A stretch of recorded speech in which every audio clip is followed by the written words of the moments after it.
Daytime baseball here on MLB Network. Today we've got a good matchup ahead between the Arizona Diamondbacks and the Chicago Cubs. It's a battle of elite pitchers next on MLB Network.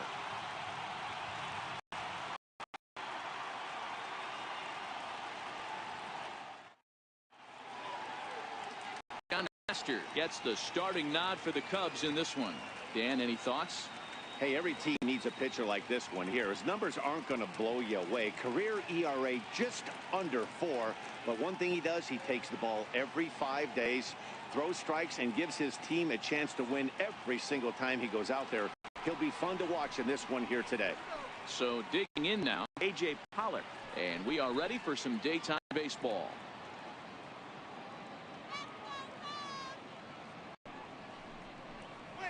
And they'll try to get him fishing there, but he won't offer in the dirt, and it's back to even at 2-2. Clear skies in the forecast this afternoon, 62 degrees here at first pitch.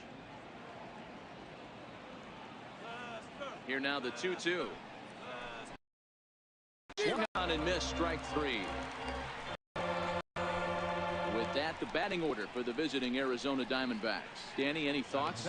Well, you've really got to be able to appreciate the incredible talent of Paul Goldschmidt. This guy won the National League Silver Slugger last year. You think about all the first basemen in the league that can swing the bat well and hit home runs, but he was at the top of the heap. I love watching him swing. Here's Chris Owings now.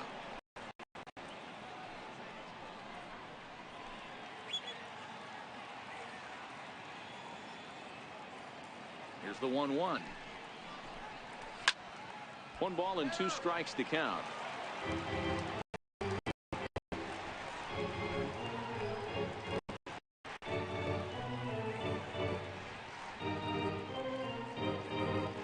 One out, nobody on.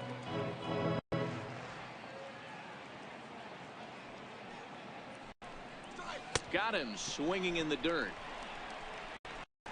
And he makes the throw to first. Owings is retired, 2 down now. Now in the box, Paul Goldschmidt, the winner of last year's Silver Slugger Award for first baseman in the National League.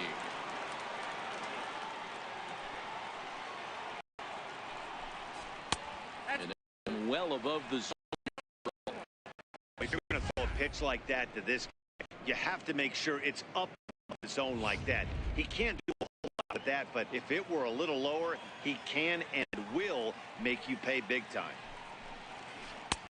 Oh, he breaks out the hook there. Good for strike 2. So let's take a peek at our umpiring crew in this one. Behind the plate is Clyde Washington. You know, D-Row, he is a pitcher's best friend, Clyde Washington. Down in the strike zone, he'll definitely call that ball right at the knees. If he's consistent with it, Dan, which Clyde always is, I'm okay with it. Swing and a miss got him reaching. Contreras gathers, and the throw to first ends the inning. A solid start to this one for Jon Lester. And now it'll be the Cubs' turn in a scoreless ball game.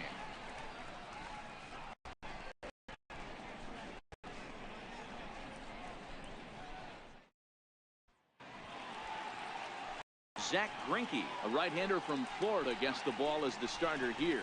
And please, Zach, what's the word on him?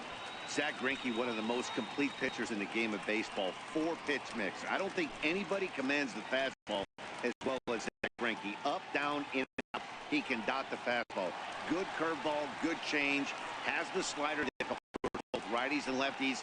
If Zach Greinke brings his A game, he can shut anybody down. Digging in, Ian Happ. He'll lead things off here in the bottom half of the first. Happ with a 2-1 count now.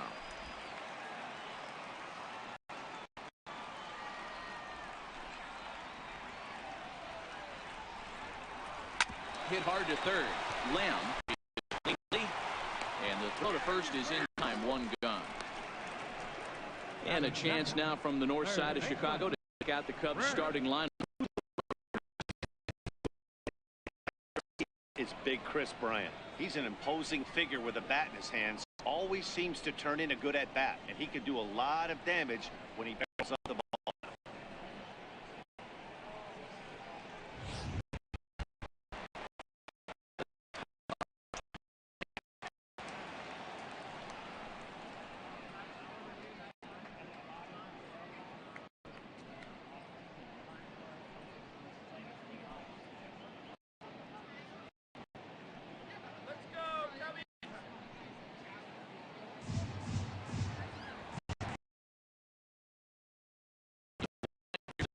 1 pitch.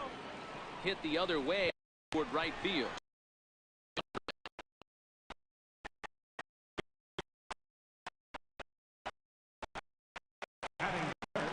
At the plate, Anthony Rizzo. First cuts for him here with the bases open and 2 away.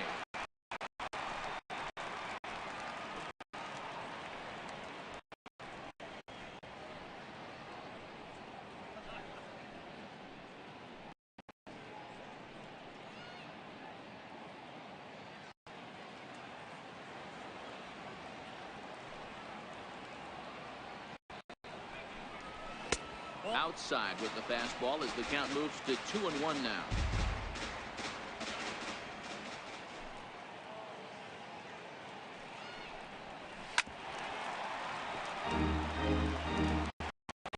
Here with 2 men out.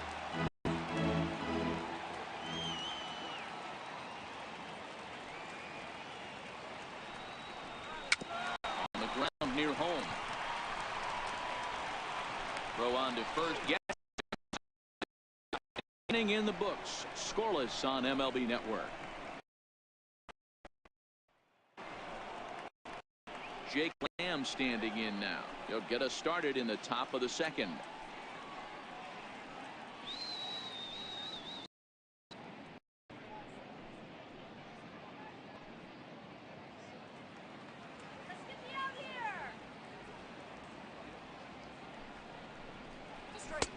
No offer on that one. 2 balls and a strike.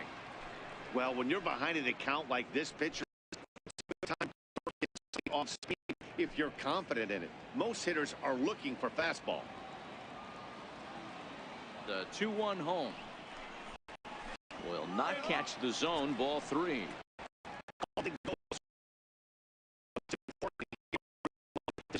Make a quality pitch. You have to have the mindset that you're still the one in the driver's seat. Here we go, guys. Come on. And that misses for ball 4. Leadoff walk here to start the second. Right fielder. Stepping in, Steven Souza. Go ahead run at first. Nobody out.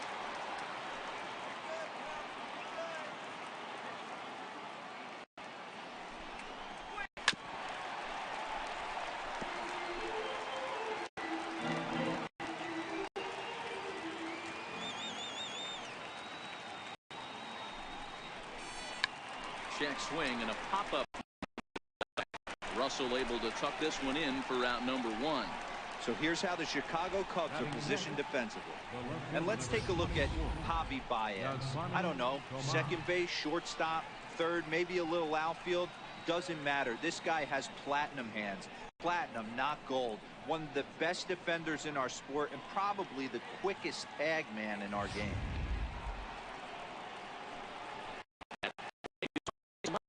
There's 1 away. The runner at first represents the go-ahead score. Double play is in order, however.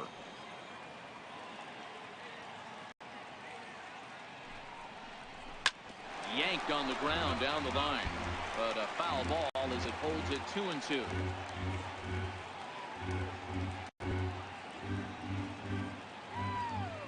Here's the 2-2. Oh, and this is swung on and missed. 4 strikeouts. Out number 2. Batting 7. Standing in, Jeff Mathis. His past history against John Lester, just 3 for 14. He's also gone down on strikes 5 times. Here it is. The 3-0 is in there for strike 1.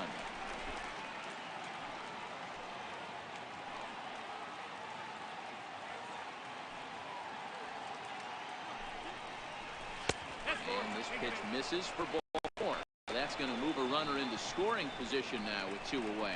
He did not want to let the hitter off the hook with 2 outs, and now he's got a runner in scoring position to deal with.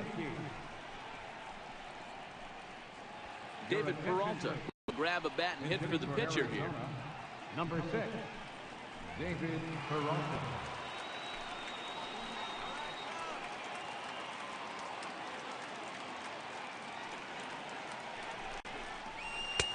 To 2-2 now.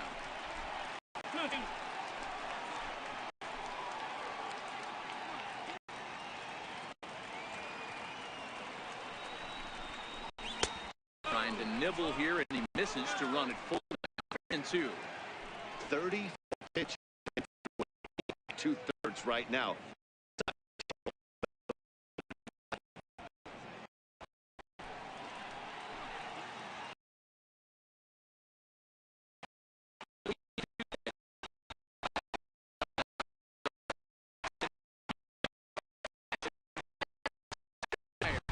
Get up.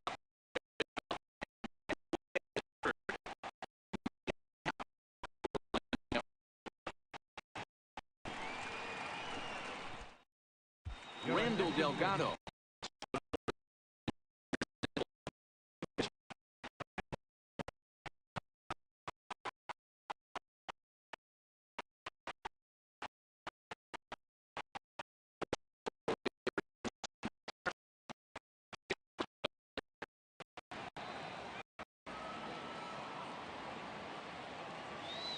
The 3-2 pitch. Skied into straightaway right. After it is Souza. He makes the effort to get there and record the first out of the inning. Okay, here's how the Snakes are lining up defensively. And I want to focus on first base.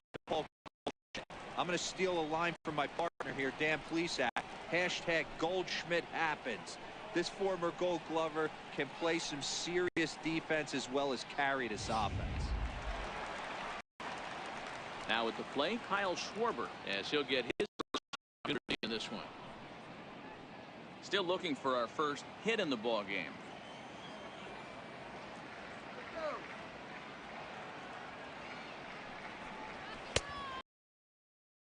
Now.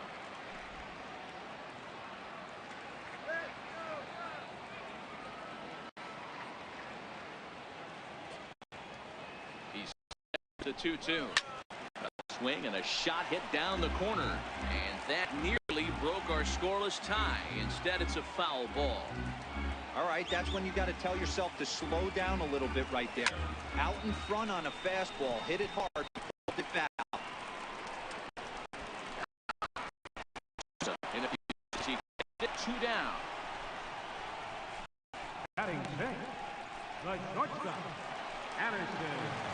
Here's Addison Russell trying to make something happen with 2 gone in the bottom of the second. 2 out, nobody on.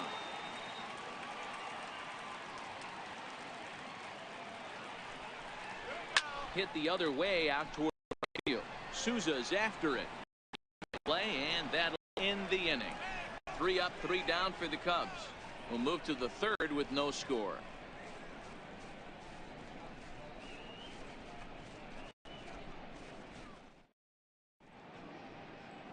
It's a great day for baseball here in Chicago as we welcome you back to this MLB Network broadcast from Wrigley Field. Digging in the switch hitter, Ketel Marte, as we are all set to begin the 3rd inning in this one. The 1-1. High in the air out to center field. Happ moves over. And he hauls it in for the first out of the inning. Center fielder, number 11, A.J. Collins. Ready for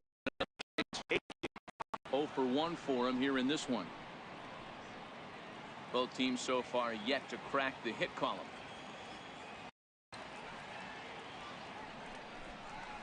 And it's up to a 3-2 full count now.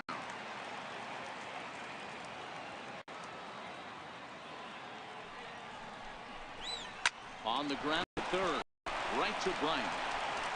And that's the 2nd out. Now batting, second baseman, Chris Owings. Digging in for his 2nd at bat, Chris Owings. He'll look to bounce back after striking out that time up. Diamondbacks still searching for that first hit of the ball game. A ball and 2 strikes. Hey, that's a great job by the pitcher right there, stealing a strike with that get me over break. Now he can get a little nastier with it in the dirt. For the strikeout, here's the 1-2. And a half-hearted swing there. So 1. Home half of the 3rd coming up. No score.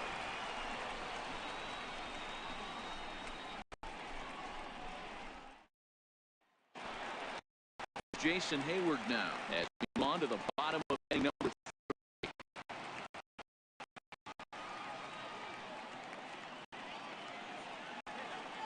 The 1-1. Lifted the other way down the left field line. Tomas is in pursuit. 1 out. Stepping in, Javier Baez.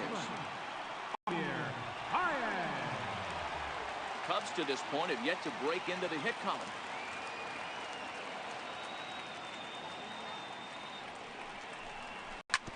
This one's down to third. Lamb right there, and there are 2 away now. Batting ninth, pitcher. Albert Almora will get the call as he'll hit for the pitcher. Number 5.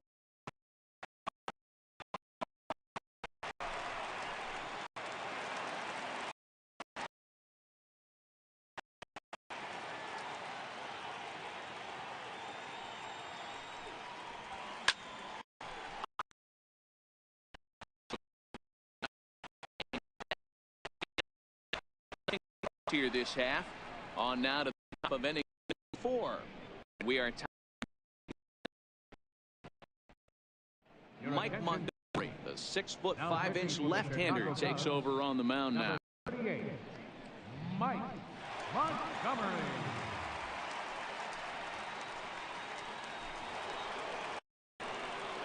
Back with Mark.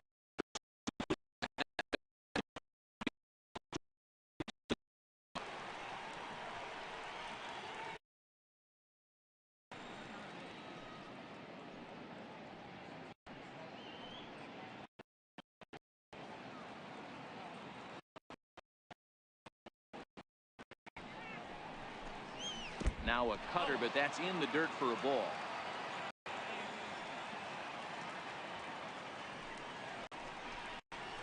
And he'll lay off the curveball that's in the dirt that time, and it's back to even now at 2-2. Lifted down the line in left.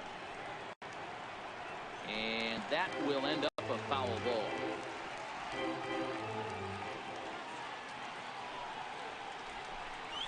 And a full count to Paul Goldschmidt. 3 balls. Well, that's because you don't want to lose the leadoff guy in a scoreless game. It's tough to work around the leadoff walk. Swung on and missed. Really.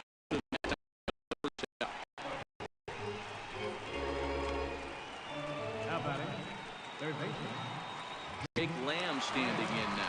Reached base via the walk in his first plate appearance.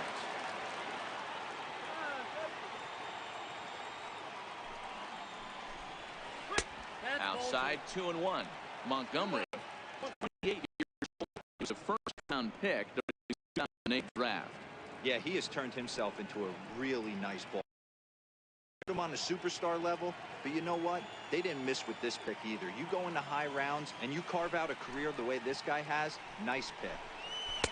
2-1 pitch is a cut fastball taken for strike 2.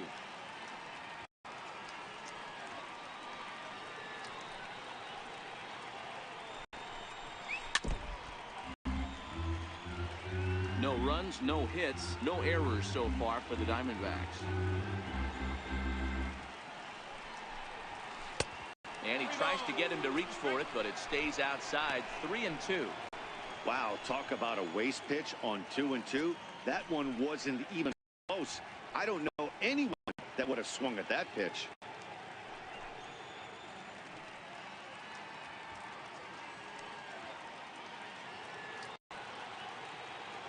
The 3-2 pitch. Count still full. 3-2. The next 3-2. Well hit the other way, and it's into the gap. He's first and hustling for second. And he'll reach second now with 1 away. Well, lefty on lefty. This is a tough match. He shoulder closed and just rips the pitch for a 2-bagger. Nice job of defying the odds there.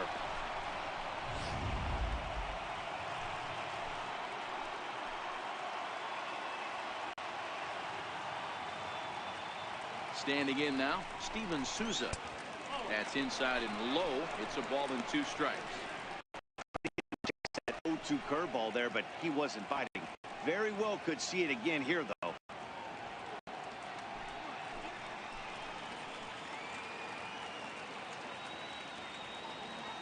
Working for the punch out and the offer. And a half to him that time, but they'll say he broke the point, and that's out number 2.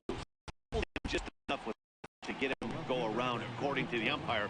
Sometimes it can be really tough for these big, strong guys because once they're committed to swinging, it's hard for them to slow their swing down, and that appeared to be the case there.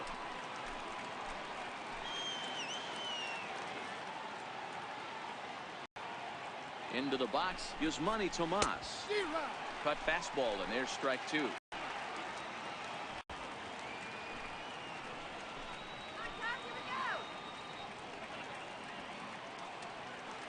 He's set. Here's the 2-2. Count remains 2-2.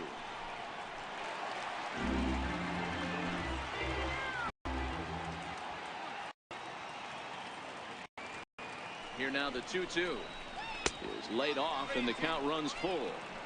For the guy on the mound, this is one of those innings where nothing comes easy. He's thrown a bunch of pitches, and it hasn't been any different. Definitely laboring at the moment.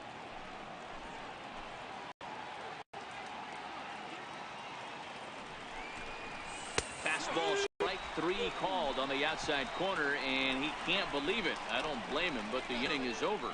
1 left for Arizona. Still no score.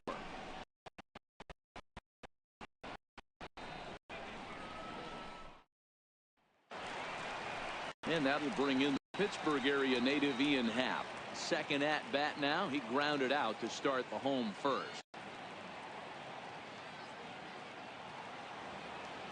1-1 is looked at for ball number 2.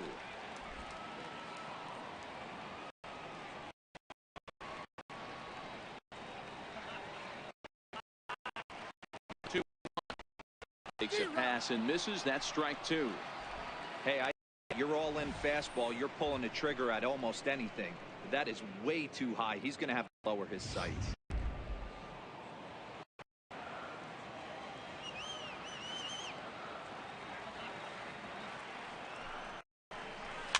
Fouled off.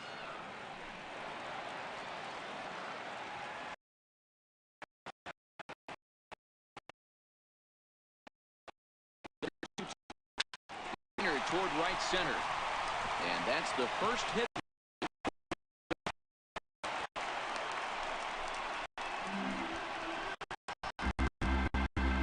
Now batting, third base, Bryant. Here's Chris Bryant now. A winning run is at first base.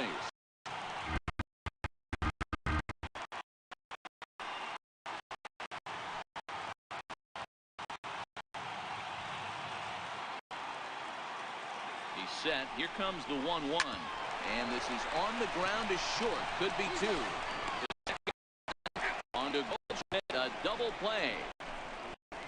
Really good pitch from the pitcher right there. Down in the zone. Hits on top of it.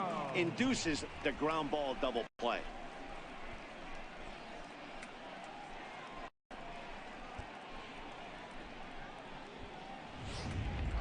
Anthony Rizzo is in now. No one on base for him after the double play.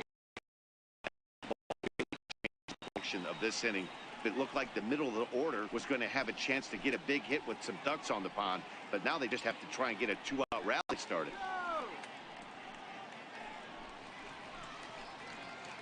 Just 1 hit apiece for both of these clubs.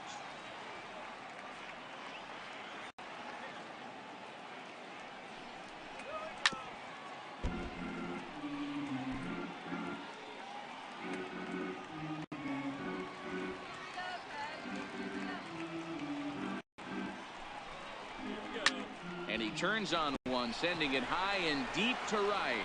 Souza going back at the warning track. He makes the catch. Nothing happening there for the Cubbies. Through 4. Still tied. Nothing.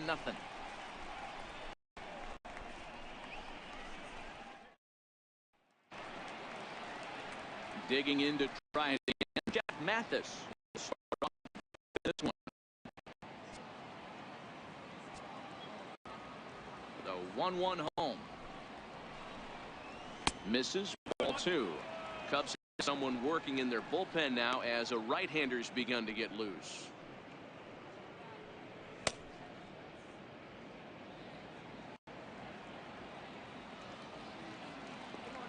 The 2-1 is a fastball that misses. You can bet they love ball 4 here. That gives the pitcher an obvious bunt situation to move the runner into scoring position.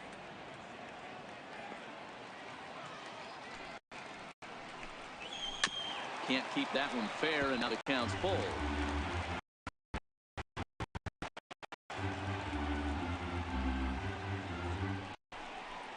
And a good eye here as he takes ball 4 on balls to lead off the 5th inning. Well, they haven't run across yet, so maybe this walk will jumpstart their offense a little bit. Gerard Dyson will grab a bat and hit for the pitcher here. Number 1, Gerard.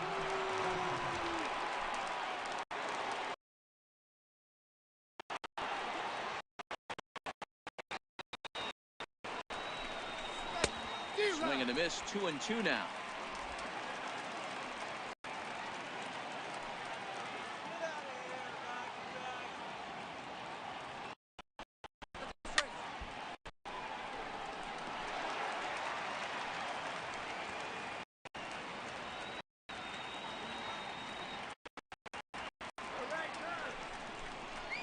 Lofted in the air out toward right center. Hayward has a read on it. 1 down.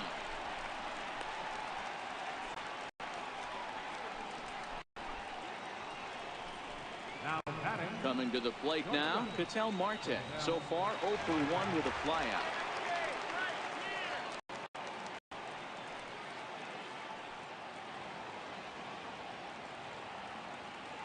Ready to deal. Here's the 1-1. And that misses. 2-1. Mathis, base runner at first with 1 out.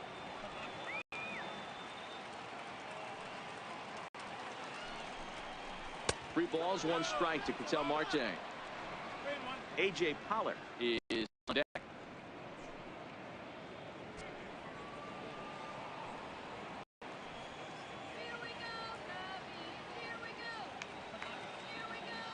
The 3-1 takes a strike for a full count now. 3-2.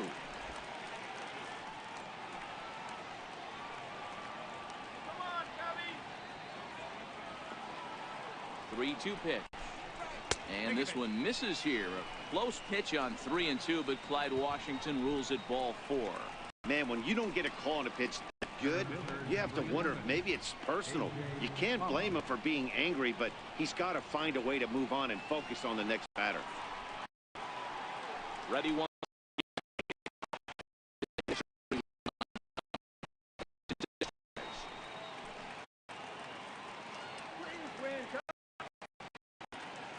The 0-2 pitch.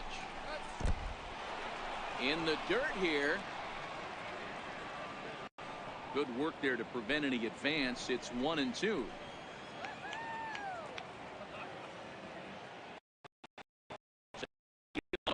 2 strikes. And it's fouled away. Ferris might try to make a play on it.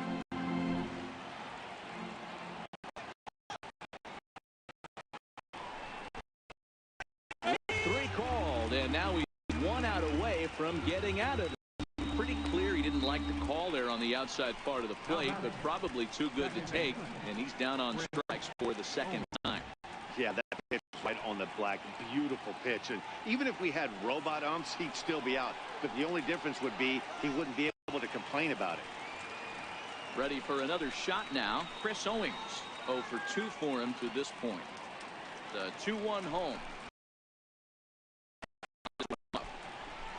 2 down, runners at first and second.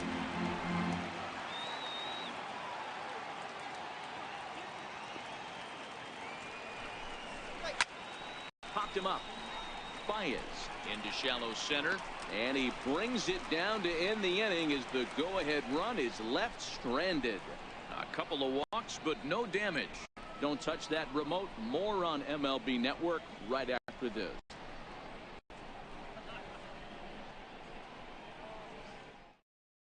T.J. McFarland, a southpaw standing 6'3", gets the ball now out.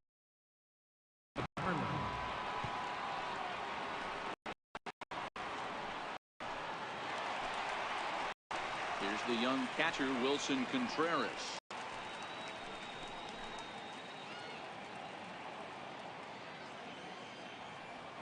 The 3-1 pitch. Hard hit ball. 1 for 2 now. So that's what the leadoff man getting underway. Now batting, left fielder, Kyle Schwarber. So in now for Chicago, Kyle Schwarber flied out in his first at-bat, so make him 0 for 1 so far.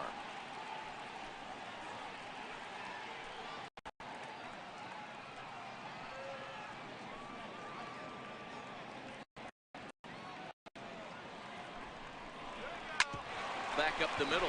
And that's through for a base hit. Make him 1 for 2 in this one. And now they'll have runners at corners to start off the inning. It's so important, Mark, to start to make quality pitches, and if you don't, this happen. Matters 2 base hits, first and third, nobody out. Yeah, and you just got to prepare yourself as an offensive player. You're just trying to get the runner in from third. You can't worry about creating a monster inning. Do your job. Sinker misses that time, and it's 2-1. Boy, he better get it back together here quick because he's got 2 guys on already. He's starting to lose location of that strike zone. He's got to throw a strike right here. Now the 2-1 pitch. Is swung on and missed for strike number 2. Action now in the Arizona bullpen as they have a right-hander up and throwing.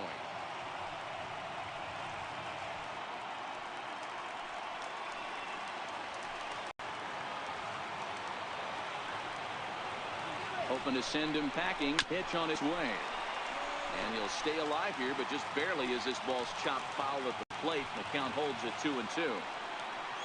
Here's the pitch on 2-2. Missed with a slider. The lefty Jason Hayward waits in the on-deck circle. Making him sweat out there. This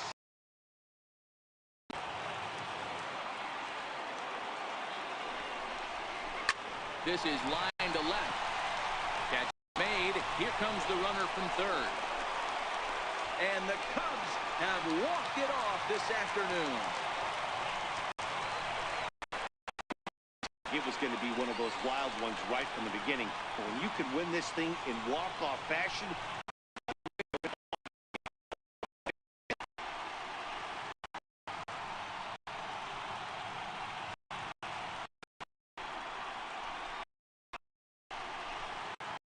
and guys, the Cubs were given an excellent outing on the mound here by this man, Jon Lester. What a performance he turned in. He's our top player of the game. well, you know he wants that one pitch back that led to the lone hit, but it was pretty awesome watching him do his thing. He had guys off balance.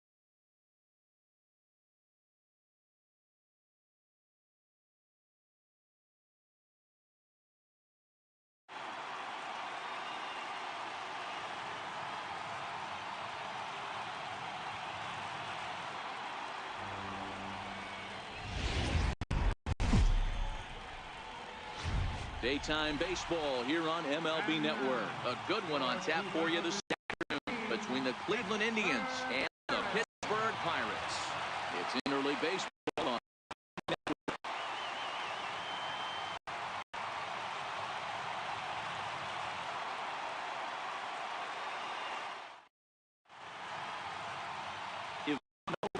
The start for Pittsburgh in this one.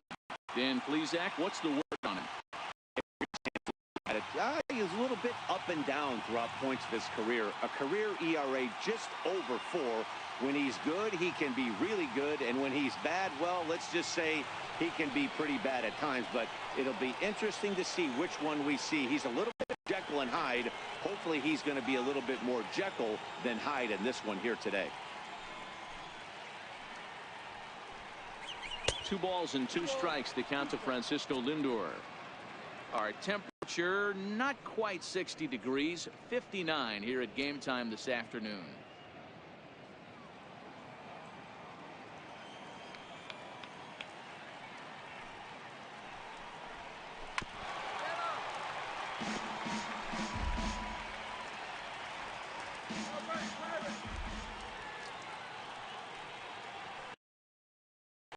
Soft liner towards short. He gets dirty, but he can't get there, and it's into center field. Man, he got the front foot down right there, kept the front shoulder up, was able to stay inside that ball for a soft liner in the center field.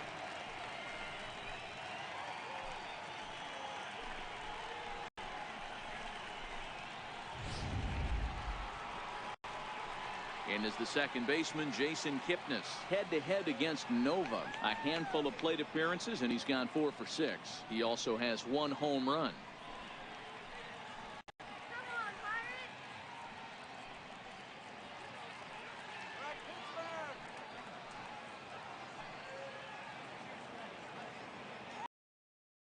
A 3-2 pitch. There's a swing and a high pop-up. Under this one is Harrison, and he's got it for the first out. Now a moment here for the Indians starting lineup. Thoughts, Dan? Who stands out? Well, one man worth focusing on is Edwin Encarnacion. Edwin, as they call him. He's got over 1,000 RBIs. He's already proved he's a clutch hitter. He knows how to drive in big runs when it counts. So if the situation comes up in this game, I'm looking to watch how he goes to work in clutch. Down for Cleveland, Jose Ramirez. There's one away. The runner at first represents the potential go-ahead score. Double play is in order, however. This is hit the other way out toward left field. Dickerson is there to put it away, and the runner will be forced to retreat back to first. So here's the cleanup hitter, Edwin Encarnacion. There are 2 gone and the possible go-ahead run at first.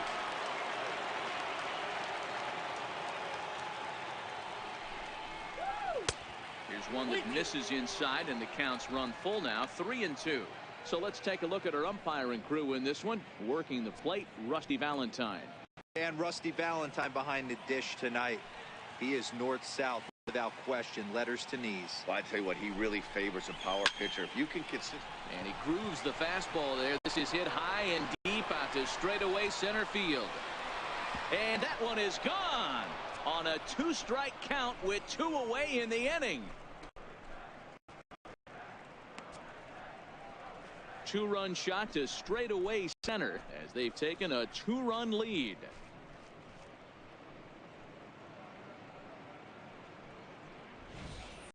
That's one of those pitches you wish you could take back as soon as it leaves your hand. But guess what? There are no delete or rewind buttons in baseball. That's a mistake, and it was a good job by his opponent to make him pay for it.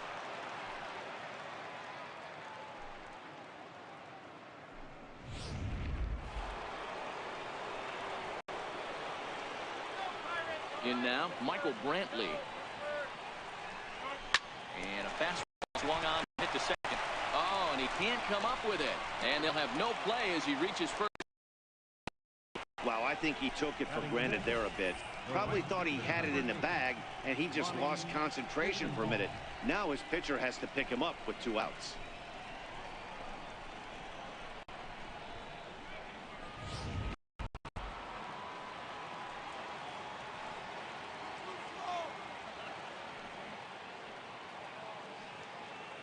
Into the box now, Lonnie Chisenhall. And a half swing here, but this is in there for a called strike 2.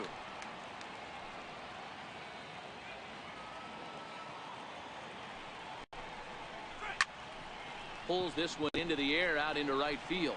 Polanco has a read. He makes the play, and that'll end the inning. Indians get a couple of runs here on the strength of this 2-run home run. Last chance coming up for the Pirates. Now 2-0 Indians.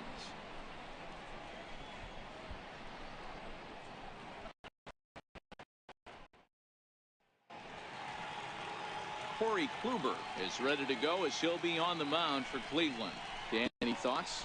On comes former Cy Young Award winner Corey Kluber. Might have the best right-handed breaking ball in baseball. Great velocity too, 94 to 96, and he'll throw that comebacker that he'll start at a left-hander's hip and bring it back over home plate. Big overhand breaking curveball. Not a true curveball, more of a slurve, but it's nasty. Does have a changeup. If he has all three of his pitches, he's nearly impossible to center. Left side. Played on the back. And first base fires. The throw was too late. But nice execution, nice hustle. Bottom line, nice hustle. Pitcher's still one good pitch away. One of the things you want to do is make quality pitches as a pitcher, and there's not much you can do right there. You make a pretty good pitch, and the next thing you know, you have a leadoff single on an infield ground ball. Now at the plate, Corey Dickerson. Lifetime against Corey Kluber. He's a .333 hitter. He's also gone down on strikes 5 times. Harrison gets his lead at first, nobody out.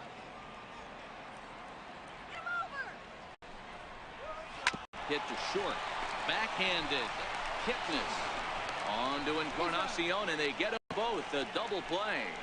Now a moment here at PNC to take a look at the Pirates lineup card in this one.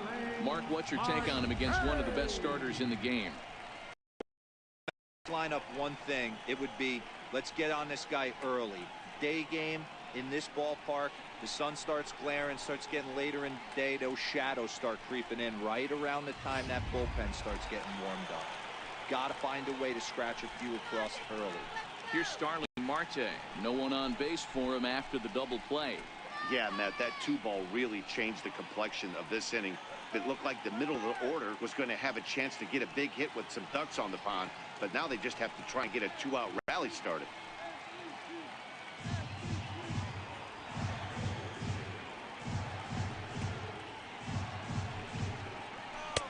Takes a good curveball at the knees. Hey, I don't mind that take right there. That was a nasty breaking ball. Started outside the zone, popped back inside the zone. Good spin rate on it. Move on to the next pitch. Pittsburgh down to their last strike. A bouncer up the middle. Way to get dirty. The throw to first. Safe. Nearly a remarkable play, but scored the base hit, and the inning continues with 2 away. Hey, that's a heck of a job by the shortstop right there for him to range, at least get to that ball and show his pitcher with a diving stop. He's willing to get dirty all day long. Wasn't able to complete the play, but the effort was there.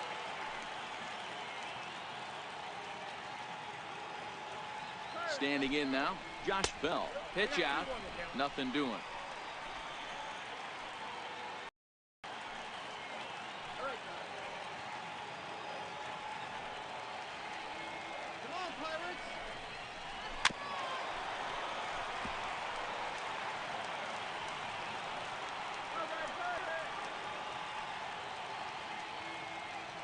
The 2-2 was lined into right center. Base hit. And that finds some outfield grass. It's a base hit. And that runner will go no further than second as there are 2 aboard now. Batting fifth, right fielder, Gregory Polanco. Coming to the plate now, Gregory Polanco. Looking to make it 3 straight 2-out hits here. He's got a runner in scoring position at second.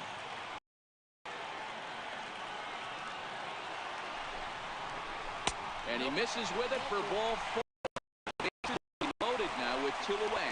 Wow, he's looking awfully shaky to start this game, guys. That's 3 hits and a walk, and there's no doubt that he's fighting himself right now. See if he can get this back on the rails here. Now at the plate, Colin Moran, as he'll look to bring home that tying run from second with a base hit into the outfield.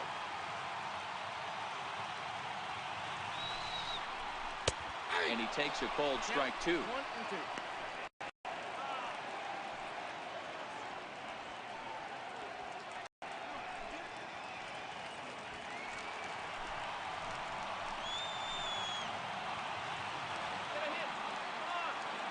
Working to escape the first inning. So he'll strand the possible tying run at second, and a great job of working out of trouble as this ball game is over. Well, as a former pitcher, you know I love these low-scoring games as opposed to those slugfests. This was like a throwback game when home runs weren't so common and pitching was really dominant. No complaints here. A 2-0 finish today. The Cleveland Indians scored in every single inning on the way to victory. Corey Kluber takes home the win. Ivan Nova lasted only an inning in the losing effort. So that'll just about do it. For my partners Mark DeRosa and Dan Plesac, this is Matt Vasgersian. You've been watching a presentation of MLB Network. So long, everybody. The final line score for this afternoon's ball game for the victorious Cleveland Indians. 2 runs on just 2 hits. No errors. They left 1 man on base. For the Pirates, no runs, 3 hits, 1 error. They left 3 men on base. The winning pitcher is Corey Kluber. The loss goes to Ivan Nova. Time of the ball game, 2 hours and 25 minutes. A reminder that extra tea service to the South Hills is available across the bridge at either the Wood Street or Gateway Center stations. 33X West busway buses are also available with service to Carnegie, Bell, Crafton, and Sheridan stations. Also, return trips to Station Square on the Gateway Clipper fleet are available outside the stadium for 1/2 hour after the final pitch.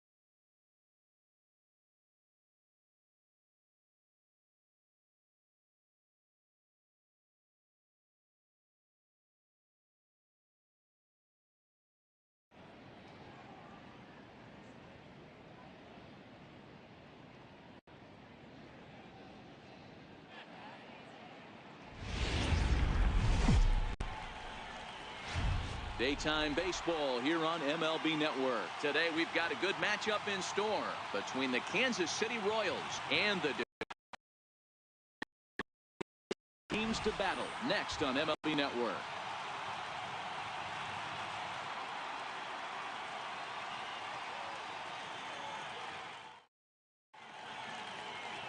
Michael Fulmer, a right-hander from the Sooner State, gets the starting assignment here. Dan Plesac, what do you got? Hey, thanks, Matt. On the bump, Michael Fulmer. Boy, what really turned his career around, learning the straight changeup. Always had a big arm when he came up in the Mets farm system, but since he arrived in the big leagues, more than that big arm, the fastball 95 to 97 miles an hour. Straight changeup, one of the best in baseball. Also has a curveball to go along with it. If he brings the changeup and the good one with him, he will be really tough to hit. A 2-1 count to the leadoff hitter for Kansas City. Altogether, a fine afternoon for baseball. 66 degrees, the game time temperature. Let's go! Now the 2-1 pitch. Swing and a liner. But quick reactions at the hot corner take away a hit, and there's one gone. Chance now for a look at the Royals starting lineup. Who stands out to you, Danny? Well, Sel Perez is definitely a guy to watch right now. He doesn't let the pressure of the big moment get to him. I love watching this guy hit in clutch situations. It's like he takes a deep breath and everything stops in front of him. He plays like the Zen man. And that'll bring up Jorge Bonifacio coming into this one against Michael Fulmer. He's got 4 hits and 10 at-bats.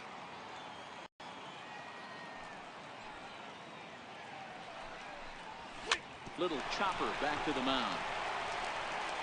And there's out number 2. Batting third, the left fielder, number 4, Alex. Digging in now for Kansas City, Alex Gordon. He'll get to take his first cuts here.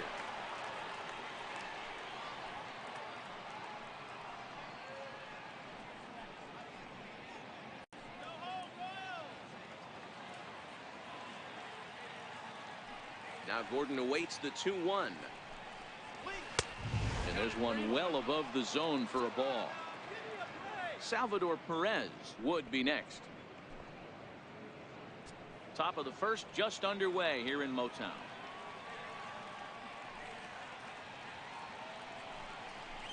And we'll have the first base runner of the ball game here as that misses, and it's a 2-out walk. Batting fourth, the catcher, number 13, Salvador Perez. Next will be the cleanup hitter, Salvador Perez. There are 2 gone and the possible go-ahead run at first.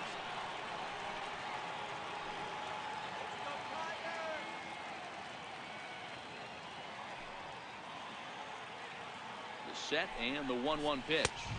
A fastball that just misses inside.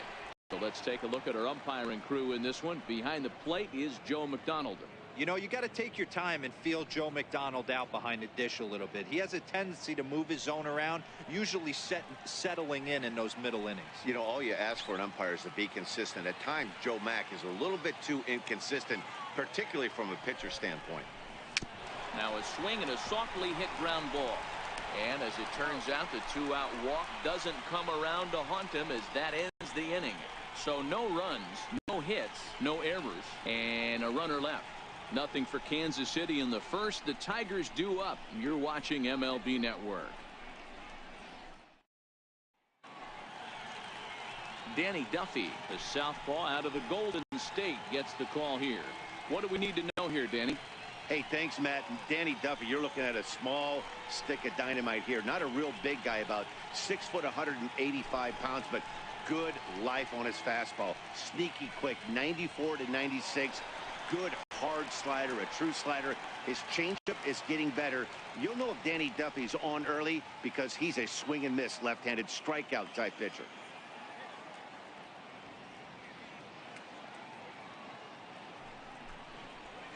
And he'll come back with one in the dirt as the count moves to 2-1 now. Career numbers against Danny Duffy, batting .500, 4 for 8.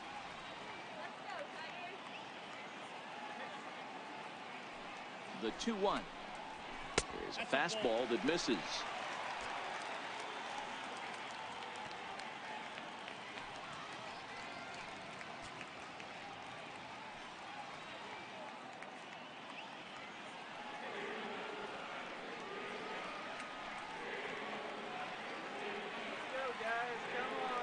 The 3-1. And he takes ball 4. So the leadoff man is on here in the home half of the first in a scoreless ball game. Batting second, third baseman, Harmer. The next batter, Jamer Candelario. The winning run is at first base.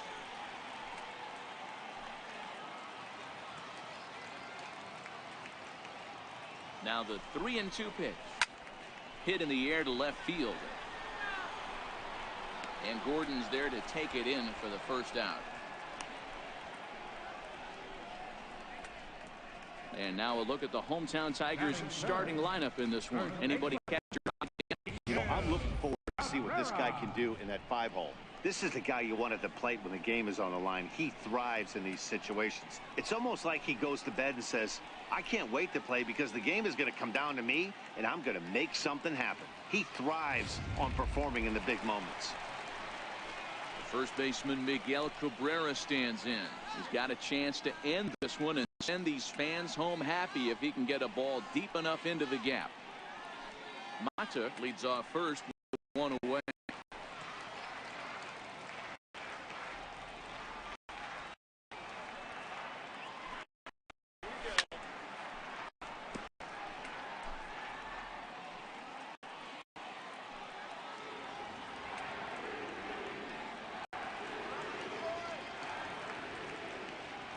The 3-2 one more time. This is hit high in the air out toward left center. Going after it is Gordon. He makes the play. Really had to hustle to get to that one. 2 gone now. Batting fourth. Here's the switch hitting Victor Martinez.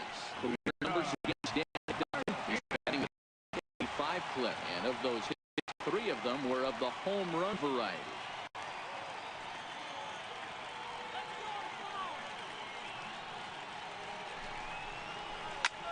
And the 1-1 is in the air now. center. Orlando's under it. And the inning is over. Still no score.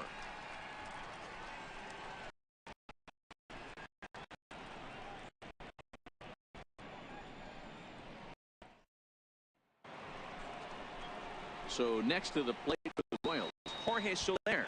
He'll get us started in the top of the second.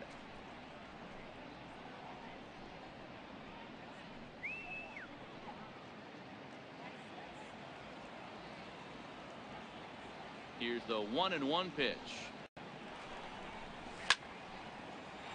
To 1-2 now.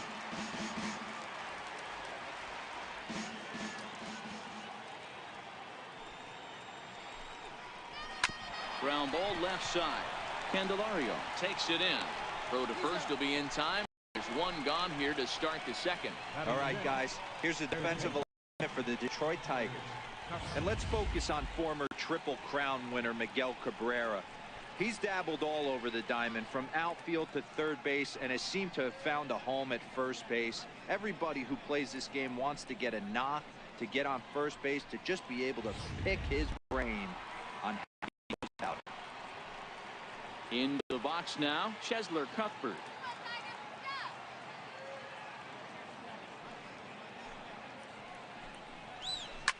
And this is hit hard to the right. Foul. The 1-2. High fly ball out to straightaway center. Jones now, and he has it to go. Batting seventh, number 17, Hunter. Stepping up now, Hunter Dozier. He'll work on keeping this top of the second alive.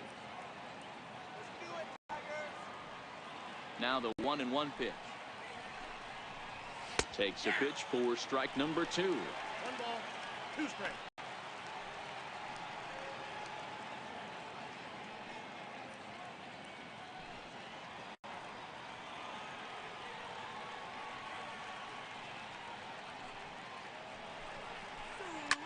Line drive to left. Mata is there, and he'll make the catch to retire the side. AC down in order. We'll go to the bottom of the second. No score.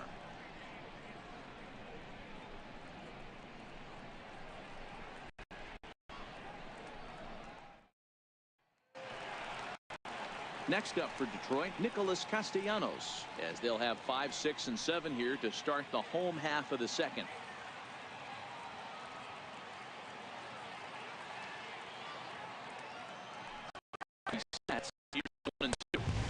And that one just missed outside.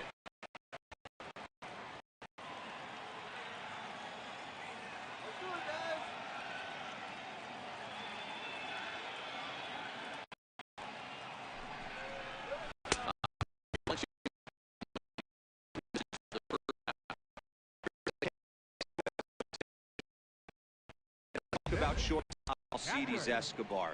This guy's a premium defender. He's been that way his whole career. A former World Series champion. The ability to go up the middle and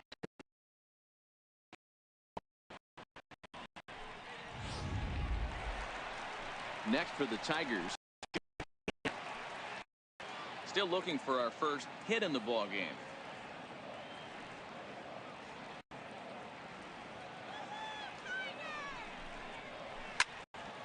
Count moves to a ball and 2 strikes now. Go Tigers! Look at The 1-2 misses. Ball 2. 2 strikes.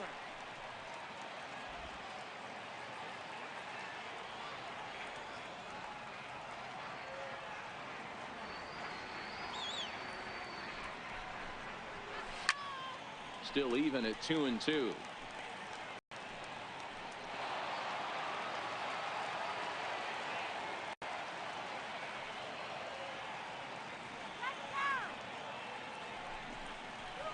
And fastball blew it right by him, and they're 2 down. Talk about blowing it by a guy. Geez, I mean, that fastball was way behind him when the swing came through the zone. I have to think he was looking for something off speed, and he just couldn't pull the trigger on that fastball.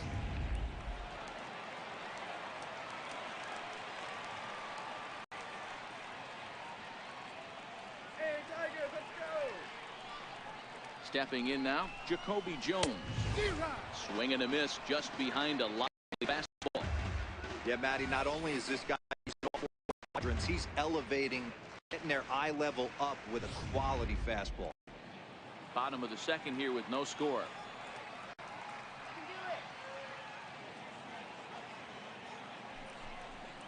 And he struck him out. So a fine inning here as he strikes out this side.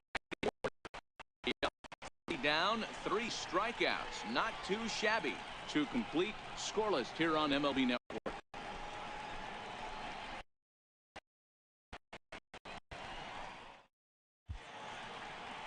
A nice aerial look of downtown Detroit as we welcome you back to our MLB Network broadcast from Comerica Park.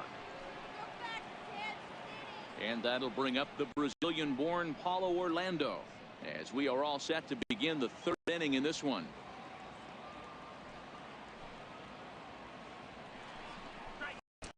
Sliders in for a strike.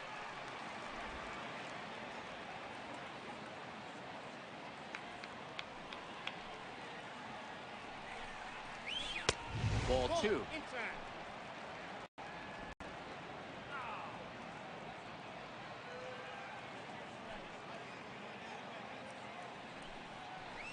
And a good bite to that slider as he swings through it for the first out of the inning. Another strikeout for him on the mound, and boy, is it fun to watch him go about his business. No doubt, Matty. He's one of my favorites, mostly because of the stuff. You know, he can absolutely dominate on any given day because there aren't many hitters that like to see this guy on the mound. In now, Alcides Escobar. 1-2 the counts of the Royals shortstop. Well, tried to throw a high fastball right by him there. Didn't work, but now we'll see if that sets up some different options. Wouldn't be surprised to see a good slider down and away right here. And the slider swinging, 2 gone. That's a pretty impressive pitch from a young arm like that. If you could spot your pitches there and advantage counts like 1 and 2, you're going to have a lot of strikeouts and soft contact.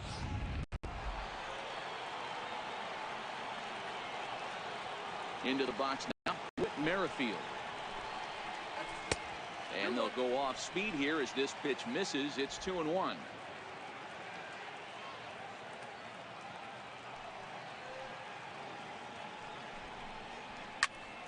2 balls and 2 strikes now.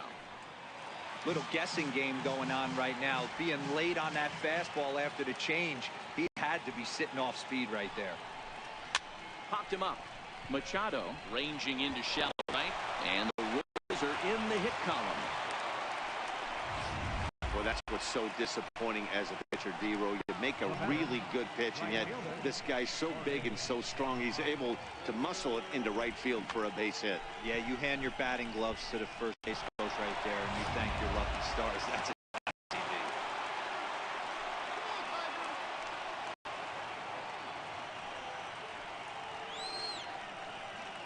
Into the box, Jorge Bonifacio.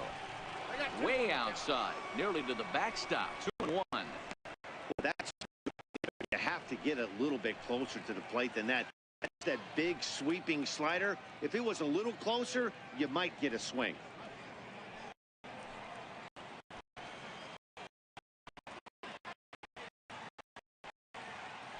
Now a throw over to first and a dive, but he's back.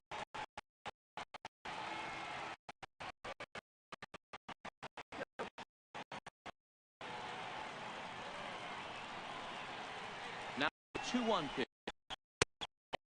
Again, ball 3. Well, this has been a long inning already, and I know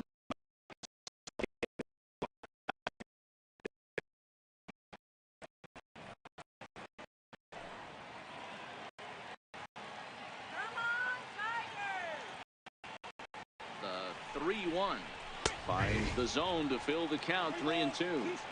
all right, 3-2 count. So we'll see what happens. There are a lot of possible outcomes with this kind of play.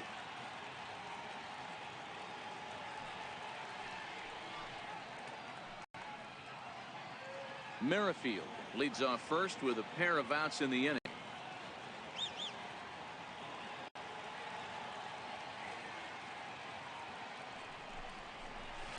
Now a swing and a chopper foul right at home plate.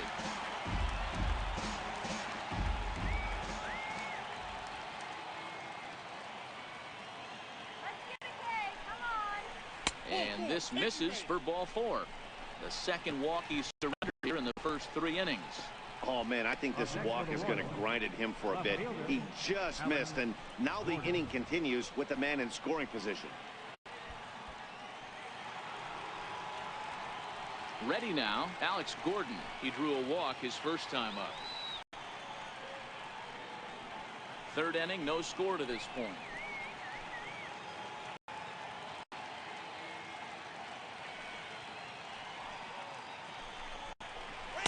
In there, 2-2.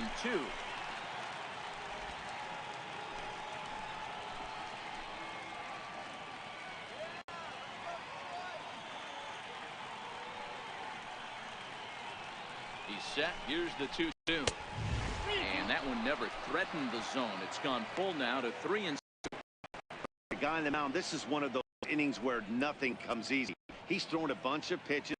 It hasn't been any different. Definitely laboring at the moment.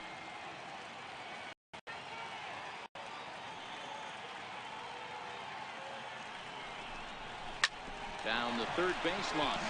But this will get foul, so they'll do it again. 3-2.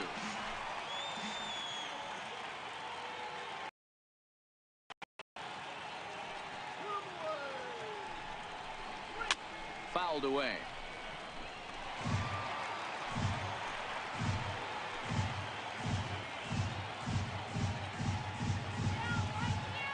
The next 3-2. Another one sent foul.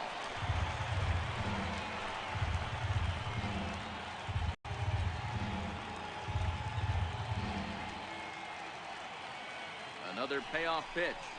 And he misses again. Ball 4. And that's back-to-back guys now that have reached base via the base on ball. And that's 2 free passes in the 3rd inning alone. So you have to wonder if maybe it's something mechanical or if it's just psychological. Got to get back on track here.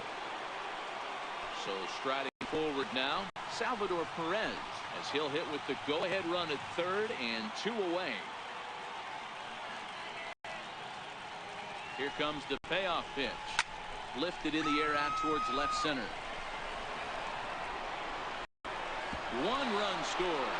And that'll get over the wall, in fact, so 2 runs will score, but not the 3rd. Pretty good swing right there as he drives this ball deep. One walk into second base with a ground rule double.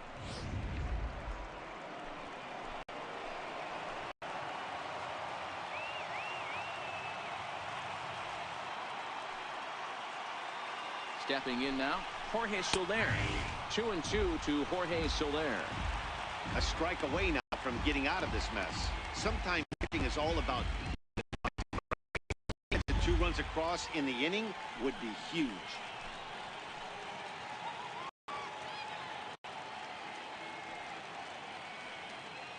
The 2-2 is in there. A called strike 3. So it's 2 runs on 2 base hits, no errors, and 2 men left stranded. We'll head now to the home half of inning number 3. It's the Royals 2 and the Tigers nothing. Dixon Machado digs in.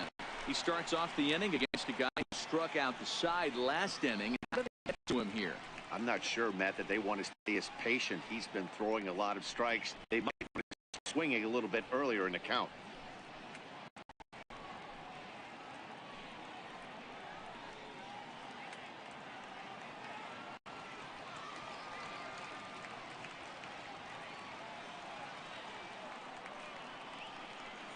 The 3-2 pitch. Hit on the ground out to short. Escobar fields it cleanly. Now. Batting 9. Here's the shortstop now, Jose Iglesias. Career numbers against Danny Duffy. He's a .318 hitter.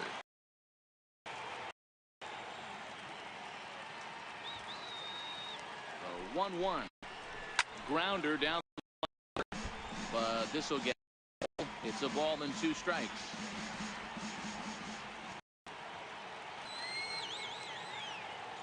The 1-2.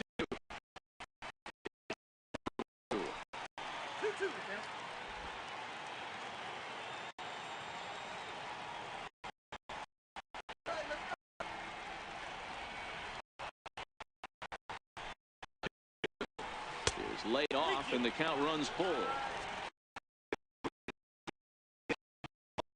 You got the leadoff hitter on.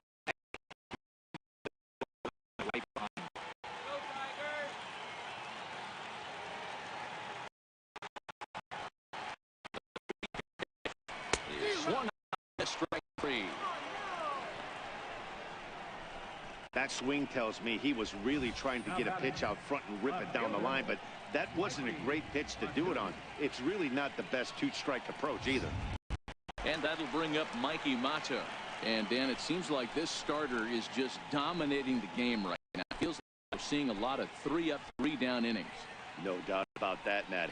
I've enjoyed watching him go about his business, but I'm also interested to see if this offense can figure out a way to get a couple of cracks in his armor before it gets too late. Yeah, that remains to be seen.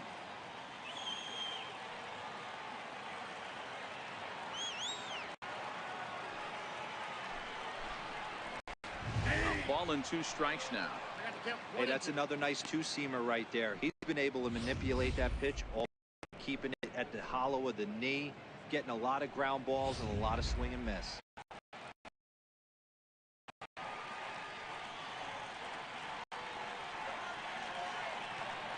Last breath for the Tigers. Grounded up the first. Dozier scoops it up, and he'll step on first for the out. The game is over. Well, as a former pitcher, you know I love these low-scoring games as opposed to slugfest. This was like a throwback game when home runs weren't so common and pitching was really dominant.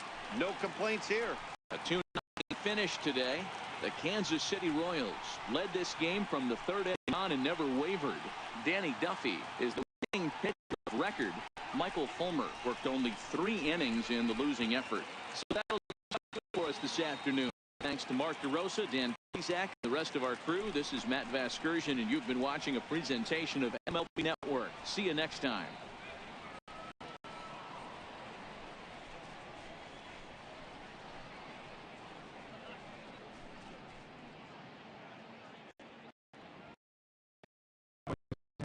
First for the victorious Kansas City Royals.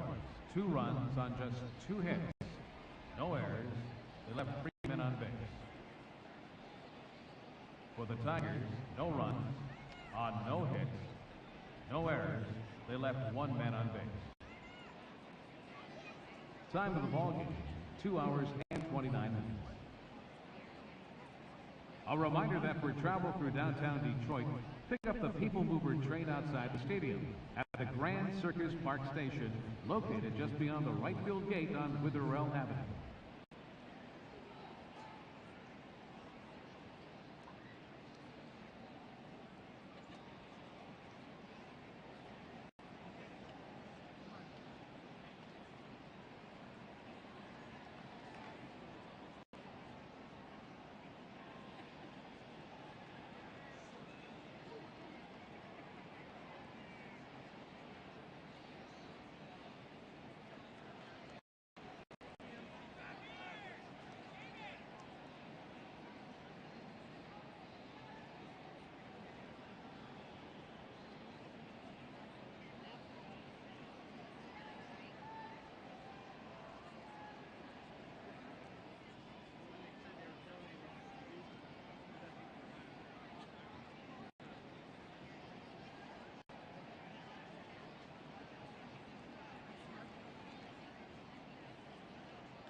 Time for baseball on MLB Network from Citizens Bank Park in the city of brotherly love. Coming up, we've got a good matchup in store between the Miami Marlins and the Philadelphia Phillies. We've got an excellent matchup on our hands in this one. Two of the league's craftiest starters go head-to-head next. Aaron Nola gets the starting assignment for the Phillies. Dan Plesac, what's the word on him? Hey, Aaron Nola coming on, the pride and joy of Louisiana State University. Kind of a four-pitch mix. Fastball, slider, curveball, and change. None of his pitches rate really on a scale of 10. None of them are 8s or 9s, but he's solid and he throws strikes. You'll know early if he's on, he'll induce a lot of ground balls. Here's Cameron Maben now. He will lead this one off today. Hit on the ground to third. And that finds its way through for a base hit. So the leadoff hitter reaches with good speed. The two-hole hitter can handle the bat. We'll see if they have a play on here with nobody out. Martin Prado now. His past line against Aaron Nola. He's 3 for 9.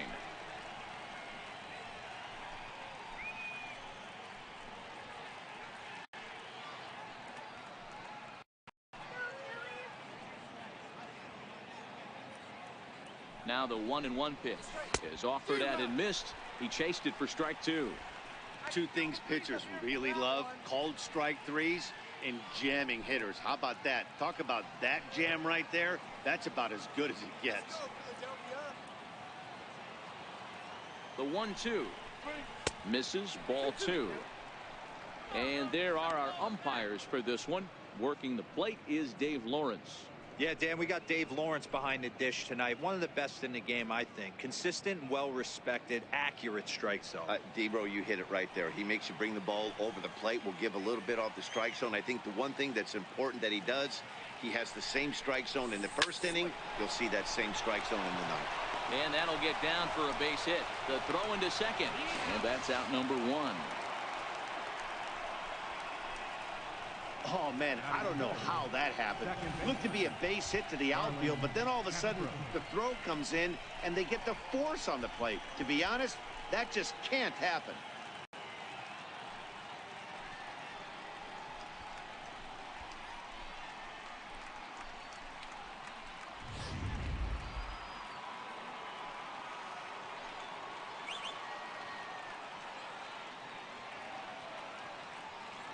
In now, Starlin Castro. And this is fouled at the plate. Good battle here. This will be the 7th pitch coming up.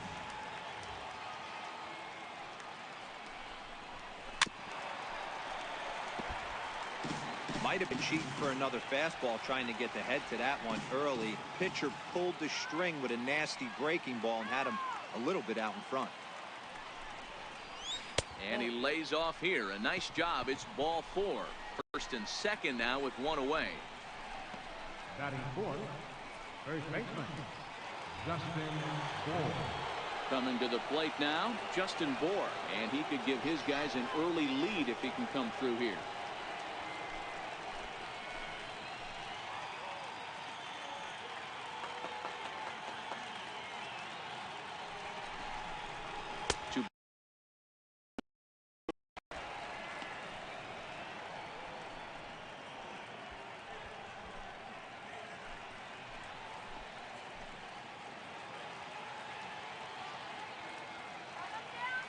He's set, and the 2-1 pitch. Fooled by the speed and location of that one. It's 2-2.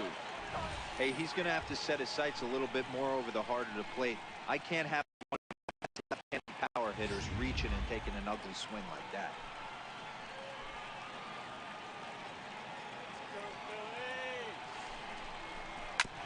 This is on the ground over to first. One there. Relay to first in time, and just like that, this side is retired. So it's no runs on a hit, no errors, and a man left. Now it'll be the Phillies' turn. No score. Dan Straley, a California-born right-hander, is on the mound. What's your take on him, Dan? Dan Straley's bounced around for a little while, but he's a 4 guy. Fastball, curveball, slider, changeup. Not an overpowering pitcher. Needs all 4 of his pitches. If he has that good changeup, he could be really tough. Digging in, Cesar Hernandez. He'll lead things off here in the bottom half of the first.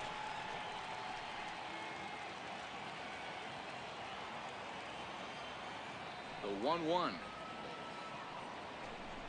is in there for the second strike.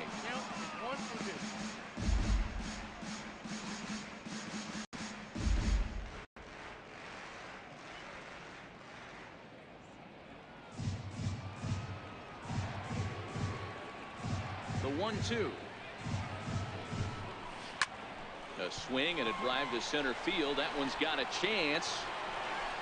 And he's going to make the catch on the warning track. A fine running play there for the first out. With that, his batting order in this one. Anybody catch your eye, Dan? Well, one of their hotter hitters has been Carlos Santana. You can bet the opposition spent a decent amount of time crafting a game plan to stop this guy, because as he goes, so goes the team.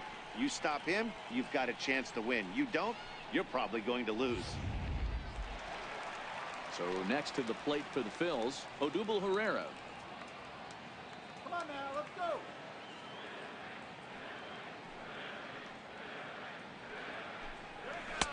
And this ball runs away for ball 2. 2-1.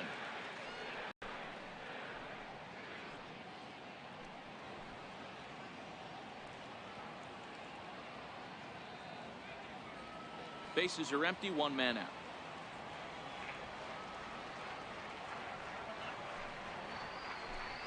Hit on the ground down the first baseline, but this will wind up a foul ball. 2-2. The 2-2. Hit down the line at first, but this is going to be a foul ball as that keeps things at 2-2. Another 2-2 offering. Popped up, and he'll put this away for the second out. Batting third, first baseman. So now Carlos Santana looking to get on base and keep this first inning alive.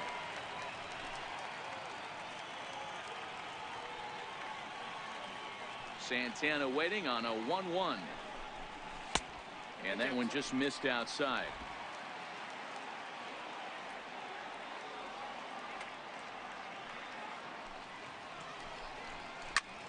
Smoked on the ground up the middle. And that will be a base hit here for Santana. So the bottom of the inning is still alive after the 2-out base hit. Nice execution right there, Dan. Kept his front shoulder in, kept his hands inside the baseball, and ripped the base hit up the middle. And if you're a pitcher right there, you can't get discouraged. Sometimes even when you make a good pitch, the ball is going to find a hole somewhere. That one right up the middle. Standing in now, Rhys Hoskins. The count now at 2-2.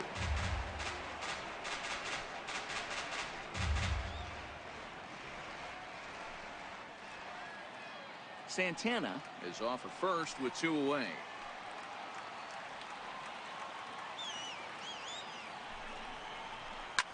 Hit back up the middle. He gets dirty, but he can't get there, and it's into center field. Throw comes in quickly, but the winning run is in scoring position now with 2 away. Right fielder. So coming to the plate, Nick Williams, as he'll look to get the ball into the outfield and bring home what would be the winning run from second base.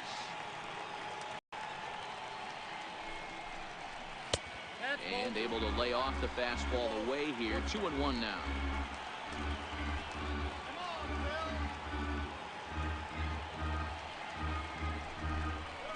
2 balls, 2 strikes to Nick Williams.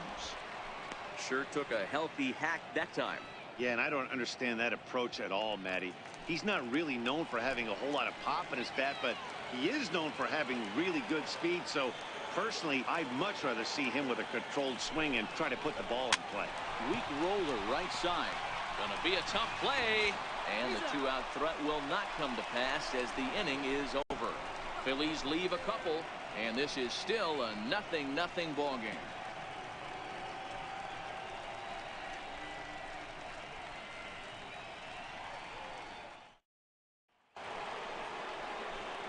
Up next from Miami, JT Realmuto. He'll get us started in the top top of the second.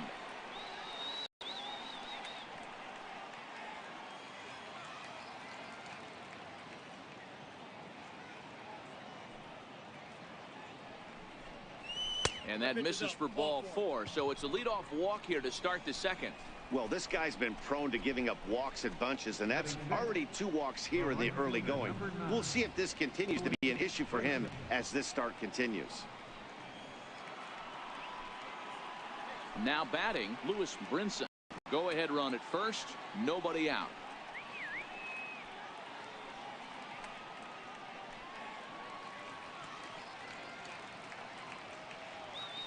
The 1-1 home. Now a ball hit high in the air, deep down the line in left, hooking just a little, and that nearly broke our scoreless tie. Instead, it's a foul ball. Line to the right side, and they'll run him down and tag him out between first and second. A double play. Third baseman, Brian Anderson. Ready now for the Marlins, Brian Anderson.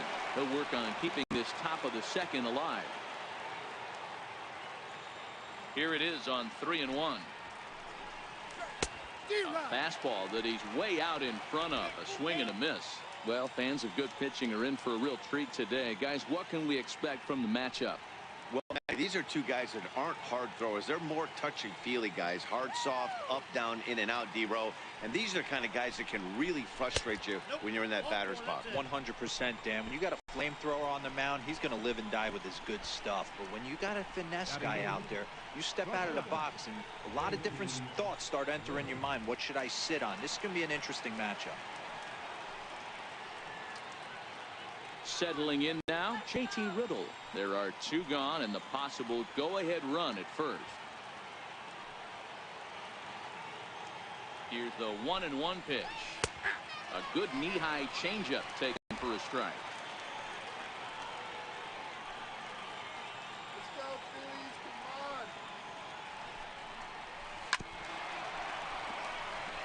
Come on. Anderson, the runner at first with 2 gone.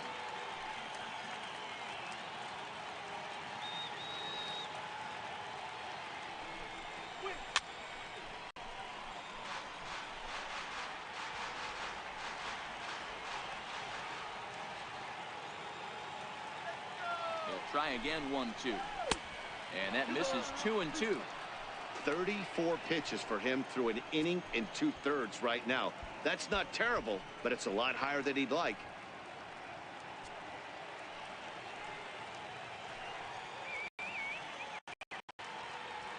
The 2-2 is a wave and a miss. He struck him out. A couple of walks, but no damage. More baseball on MLB Network right after this.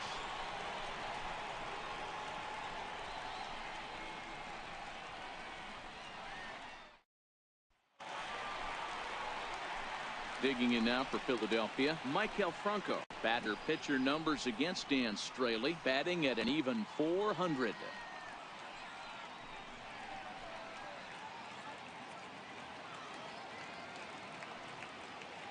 The 1-1. Fouled off.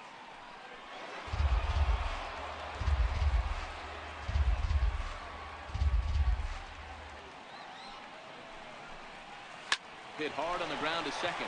Gloved by Castro. And that's the first out. All right, here's the defensive alignment for the Miami Marlins. Hey, let's focus on Cameron Maybin in the outfield. One of the more dynamic outfielders in our sport. He's able to cover a ton of ground, gap to gap. I almost feel like he's playing left center to right center. He's not playing center field. He's got it all covered, bailing the other guys out, and not shabby with the offensive tool either. So stepping in, J.P. Crawford, as he'll get his first opportunity in this one. Now the 1-1 pitch. Lifted down the line in left. And they can't run it down. Bottom of the second here with no score. Swing and a little blooper to center. Maybin moving in, but he can't make the play as it finds the outfield grass. Beggars can't be choosers right there. We love those lawn darts. Doesn't matter how they come. Jammed, off the end of the bat, doesn't matter. So striding in, Jorge Alfaro. He's got a chance to end this one and send these fans home happy if he can get a ball deep enough into the gap.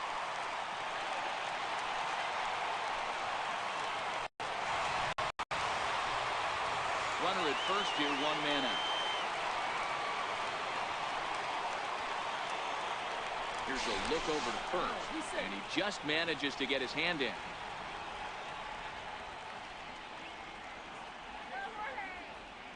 A ball and 2 strikes. Here's the pitch. Misses, ball 2.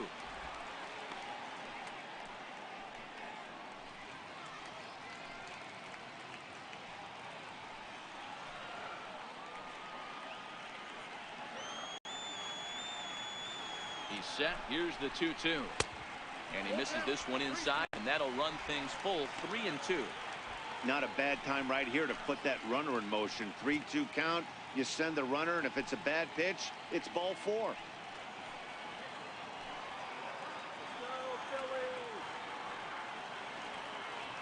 Now the 3-2 pitch.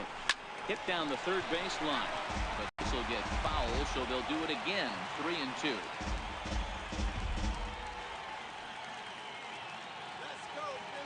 Working for the punch out and the offering. Sliders, strike 3 called, and that's a pitcher's pitch right there. 2 gone. Well, that call looked like it was a little in the pitcher's favor, but it wasn't outrageous. Hey, listen, calling balls and strikes is a really tough job, and even the best are going to miss some from time to time, especially when they're sort of borderline like that last one. Not sure the hitter would want to hear that, though. Aaron Altair will look for some 2-out magic here as he'll pinch hit with 2 gone and a runner at first.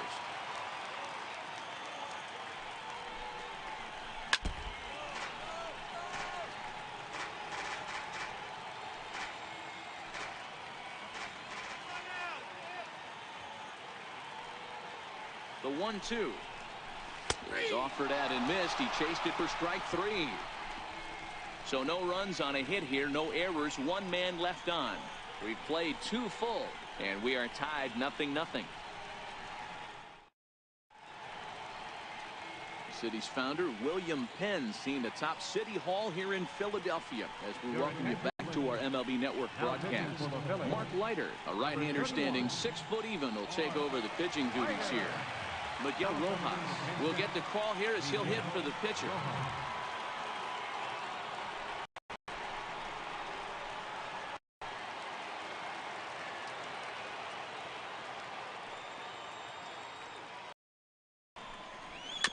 Chopped weakly to the left. Franco gonna have to hurry. Throw to first in time, and the leadoff man is gone to start the 3rd. The center fielder, Cameron Maven. Back to the top of the order now, and that'll bring in the center fielder, Cameron Maven. 3rd inning, no score to this point. Grounded back up the middle. Buffer gloves it. Throw on to first takes care of Maven, and there are 2 away. Now batting, left fielder, Martin Prado. Martin Prado now 0 for 1 for him here in this one.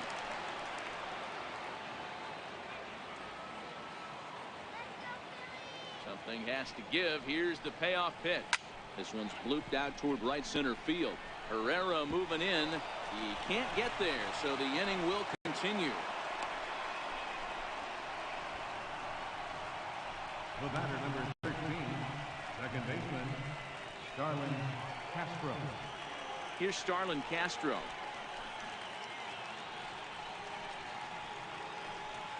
Prado leads off first with a pair of outs in the inning.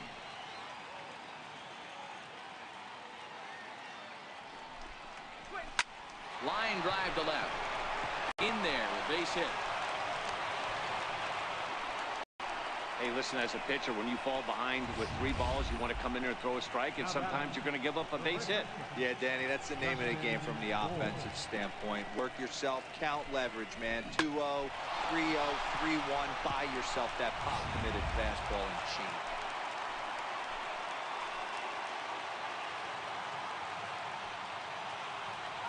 Into the box, Justin Bohr, and it's fouled away. 2 men are on with 2 men out.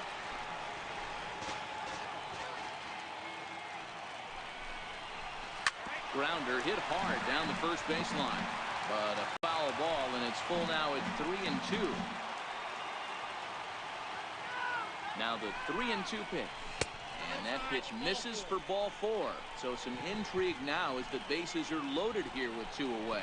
I think he was trying to be a little too fine there, and a walk is the result. Well, the good news is he has a force at every base. The bad news, a single probably drives in a couple of runs. So digging in now, JT Realmuto, as he'll hit with the go-ahead run at third and 2 away.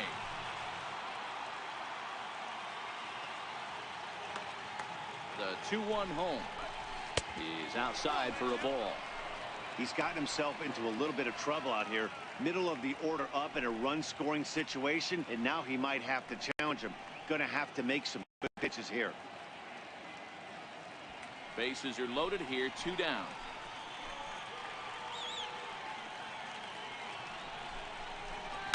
Hit the other way out toward right field. After it is Williams. He's got it, and they get out of the jam unscathed. Marlins leave all 3. Home half of the 3rd coming up. No score.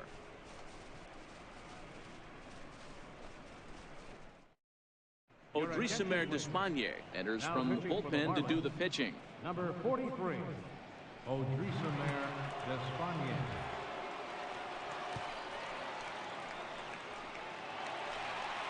Digging in now, Cesar Hernandez. So far 0 for 1 with a flyout. Ready to deal. Here's the 1-1. Takes a look at a sinker that stayed up high, but good for strike 2.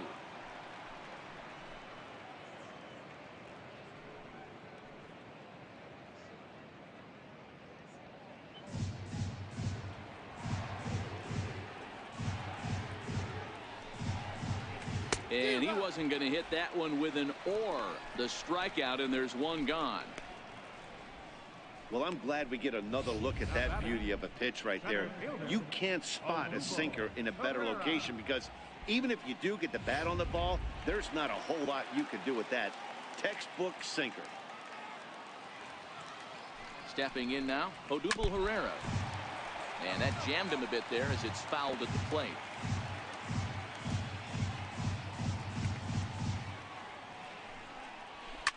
This is on the ground over to first.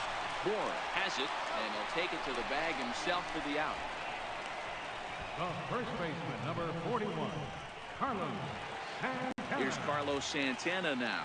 1 for 1 after a single his first time up. The 2-1 home. Swinging a soft liner, and this will be taken down no problem for the final out of the inning. 3 up, 3 down for Philadelphia. We'll head to the 4th, still scoreless.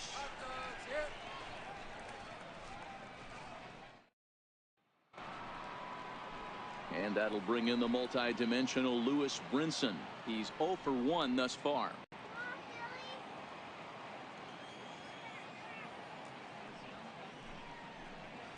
And oh, he definitely broke the plane there as he went after the pitch inside, and it's strike 2.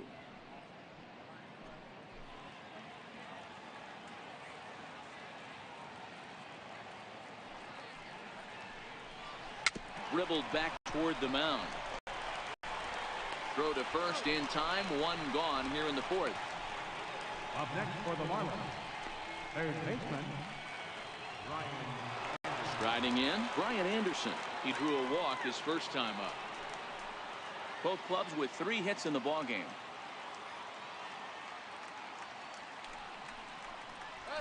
And that is swung on and missed. He's down on strikes, and the first 2 are retired here to begin inning number 4. The batter, number 10, shortstop. And next to the plate will be JT Riddle, looking to put the ball in play here. He went down on strikes in his first at-bat. The 1-1. Skied in the air to straightaway left. Hoskins waits on it, and the inning is over. Nothing across here this half of the inning. On now to the bottom half of inning number 4, and we are tied 0-0. And that'll bring up the Sacramento product, Rhys Hoskins. A base hit in his first trip.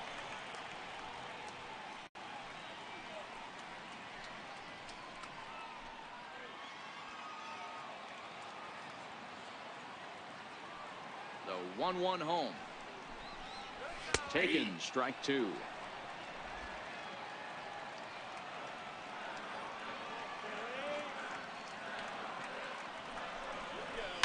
It's a high fly ball headed for the left field corner. If it stays fair, it's gone. Nearly a big fly to start the inning. Instead, a foul ball. On the ground up the middle. Scooped up on the backhand. And a great athletic play to get him. Man, wow. The right fielder, number 5. Up next will be Nick Williams. Comes into this at-bat 0 for 1 in the ballgame. No runs, 3 hits, and no errors on the ledger for the Phillies to this point. Now a ball lying on the left side. But this is a foul ball. The 1-2 is looked at for ball number 2.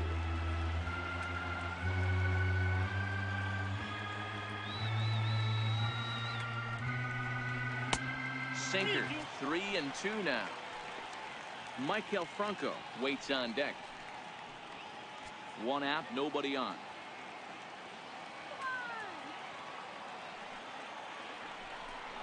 A bouncer up the middle. A diving try, but he can't haul it in. It's through for a base hit.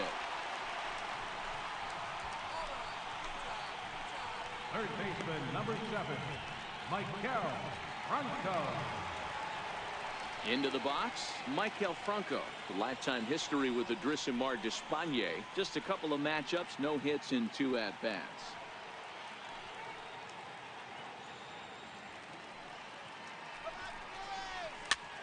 Popped him up.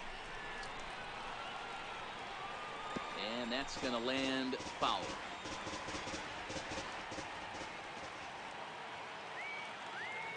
Hoping to send him packing. Pitch on its way. And he lays off the fastball away, so it's 2-2 now.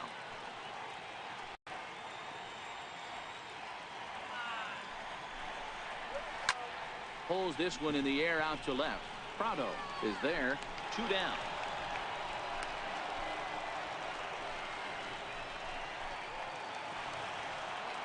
And that'll bring in J.P. Crawford. 1 for 1 after a single his first time up.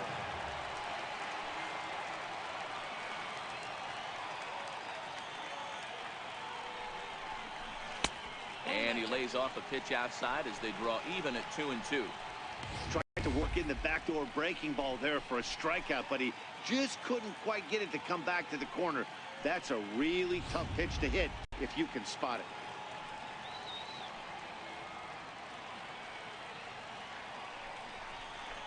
Strike 3, and the potential go-ahead run left on base. 1 left for Philadelphia. Through 4, still tied, 0-0.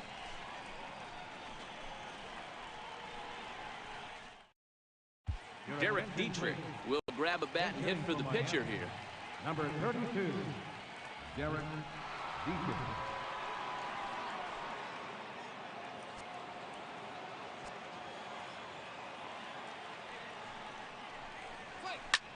In the air, down the line in left. Hoskins waits on it. He's got it 1 away. Here's Cameron Maben now. He's working on a 1 for 2 game so far. Bases are empty, 1 man out.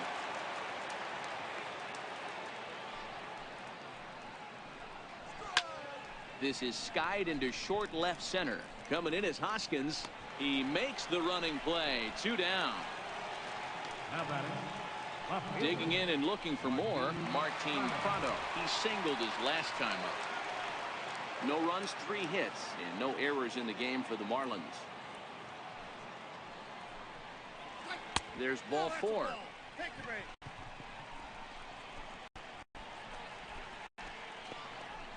Now batting, second baseman, Starlin. Here's Starlin Castro, and we'll see if they can make him pay for the 2-out walk. Always considered a big no-no, of course.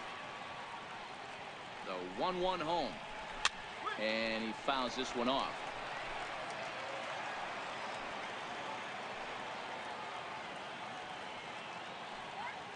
Here he comes on a ball and 2 strikes. Pitch swung on and hit in the air toward the line and right. And that's in there. Base hit. So now they'll have runners on the corners with 2 away. Hey, just a nice piece of hitting right there. He's able to keep his hands inside that ball, stay square as long as possible, and feed it into the opposite field for a base hit.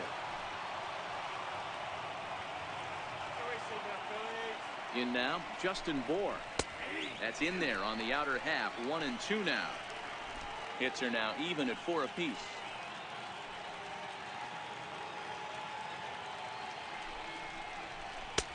And they come inside with the fastball, but it misses here, and it's back to 2-2.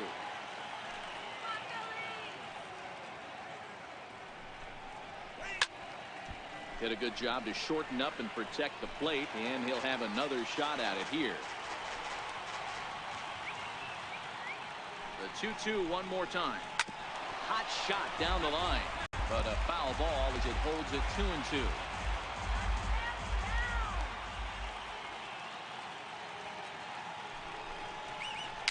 Bounced weakly near the plate.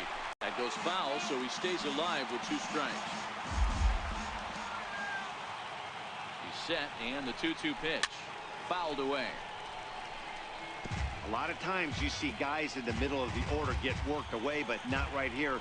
They're keeping it inside on him. Is that an effort to keep him from getting extended, do you think? Yeah, I think that's the idea, Matt, but he might spin the win if he starts looking for it in there.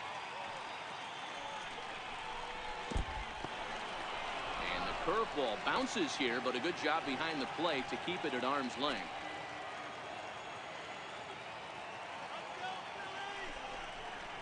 And he struck him out. A 10-pitch battle, but he finally wears him down as the inning is over. Marlins strand a pair. Halfway home, still no score.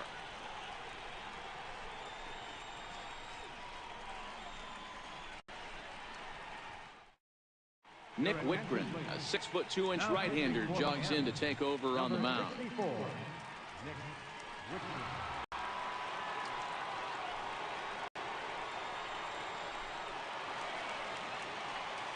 Stepping in and ready for another shot, Jorge Alfaro. First time up, he went down looking.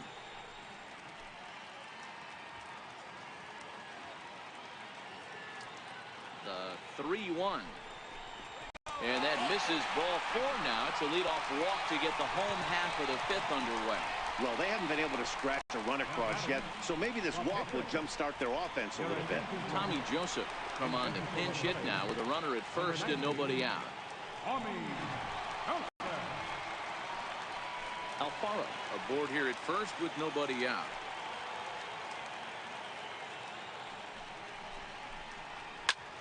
Skied into straightaway right. Waiting on it is Brinson. Makes the play, 1 away.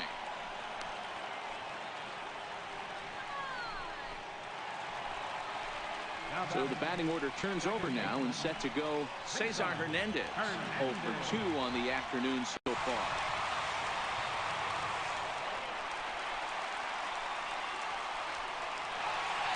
Runners on first with 1 down.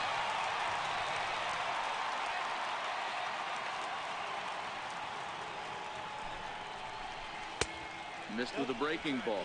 Well, partway through this one, and it's safe to say that both of these starters have brought their best stuff, and each lineup looks a bit helpless out there. Well, this one's kind of gone as we thought, D-Roll. Both of these command pitchers down in the strike zone, moving the ball up, down, in and out, making it very difficult for these hitters to put anything together. Yeah, a lot of soft contact, a lot of indecision on the part of both offenses. Nobody seems to want to pocket commit to any pitch because these guys are really mixing and matching. Not every ball's going to be hit on the screws right there. That one falls in front of the right fielder for a single. Found some green grass.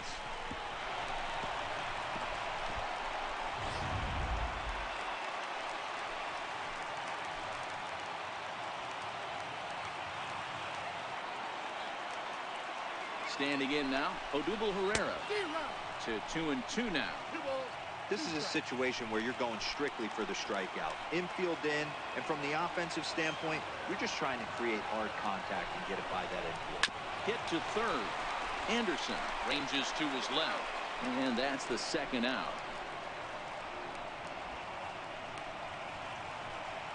First baseman, number 40. Stepping into the box, Carlos Santana. A 2-out hit would win it. Pass ball or wild pitch would do the trick just as well. Here now the 2-2. Is swung on and missed, strike 3. Phillies leave a couple. 6th inning coming up. Still zip, zip.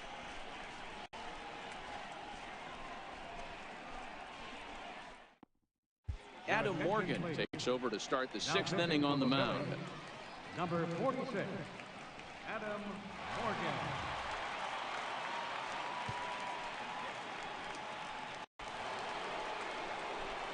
Stepping up to the plate, JT Realmuto. The head-to-head with Adam Morgan. He's gone 2 for 8.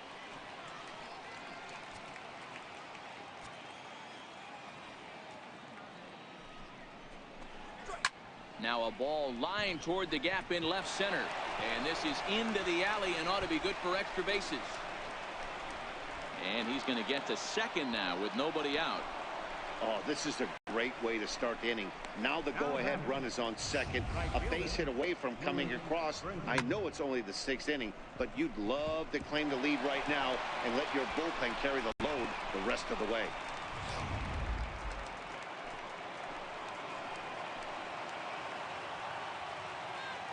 Into the box now, Lewis Brinson. All even now, 2-2.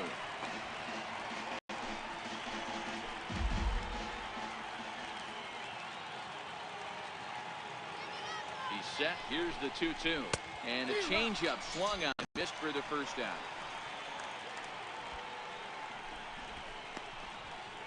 Now batting, third baseman. So striding forward now, Brian Anderson. And he could very well get the intentional pass here, as that would set up a potential double play ball that might keep the game tied. Called strike, and that'll run it full. 3-2.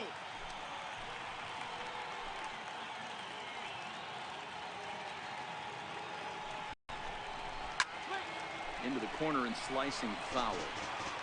Hey, he looked like he was a little bit out in front on that breaking ball right there. The body can go a little bit. If he was able to keep his hands back a little bit, he might have been able to do some damage with that pitch. Hits are even right now at 5 aside.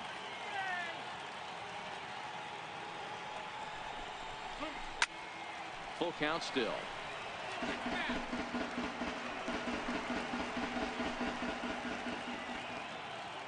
Looking for the K. Here's the pitch.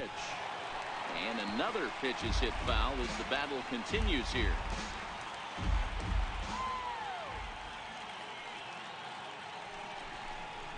Seared down the first baseline. But this will get foul, so they'll do it again. 3-2. Hey, I'm loving this right now. Classic battle. 5 fouled balls in a row. I'd love to see this. The fact that he's battling. And indeed, the throw will finish him off as they get the put out at first. You made a real nice pitch when you bounce it in the dirt and you still get the hitter to swing at it. That tells me that there's a lot of deception in that pitch right now.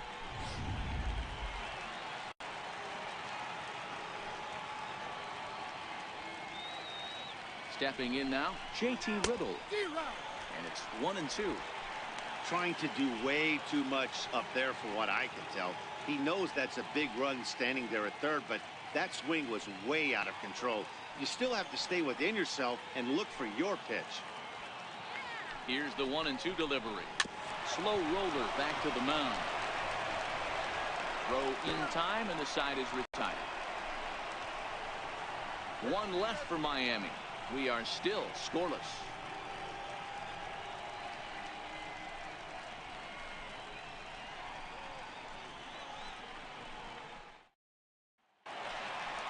So now it'll be the 4-hole hitter, Rhys Hoskins. He's singled in 2 trips to the plate thus far.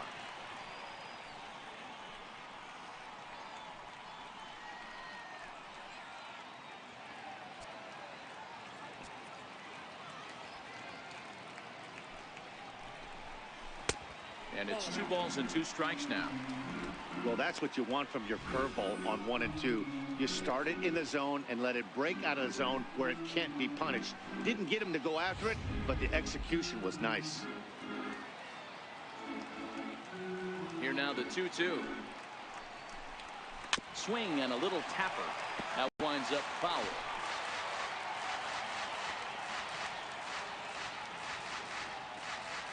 Here now the 2-2. Swung on, and he went fishing in the dirt. Realmuto goes to get it. A throw down to first, 1 away. Now batting, right fielder, Nick Williams. In now, Nick Williams, 1 for 2. He grounded out first time up and followed that with a base hit.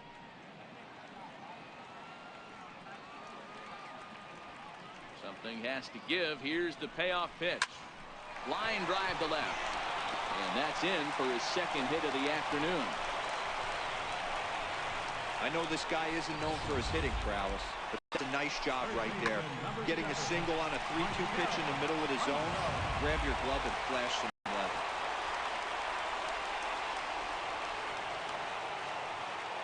Into the box, Michael Franco. The 0-2 is a breaking pitch taken for a ball, 1 and 2. Tried to get him to chase that 0-2 curveball there, but he wasn't biting. Very well could see it again here, though.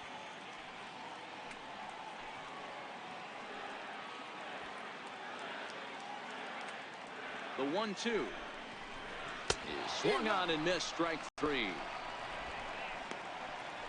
Got him with a good high fastball there. Danny, we see a lot of that pitch in strike situations these days. What makes it so effective?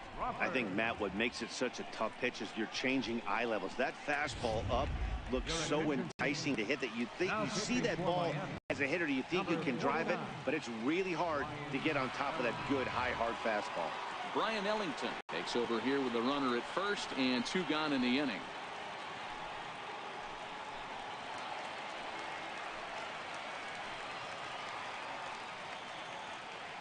Standing in now, J.P. Crawford. Swinging a ground ball to third. Throw to first in plenty of time, and the side is retired. So no runs here on a base hit, no errors, and 1 man left aboard. 7th inning coming up, and we still have no score.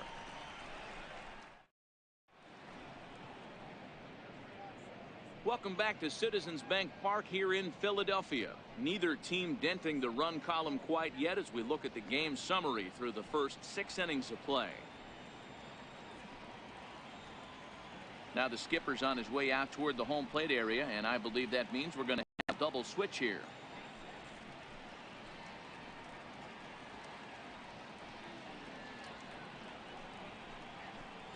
Edelbert Ramos will come on now, and he'll slide into the 7th spot in the lineup following the double switch. Adam Rosales is into the ball game as well, as he'll slide into the pitcher's spot, hitting 9th now on the double switch. Scott Van Slyke is up off the bench as he'll pinch hit here to start inning number 7.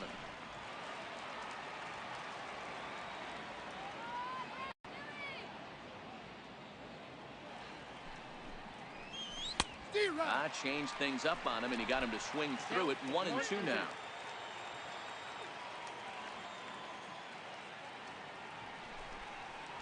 Fastball swung on and missed for the first out. Now batting, the center fielder, Cameron Maybin. So the lineup flips over, and digging in, Cameron Maybin. He's working on a 1 for 3 thus far.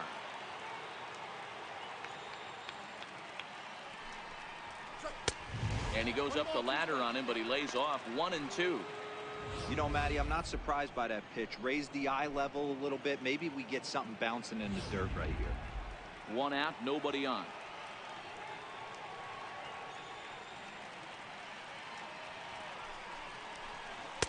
And he lays off it to even the count. 2 and 2.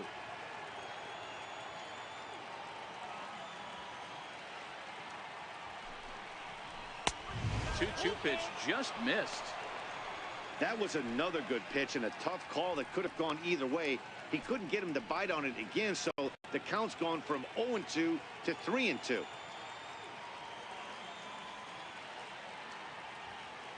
Now the Payoff pitch home. Gets him swinging. He struck him out. No problems for him on the mound since he's come out of the pen to start this inning. That's back-to-back Ks, and he's making it look pretty easy. This has the makings of a good outing so far. Martin Prado now. It was a walk in his last trip.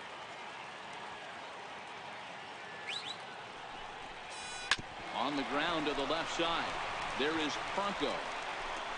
On to first, and this will remain a tie ball game as the inning is over. Miami down in order. Still no score.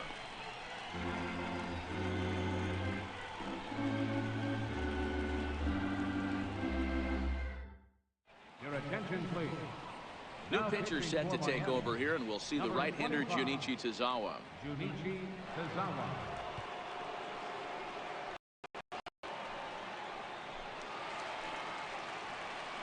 Digging in once again, Jorge Alfaro. It was a walk in his last trip.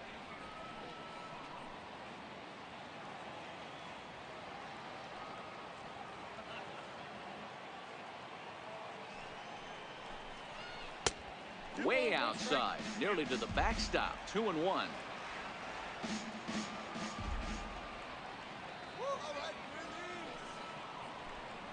Two balls and two strikes to the Phillies catcher. You got to be paying attention as an offense in a hitter's meeting in this situation. When you got a guy on the mound that you know the bottom can drop out of any pitch he throws, you have to elevate your sights. Here now the 2-2. Here's a swing and a high pop-up. Moore on the move, and he hauls it in for the first out of the inning. The batter, number 9, shortstop. Striding into the box, Adam Rosales. He's newly entered into the ball game, so this will be his first trip to the plate here in inning number 7. The 1-2 is taken for a ball as that slider broke off the plate. Marlins have some action in the bullpen now as a right-hander is up and throwing.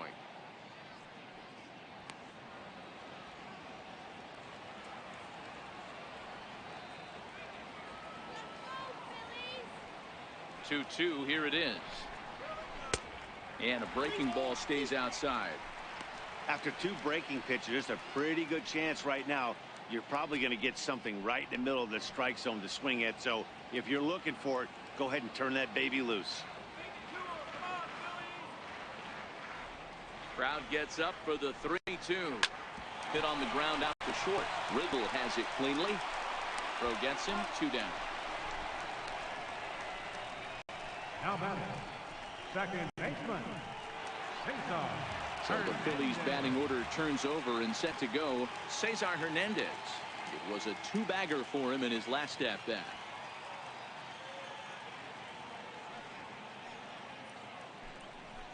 Bounced softly in front of the plate.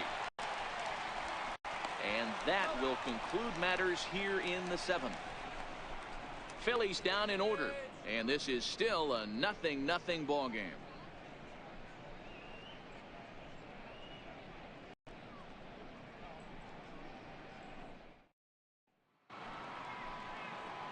Here's Starlin Castro.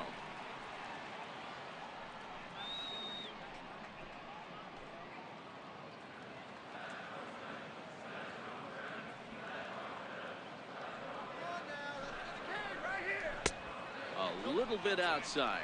2-1. We've seen outstanding performances from both of the starters in this one all game long. Both of these guys have been able to stay a few steps ahead of batters they've faced, and we'll see if either lineup can scratch something across in the later innings of the game. You know, D-Row, this is what happens sometimes when you get guys out there like these two pitchers that move the ball up, down, in and out. They disrupt timing, and it just looks like both teams have been very uncomfortable in the batter's box. It just seemed like the catcher never moved his glove on either side today. They were throwing darts out there, executing all 4 quadrants, and kept both teams off balance.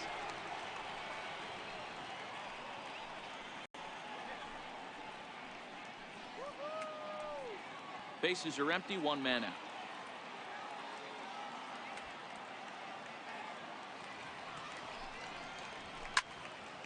Hit out of play, and it's a full count now.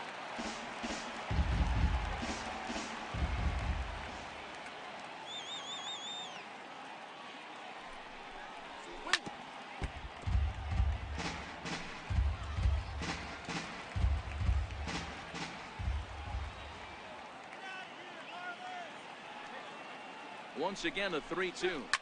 And he swings here and sends one in the air deep down the right field line.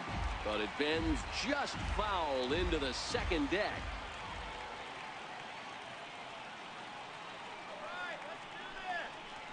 And he can only battle for so long as he's finally set down here after an 8-pitch at-bat. Now batting, catcher. Trying to pick things up where he left off. JT Realmuto, 1 for 2 with a double on his line thus far.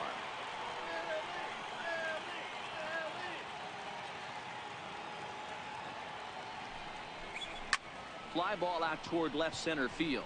Hoskins waits on it. No trouble with this one, and the inning is over. 1, 2, 3 go the Marlins. We are still scoreless.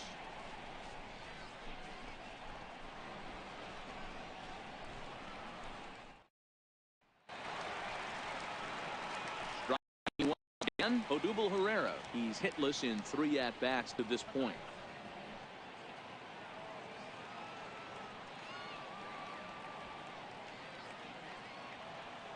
The 2-1 on its way. He turns on it and sends it deep down the line in right. And that nearly broke our tie, but instead it's a foul ball.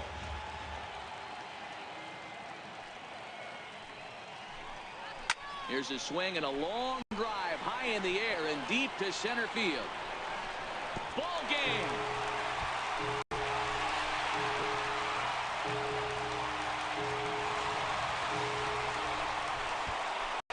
So it's a solo shot to dead center, and none bigger than that one as this ball game is over.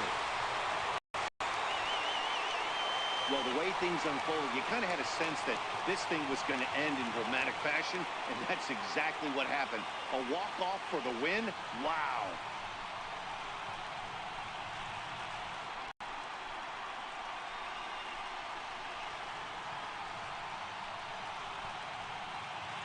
So we witnessed a close one here, but this man was a big factor in the outcome, so we're inclined to pencil him in as the top player of the game.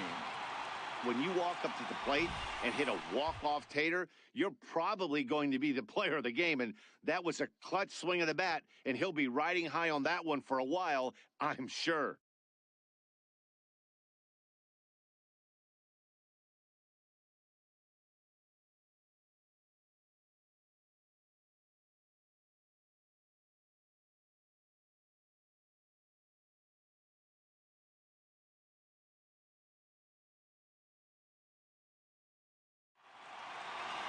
A single run good enough to do it today. 1-0 the final score.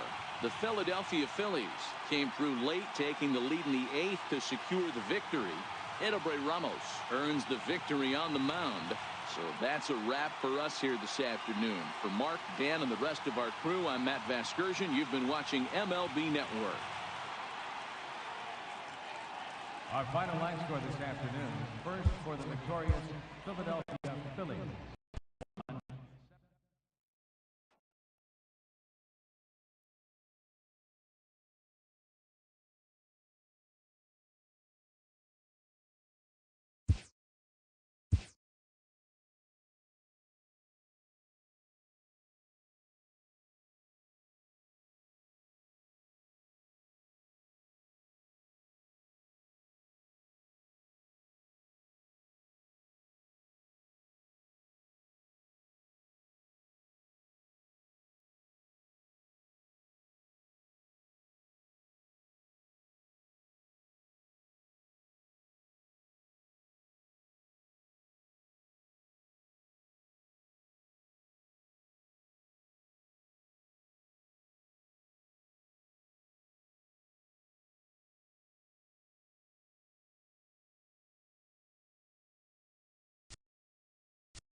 MLB Network coming your way from Tropicana Field here in St. Petersburg, Florida. Ought to be a good one here between the New York Yankees and the Tampa Bay Rays. Going to be an interesting contrast in styles in this one as one of baseball's hardest throwers goes head-to-head with a top finesse arm. Next. Chris Archer, a right-hander from North Carolina, is the man on the mound. What do you have for us on him, Danny? Chris Archer, one of the premier pitchers in baseball. When he's good, he's nearly unhittable. Great fastball with movement. Slider probably his best pitch, and the changeup has been much better recently. If Chris Archer brings his A game, it's going to be a long night for the hitters. Here's Brett Gardner now, and we are ready for some daytime baseball. The 1-2 is looked at for ball number 2. Archer has logged upwards of 900 innings on the mound so far and hangs an ERA just a little over 3.5.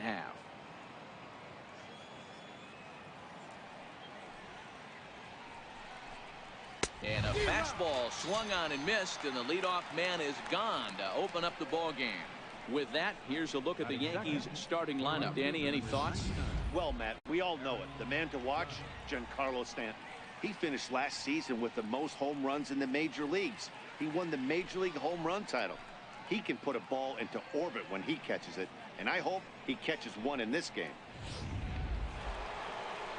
Digging in now for the Yankees, Aaron Judge.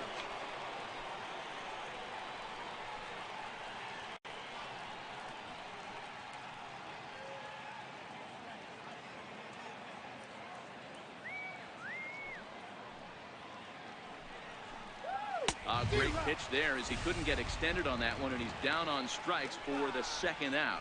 It's not that easy to make a good hitter look that bad, but that's what happens when you can bring that fastball and ride it in on the inner half of the plate right there. You can get some pretty ugly swings.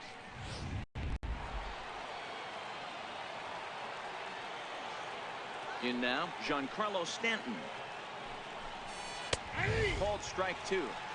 Pretty good pitch to hit there that he let go. I know it's early and they're probably wanting to run his pitch count up, but he may not get another pitch like that to swing at the rest of the game. And a great inning here as he gets another punch out and strikes out the side in order. 3 up, 3 down, 3 strikeouts. Not too shabby. Bottom of the first, straight ahead. We're scoreless on MLB Network.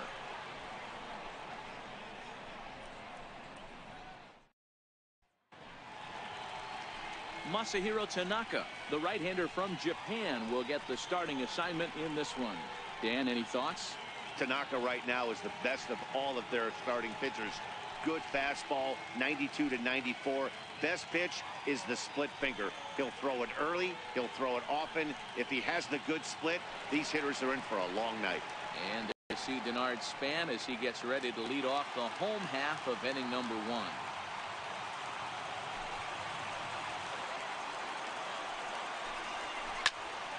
And that's into the corner, a foul ball and right. Tanaka has compiled over 600 innings of work in his major league career and hangs an ERA just a little over 3.5.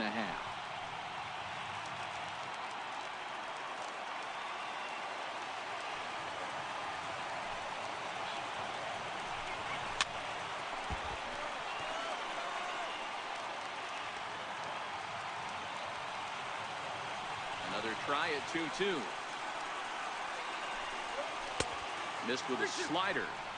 Boy, not what you want coming out of the gate as a pitcher, right? You don't want to have to show all of your pitches this early on in the game, but that's a quality at bat. And what does it make you do as a pitcher? You have to use a lot of your pitches, and the more pitches a hitter sees, the better chance they have to make good contact. Swing and a little tapper. That's a foul ball.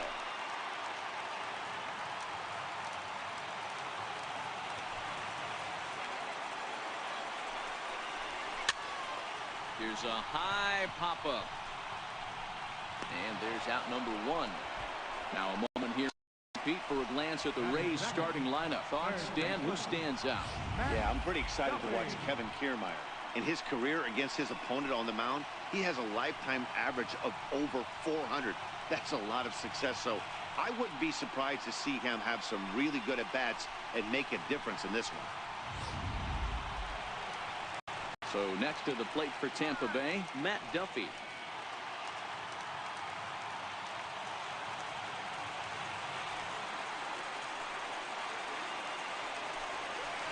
And this will be nowhere close as his control deserts him here. It's a 5-pitch walk. Whoa, you know a pitcher is really fighting himself when he misses a zone by that much. I'm surprised the catcher could even bring that in. Standing in, Kevin Kiermaier. Got a chance to end this one and send these fans home happy if he can get a ball deep enough into the gap.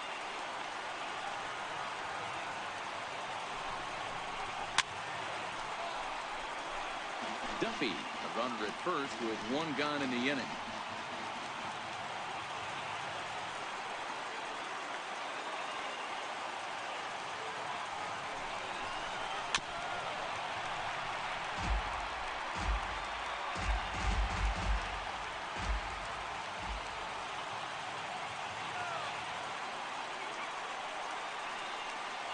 Payoff pitch one more time. Good swing, but a late one as it's fouled off to the left.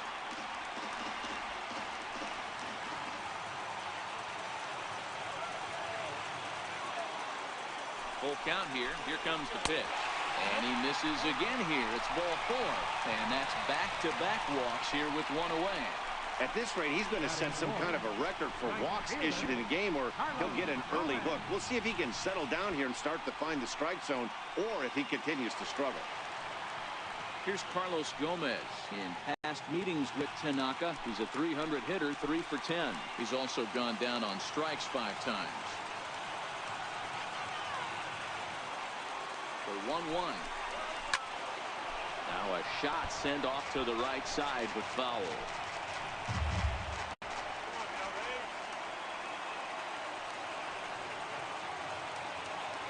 Hoping to send him packing. Pitch on its way. Ripped down the first base line. And this is down. And that should do it. And the winning run is across to score. Hey, this game looked like it was going to be one of those wild ones right from the beginning. But when you could win this thing in walk-off fashion, what a way to win a ball game. A walk-off win?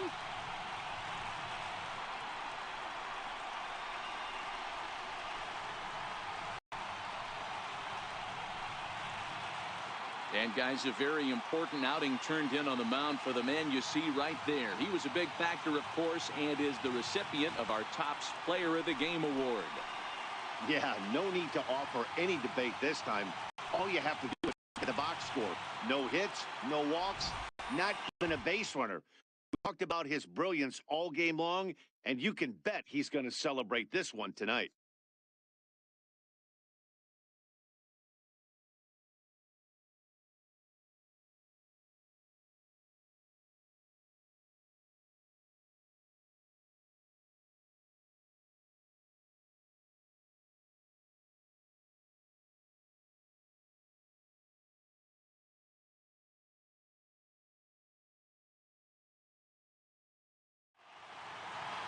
A single run good enough to do it today. 1-0 the final score. Tampa Bay jumped out to an early lead in the first and never looked back. Chris Archer is credited with the win. Masahiro Tanaka couldn't get out of the first in this one as he takes the loss. So that'll just about do it. For my partners Mark DeRosa and Dan Fleece, this is Matt Vasgersian. You've been watching a presentation of MLB Network. So long, everybody.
afternoon baseball from the Motor City, Comerica Park.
MLB Network's coverage of Major League Baseball is on the air. Tonight, an intriguing matchup between the Cincinnati Reds and the Baltimore Orioles. It's Interleague Baseball, next on MLB Network.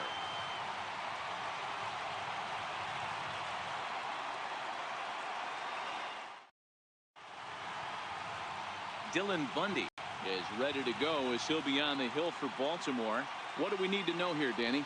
Boy, Dylan Bundy's come a long way. It wasn't that long ago where he went to camp and he had to make the team coming out of spring training. Former first-round draft pick out of high school from Oklahoma, 94 to 95 miles an hour. Good overhand 12-6 curveball and a changeup that's getting better all the time. He's turned himself into one of the league's premier pitchers. Something has to give. Here's the payoff pitch. Breaking ball swung on in the dirt. And he makes the throw to first. Hamilton is retired, and there's one away. And a moment now to glance at the Reds lineup card in this one. Dan, who do we keep an eye on? You always have to look out for a guy like Joey Votto. He hit over 320 last year, and that will get any pitcher's attention. They knew it when he was coming up, and they knew it when he was on the on-deck circle. Really impressive hitter. Ready now for Cincinnati, Scooter Gennett.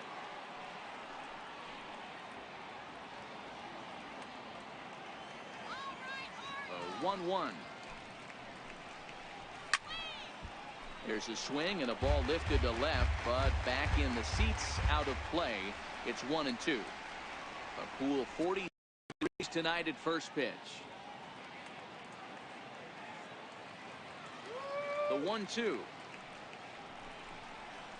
He's at the knees and called strike 3.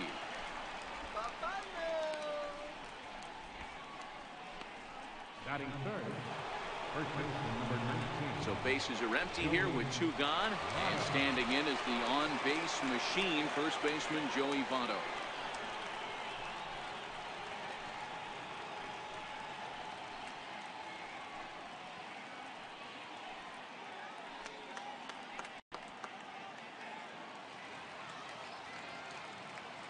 The 1-1 is swung on and missed, and that's strike 2.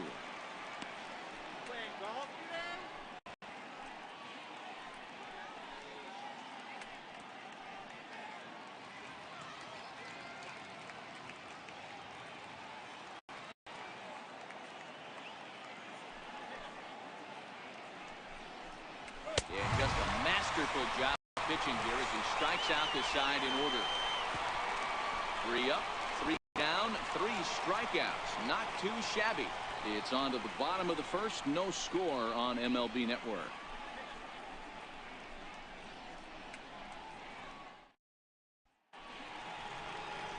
Homer Bailey, a right-hander from the state of Texas, is the man on the mound here. What do you have for us on him, Danny? Hey, thanks, Matt. Homer Bailey. 3-pitch mix. Fastball, curveball, changeup. This guy, when he's on, you'll know he needs the curveball. That's his best secondary pitch. At times, his fastball can be overpowering, 94 to 96 miles an hour. If he brings the curveball and he brings the changeup, he can be as good as anybody in the league. Now in the box, Tim Beckham. He'll lead things off here in the bottom half of the first.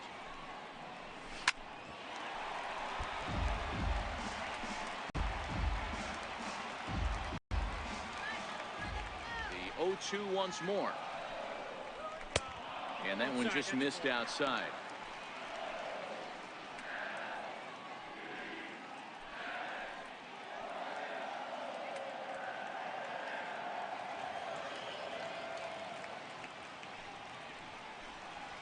Now the fastball is right by him as he swings and misses for the first out of the inning.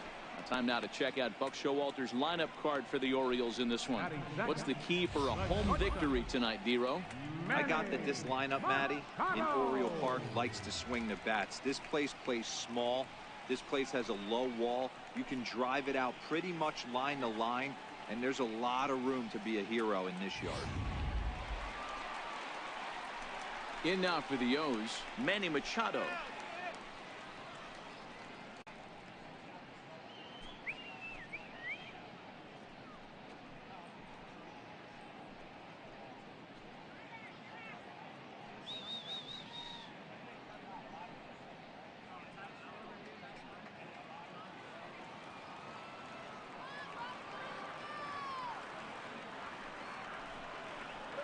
Ripped down the line, but this is going to be a foul ball as that keeps things at 2-2.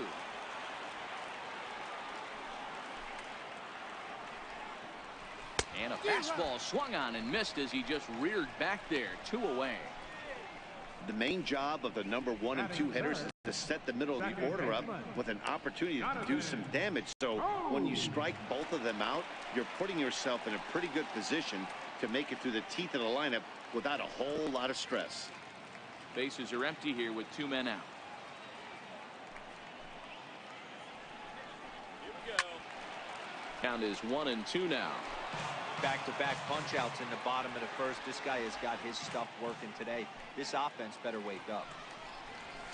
Struck him out, so he makes quick work of him here. 3 straight strikeouts, and the side is retired. 3 up, 3 down for the Orioles. Still no score.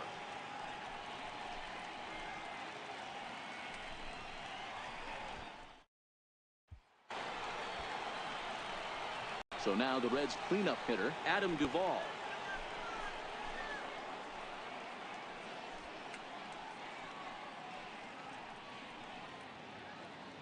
Here you go, guys.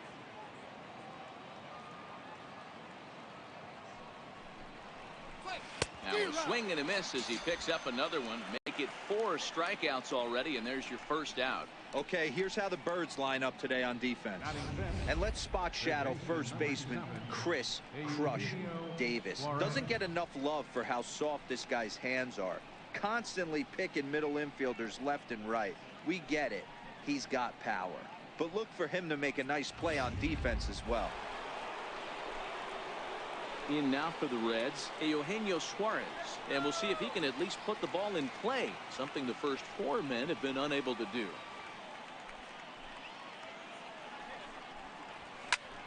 A ball and 2 strikes now.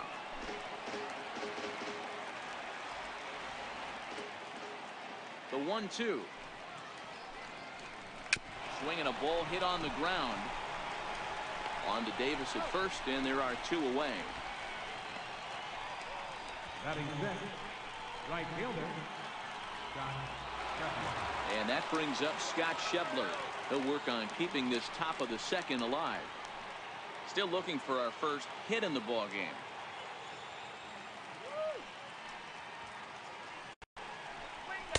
And he comes back with a fastball. 1-2 now. He looks really strong here early in this game, and that fastball is a good example. Put that thing in a great spot and right where he wanted it.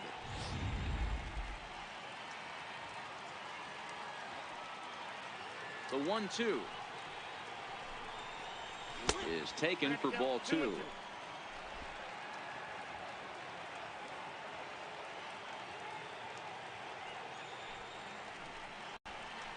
A swing and a miss as he chased with 2 strikes, and that will retire the side.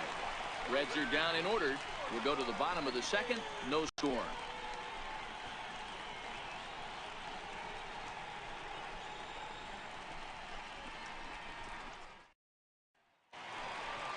Ready now for Baltimore, Adam Jones.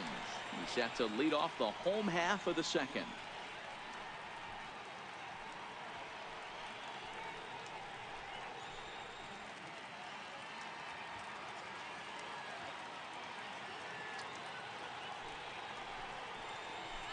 Hard hit ball to second. Fielded by Jeanette. Throw on to first in time, 1 away. Time for a look at the Cincinnati Reds on date. And let's focus our attention on first baseman Joey Votto. I don't think this guy gets enough credit for his defense because he's so dynamic on the offensive side, but one of the most prepared players in our sport, and half of that is definitely attributed to the defensive side of the ball. Stepping into the box, Trey Mancini. He'll get to take his first cuts here. Now the 1-1 pitch. Fouled off. Bailey has become known as a guy that's tough to take deep. So many starting pitchers find themselves snake bitten by the gopher ball, but he really limits that. The 1-2. Hit hard down the line. And this is down for extra bases. And there's your winning run moving into scoring position. Not in time, and he's in there with a double. Man, I love this angle. Looking right down the line. You can see that he generates his power from his lower half, taking it down the line for a clean double. Great look there.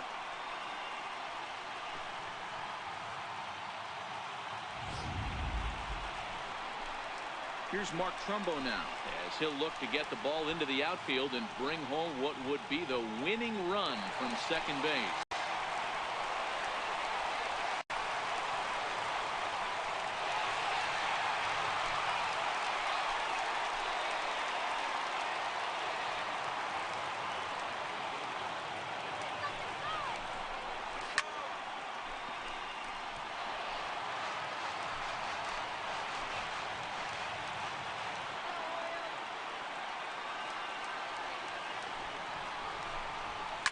And it's fouled away.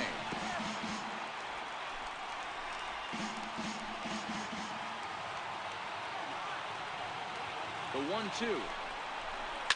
High fly ball out to deep right field. Schebler going back on it. A leap, but he can't get it. It's off the wall. Mancini is on his way home. And a relay to the plate. And the Orioles are going to walk off winners. Well, the way things unfolded, you kind of had a sense that this thing was going to end in dramatic fashion, and that's exactly what happened. A walk-off for the win? Wow.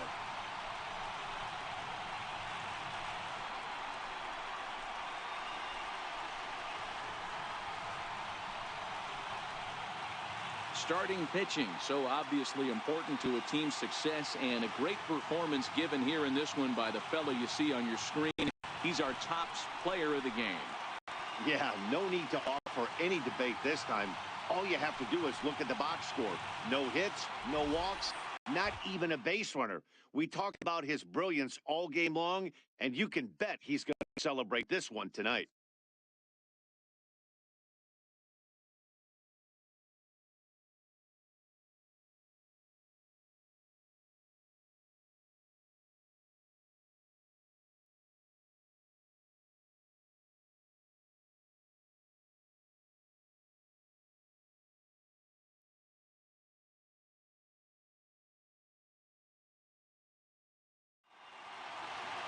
And that one run held up tonight, 1-0 the final.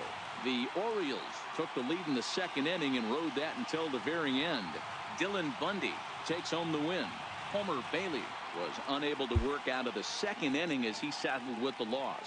So that's a wrap here tonight. Mark DeRosa, Dan Plesac, Matt Vasgersian, we're all thanking you for watching Major League Baseball on MLB Network. Have a great night.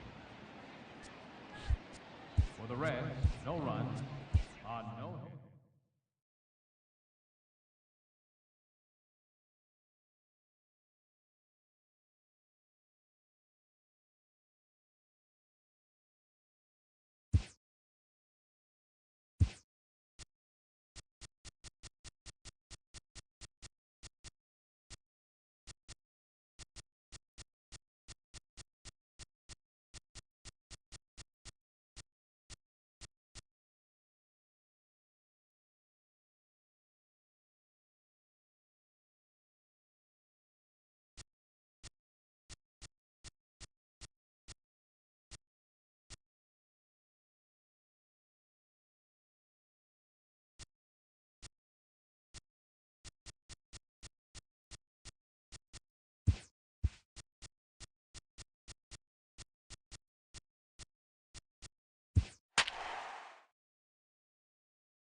From Rogers Center in downtown Toronto, you're watching MLB Network. Coming up, we've got a good matchup in store between the Seattle Mariners and the Toronto Blue Jays. Two great hitters lead their teams to battle next on MLB Network.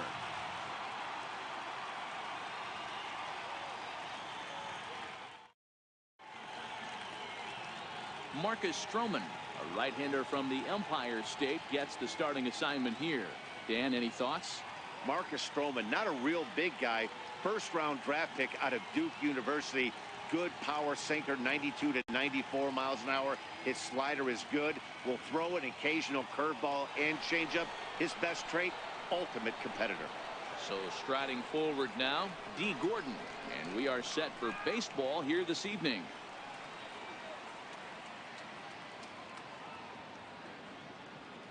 Now the 1-1 pitch. Now a bunt attempt here, but a foul ball. 1-2 the count now. Now the 1-2 home to Gordon. Lifted down the line in left. And this will wind up a foul ball.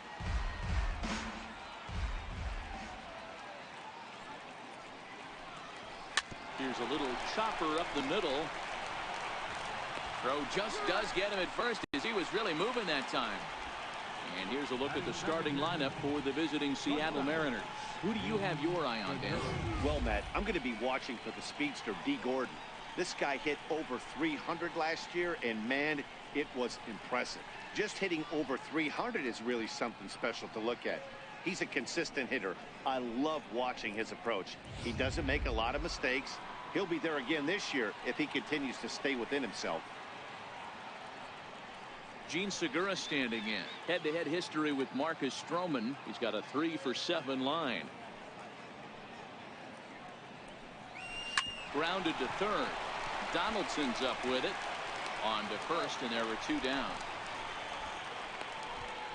Batting third, second baseman, Robinson Cano.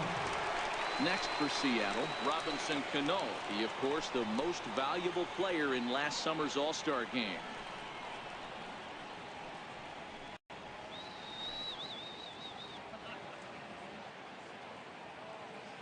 Now the 2-1 pitch.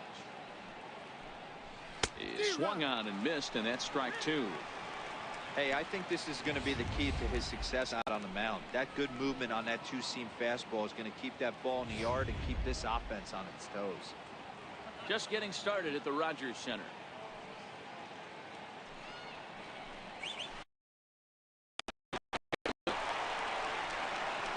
Throw on to smoke at first, and the side is retired. Mariners are down in order. Now the Blue Jays will get their chance. No score.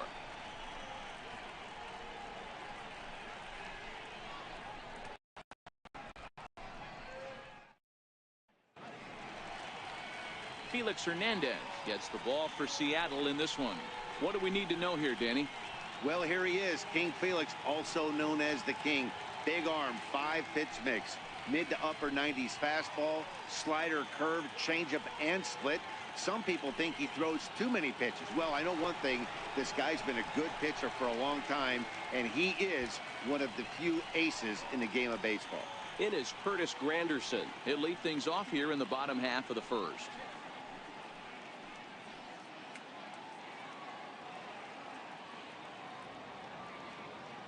Now the 2-1. Swinging a ball hit softly on the ground. But this will be a foul ball as that evens things at 2-2. All even at 2-2. Here it is. And a good sinker there gets him swinging for the first out. With that, let's take a look at the Blue Jays starting lineup. Who are you focused on, Dan Plesac? Yeah, Matt, I cannot wait to get a look at Josh Donaldson, the bringer of rain. He's got great power. I love watching a guy can take the ball to the opposite field or go to dead center field, and that's exactly who he is. BP is impressive, and I wouldn't be surprised to see him launch one in this one. Here's the third baseman, Josh Donaldson. The head-to-head history with King Felix. He has 7 hits in 39 at-bats. He's taken him deep once.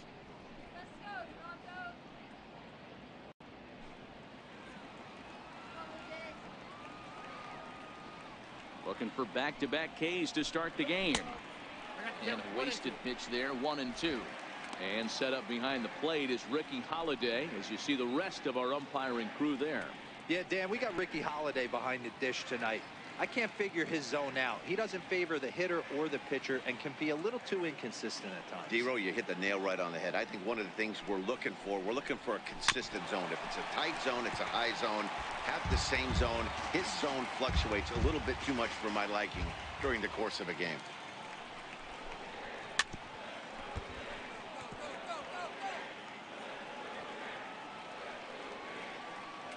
Here he comes again, 1-2. And there's a pitch that just misses the inside corner. You can bet these hitters are taking note of what the guy on the hill is working with. A long at bat like this in the first inning can reveal a lot.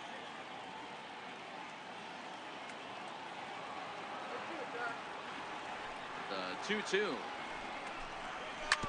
Boy, and he just won't go away as he fights off another pitch and hits it foul right at the plate.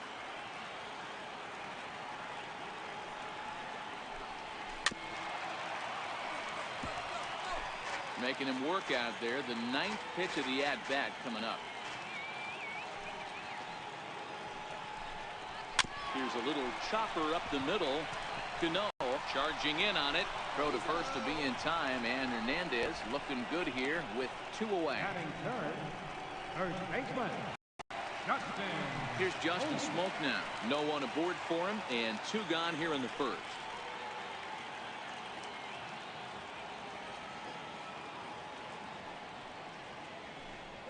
Changes up on him, but that's in the dirt for a ball. Well, that's a smart miss there. Sometimes guys will chase it down there, especially when they're in protect mode on an 0-2 count.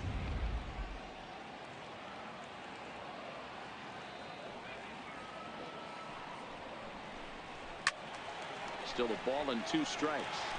2 out, nobody on.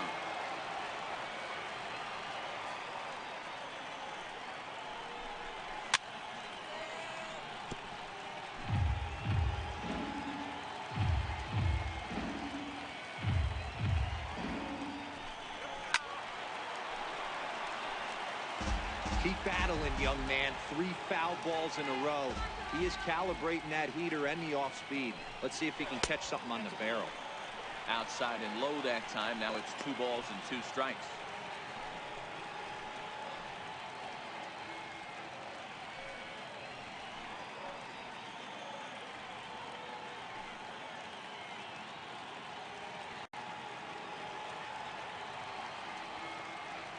Here now the 2-2. A bouncer to the left side. Throw on to first gets him, and the side is retired. Blue Jays go down in order, and this is still a 0-0 ball game.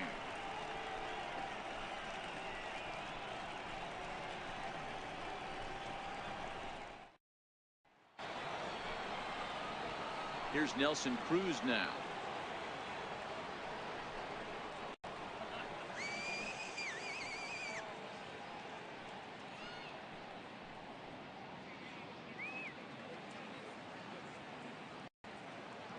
The 3-2 pitch.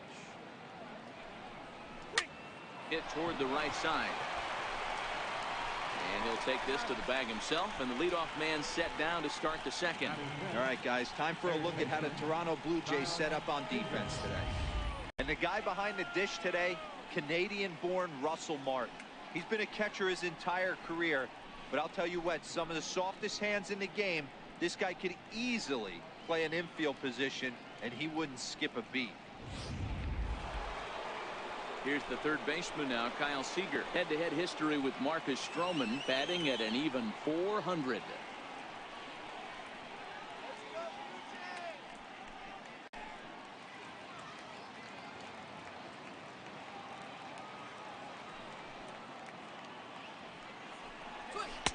Comes with a slider, 3-0, but gets it over for strike 1. Now that's a really curious pitch selection. 3-0 and turned to the slider. You have to wonder if maybe he's lost the feel for his fastball. Still looking for our first hit in the ball game. Sliced hard the other way, and that'll get down for what should be extra bases. Seager will make the turn for second.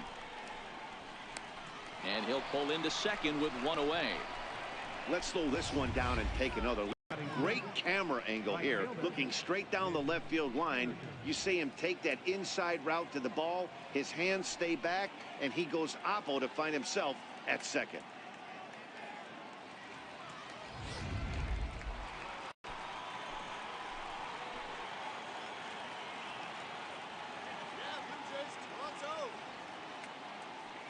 Stepping in now, Mitch Haniger. No offer on that one. 2 balls and a strike. Well, that's a good pitch, but you have to get a little bit closer to the plate than that. That's that big sweeping slider. If it was a little closer, you might get a swing.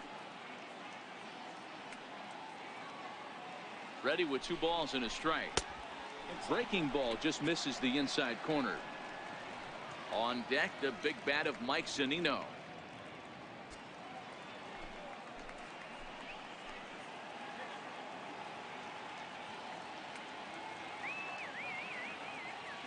The 3-1 pitch. Hit hard on the ground towards second. Over to Smoke at first, and there are 2 away. Batting 7, the catcher, number 3. So coming to the plate, Mike Zunino. Although there are a couple of bases open, and we'll see if they think about working around him.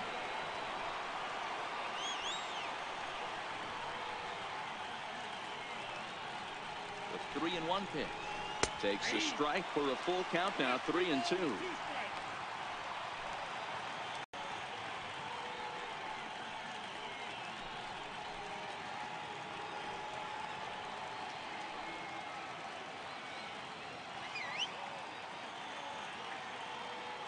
Now the payoff pitch home is offered at and missed. He chased it for strike 3. Mariners leave 1. We'll go to the bottom of the second. No score.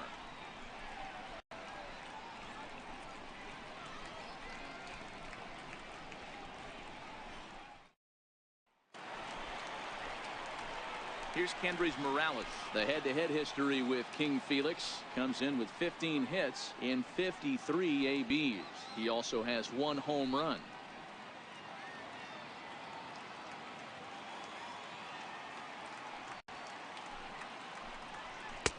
A ball and 2 strikes.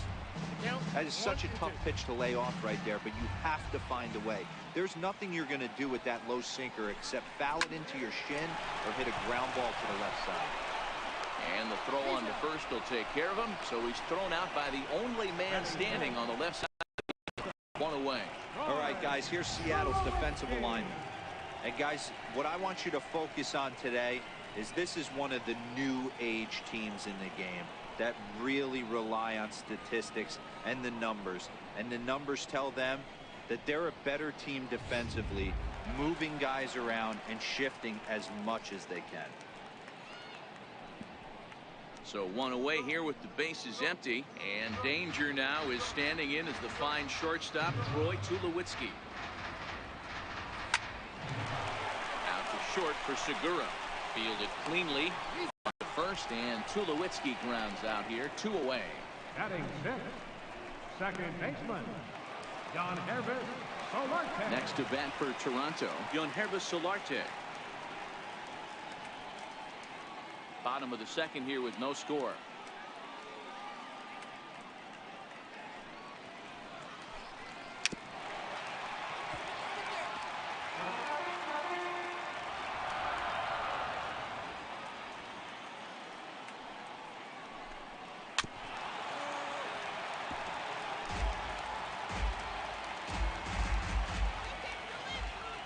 The 1-2.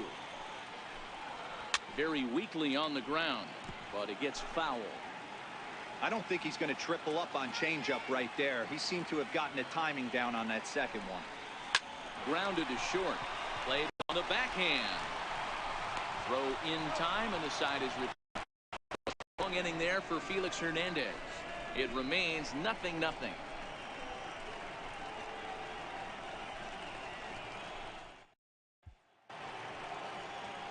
And that'll bring up Ben Gamble.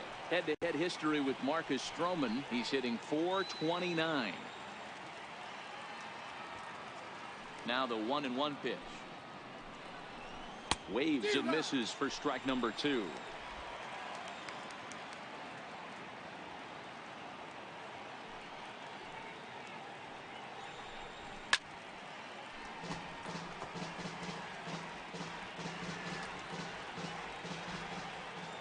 The 1-2 is in there. A called strike 3.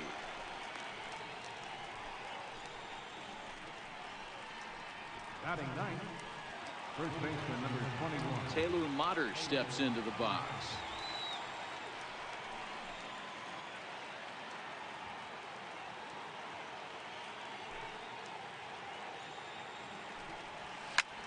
Takes this the other way to right. And that's into the outfield for a 1-out base hit. Number 9 batter comes through that time, as it'll now be up to the top of the order with 1 away. Now batting. Hey, just a nice piece of hitting right there. He's able to keep his hands inside that ball, stay square as long as possible, and feed it into the opposite field for a base hit.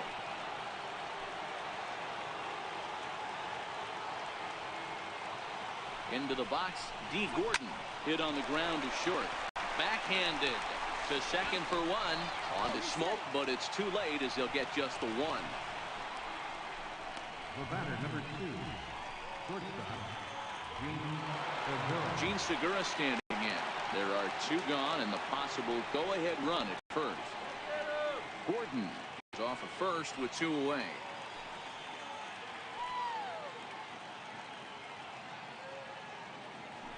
Now a throw over and a dive, but he's back in there.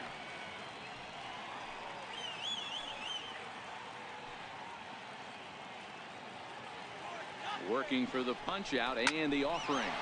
Driven nicely into the gap. Gordon rounds the corner and is headed home.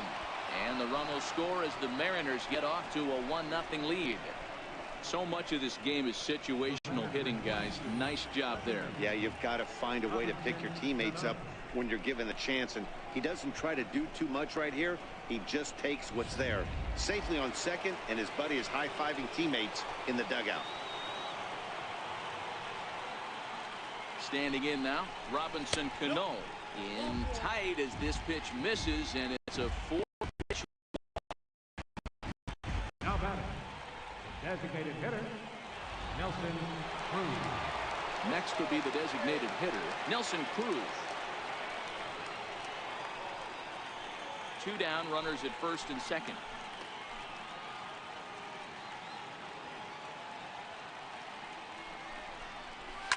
High in the air out to center field.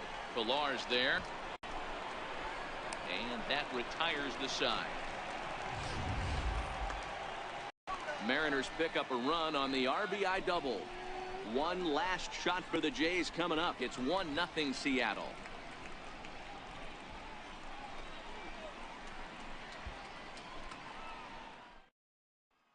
Here's Randall Grichuk, 7, 8, and 9 to start the home third. Not much going on offensively so far for these guys. 6 up, 6 down. We'll see if the bottom part of the lineup can get something going. Well, the home crowd seems a little restless, so I'm sure they'd appreciate it.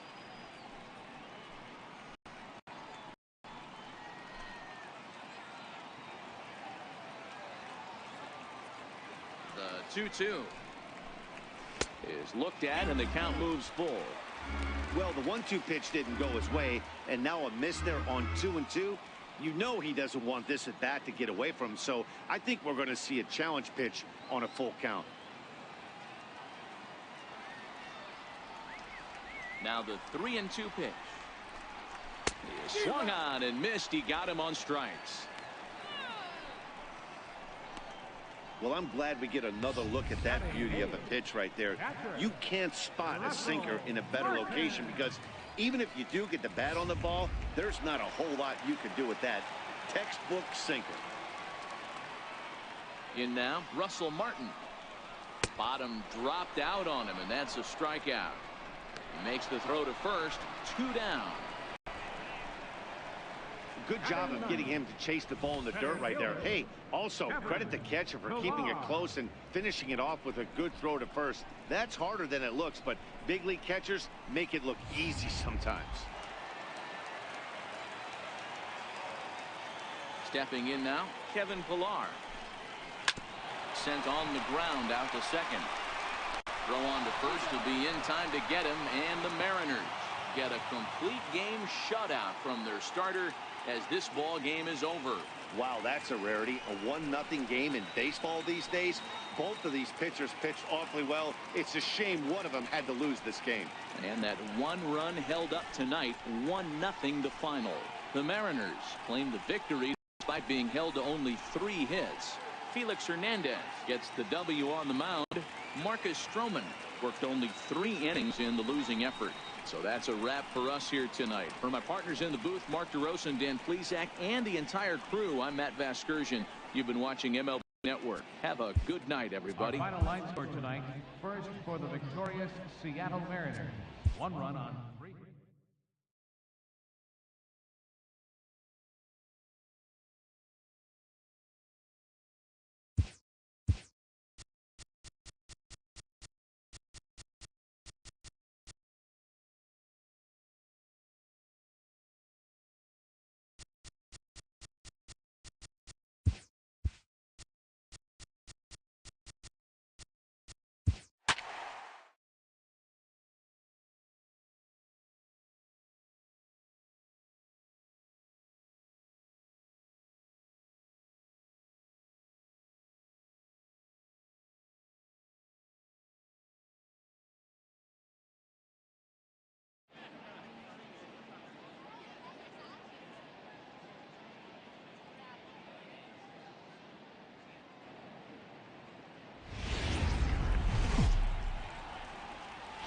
From the oldest stadium in baseball, Fenway Park, MLB Network is on the air. Today we've got a good matchup in store between the Chicago White Sox and the Boston Red Sox.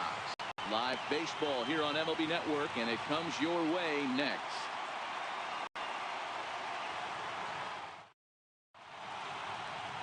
Chris Sale will be the starter for the Bo Sox in this contest. Dan Plesac, what do you got? Thanks, Matt. Chris Sale, you're talking about one of the premier pitchers in the game of baseball. Big fastball, 95 to 98 miles an hour. Wipe out slider. Great comparison. He's the closest thing we've seen to Randy Johnson. A nightmare against lefties. 3-pitch guy, fastball, slider, and a changeup that's getting better all the time. He is a definition of a true ace. Swung on and missed. He didn't even come close to contact on a ball way out of the zone. 1 out. Now a moment here to check out the White Sox starting lineup. Danny, who stands out to you? Well, Matt, the guy to watch has to be Jose Abreu. This guy hit over 300 last year, and man, it was impressive. Just hitting over 300 is really something special to look at. He's a consistent hitter. I love watching his approach. He doesn't make a lot of mistakes. He'll be there again this year if he continues to stay within himself. Up next for Chicago, Yoan Moncada, as he'll get his first opportunity in this one. Swing and a miss on the fastball that time, out number 2. The main job of the number 1 and 2 hitters is to set the middle of the order up with an opportunity to do some damage. So when you strike both of them out, you're putting yourself in a pretty good position to make it through the teeth of the lineup without a whole lot of stress. Just underway here at Fenway Park. This one sinks low and a touch outside. It's a full count, 3-2. Avisail Garcia would be next.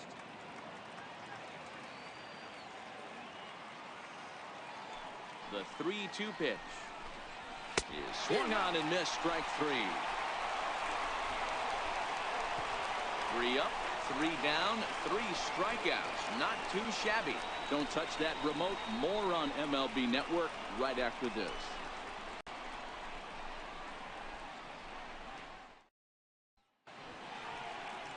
James Shields, the California-born right-hander, is on the mound.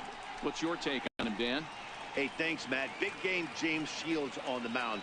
3-pitch guy. Fastball, curveball, changeup. One of the keys for James Shields, he needs that curveball. If he has the curveball, it gets the hitters off of the fastball.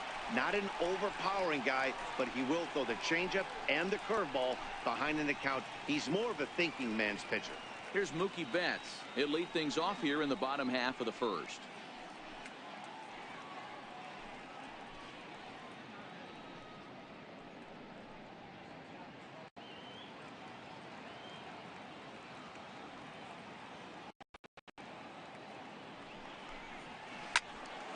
Too close for comfort, and he did a good job just to make contact.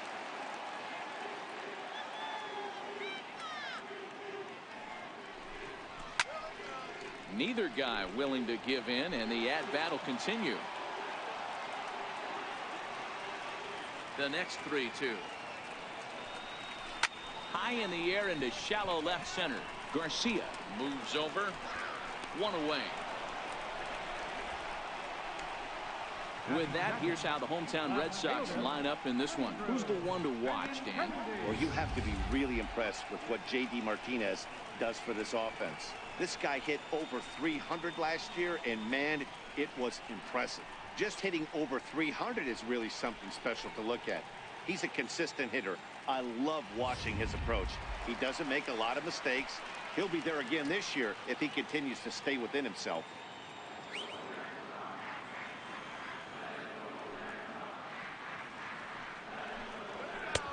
No offer on that one. 2 balls and a strike. Time for a look at our umpires in this one. Behind the plate is James Kingsley.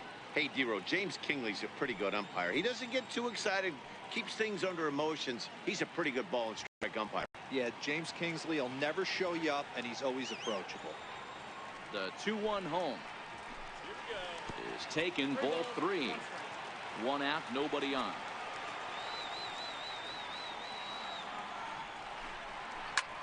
High pop-up. Anderson is calling for it. 2 down. Batting third, first baseman. There's the first baseman now, Mitch Moreland. First cuts for him here with the bases open and 2 away. Bases are empty here with 2 men out.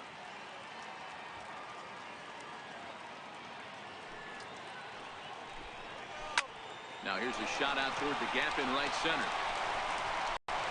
And this will kick up against the wall near the Red Sox bullpen.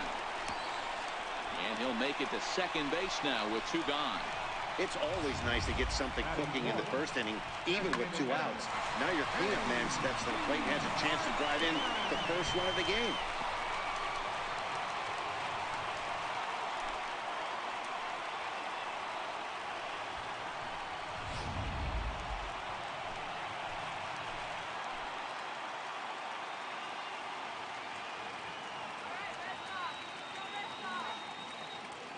Into the box, J.D. Martinez.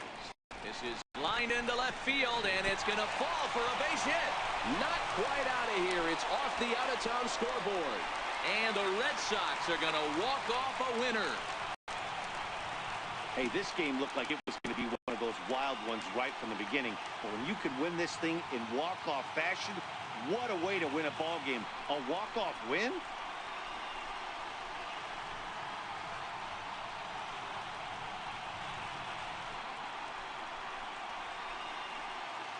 And, fellas, a very strong performance on the mound by the guy you see there. A worthy recipient, no doubt, of our Topps Player of the Game award. Yeah, no need to offer any debate this time. All you have to do is look at the box score. No hits, no walks, not even a base runner. We talked about his brilliance all game long, and you can bet he's going to celebrate this one tonight.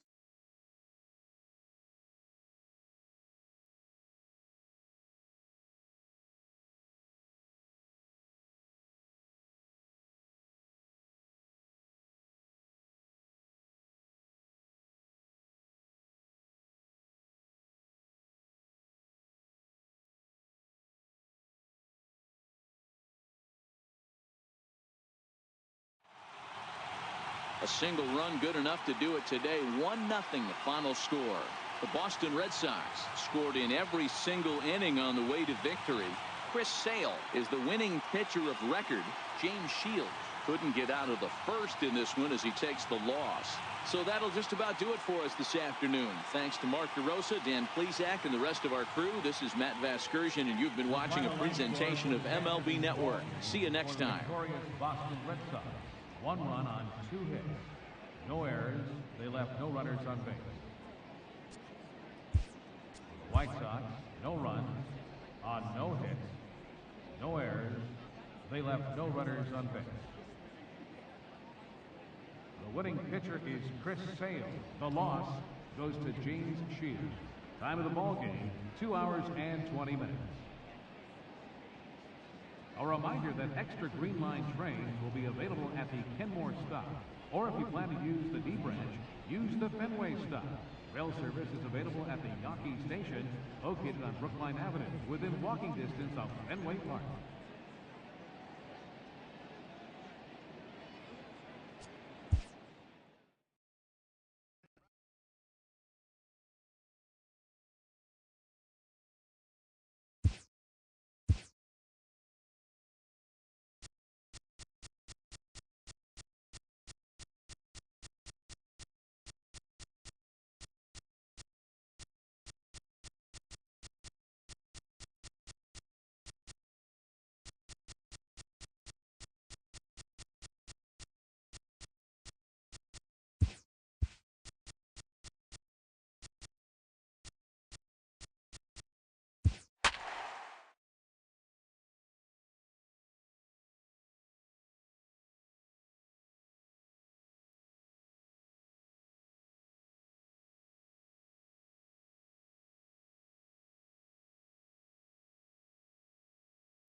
Now from Citi Field in Flushing, Queens, welcome to Major League Baseball on MLB Network. A good matchup here for you tonight between the St. Louis Cardinals and the New York Mets. Two great hitters lead their teams to battle next on MLB Network.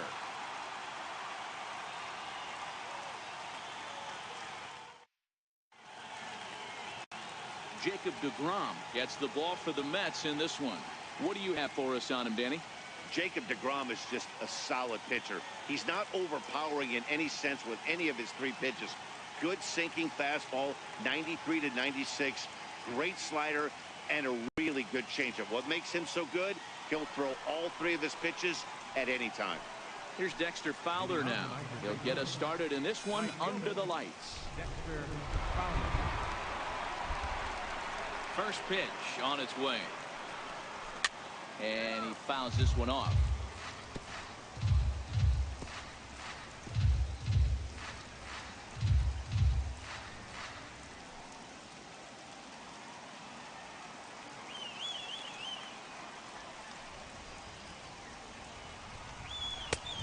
Fastball that he's way out in front of. A swing and a miss.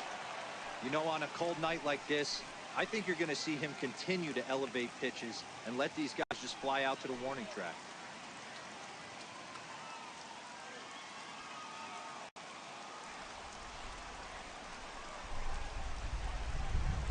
Into the windup. Here comes the 0-2 pitch. And he takes strike 3 called on the fastball, and the leadoff man is gone to start the evening. Now a chance to look at the starting 9 for the visiting St. Louis Cardinals. Danny, any thoughts? Well, you better look out for that cleanup spot.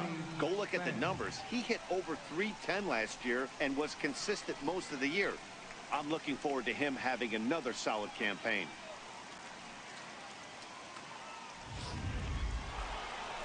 Digging in, Tommy Pham.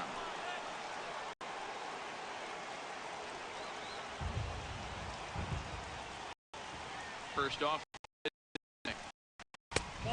fastball here is a look at ball 1. 1-0. He last guy, but he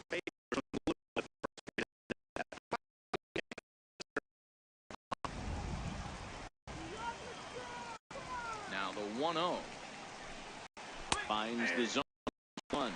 Time to take a look at the umpires in this one. Behind the plate is Mike Fillmore. Hey, D-Roll, Mike Fillmore, one of the most consistent umpires throughout the league. Both pitchers and position players love this guy. Yeah, I think one of the best in the business. How I judge a good teammate is every day he opens that door. Is he consistent? Can I count on him? Mike Fillmore is the exact same way behind the dish. Well, they'll run this one in on him, and he can't connect, so he finds himself down 1-2 now.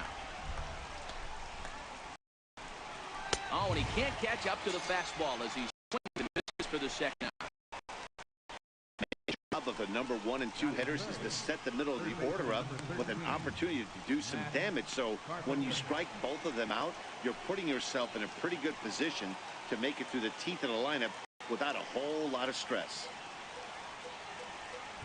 He's ready. Here's the first offer. Thought he had the inside corner that time, but it missed for ball 1. Yeah, the rain starting to intensify here. It's coming down a little heavier now. We'll see how much longer the umpires can wait. Well, you could say that again, Matt. It's raining cats and dogs out there. Make sure you don't step in a poodle. I think it's time to get the grounds crew out. Pulled toward right center field. Bruce has a read on it. And that's the third out. Nothing doing.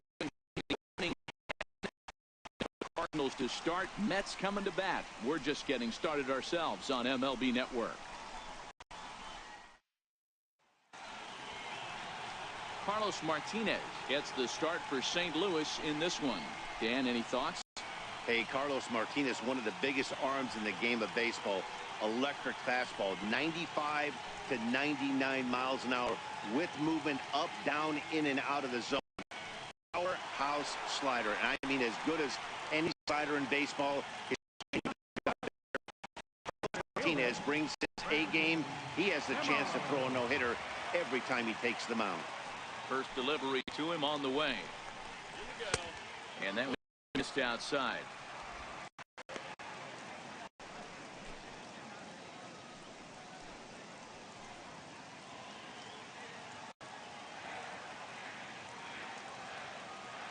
The 1-0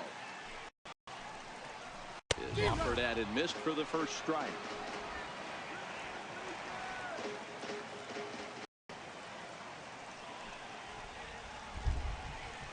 And a half-hearted attempt that time as he broke the plane of the plate. It's a ball and 2 strikes now.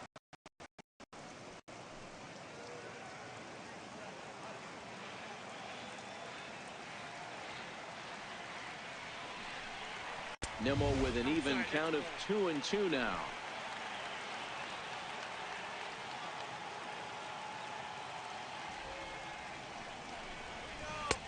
And he misses one things 3-2. Waiting on deck is Drupal Cabrera. Into the windup, ready with the payoff pitch. Lifted down the line in left. And this will wind up a foul ball. Another full count pitch home. He swung on and missed. He got him on strikes. With a moment, the match. Oh, man, I can't wait to see if La Potencia, Yoenis Cespedes, can keep it going. We all know he's just a great baseball player. He's one of the elite players in the game, and it's always a privilege to see him do his thing. Hopefully he does just that in this one. So the base is empty here with 1 away, and that'll bring the second. First pitch of the at-bat on its way. And a neck-high fastball that time.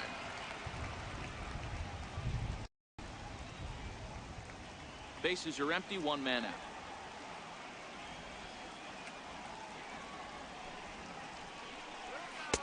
Downstairs, 2 balls and no strikes. 2 balls, no strikes.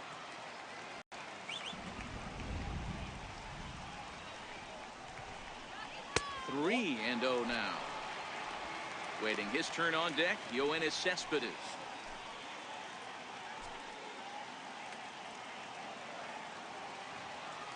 Here it is, the 3-0. It's laid off, but in there for strike 1. Hey, that's a well-executed fastball right there at the bottom of the zone. If he stays there all day, it's going to make for a long day for the offense. Unless they're willing to bend their launch angle, he's on. A good pass at that ball, just a little late, and now the count's full. 1 out, nobody on.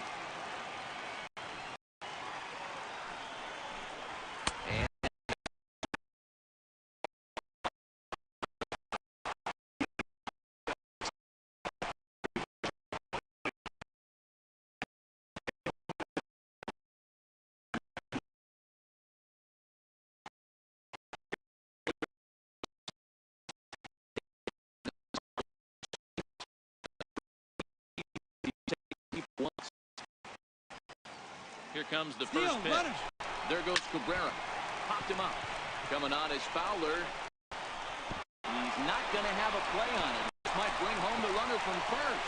And this will be off the wall out near the 330 marker. Well, unfortunately, being close isn't quite good enough most of the time. Love the effort in the outfield, and he was close to making the play, but instead it's a double. That's a risky play, though. Could have been a lot worse than a double.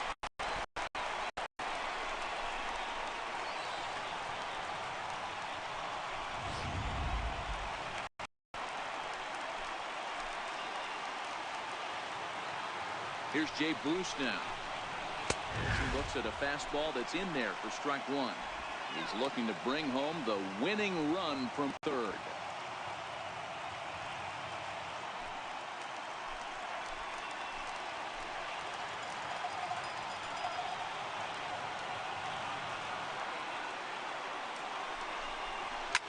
Goes the other way with it as this is in the air down the line in left. Ozuna has it, and I'd be surprised if they... And the Mets are going to walk home a winner.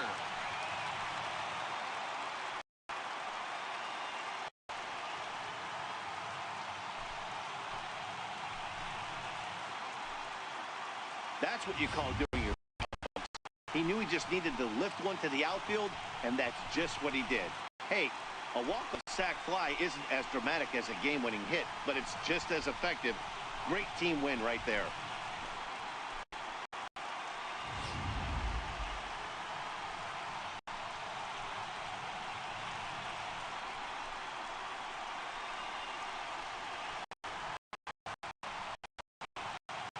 He was on from the second he took the mound in the first inning and really never wavered. No doubt the complete game shutout makes him our top player of the game.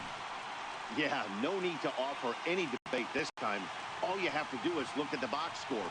No hits, no walks, not even a base runner. We talked about his brilliance all game long, and you can bet he's going to celebrate this one tonight.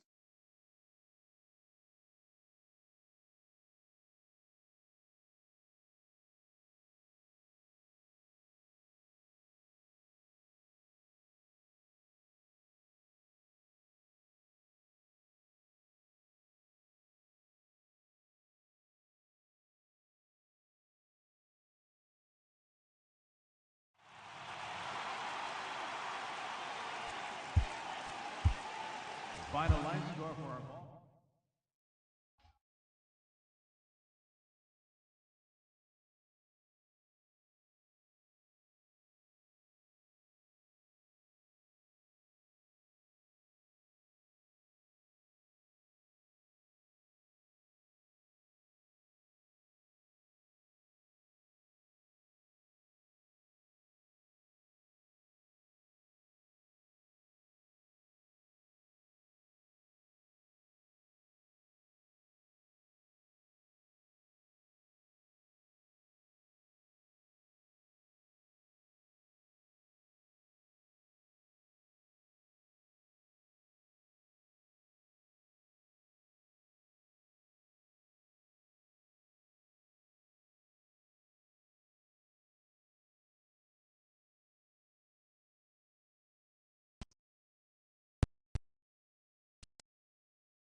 MLB Network welcomes you to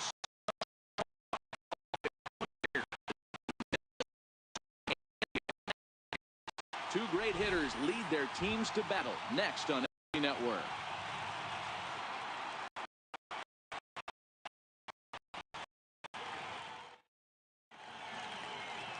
Julio Teheran, the Colombian.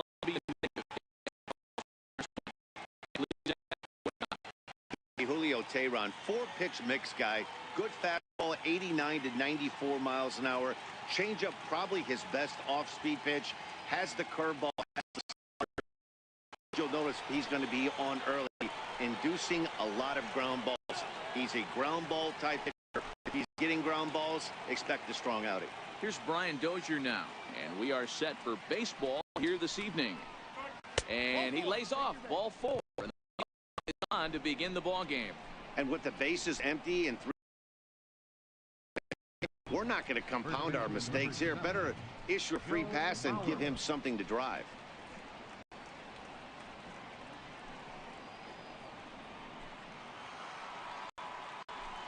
So here's Joe Mauer.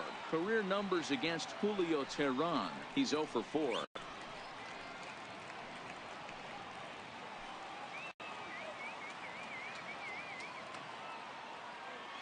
Three-two pitch. Skied into very shallow right. Markakis has a read on it. One away.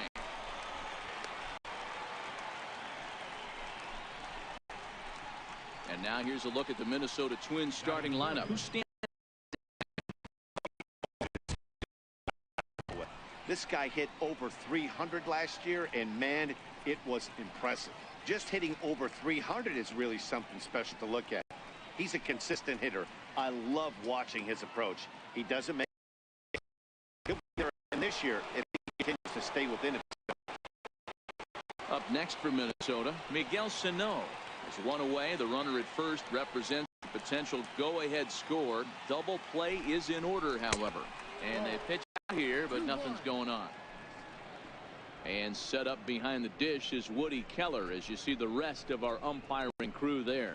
You know, D-Row, Woody Keller's a good umpire, but at times the consistency kind of wavers a little bit. I'm not sure if you'd say he's a low ball umpire or a high ball umpire. Sometimes his zone changes from game to game. Yeah, he can be a little inconsistent, Dan, no question about it, but he's approachable.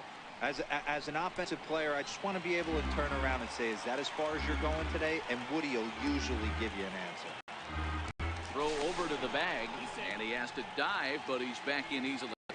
Dozier stands. And again a throw, a dive, but he's back.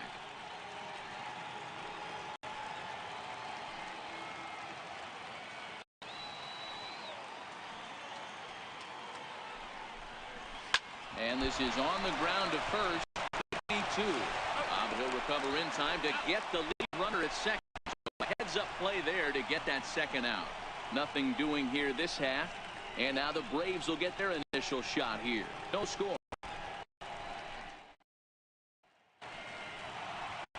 Jose Barrios, the right-hander out of Puerto Rico, will be the starter. What do we need to know here, Danny? Hey, Matt, coming on Jose Barrios, and this guy has all the tools to be a great one. Great velocity with life. 94 to 97 miles an hour. Power slider, and it's a big sweeper. His changeup is getting better.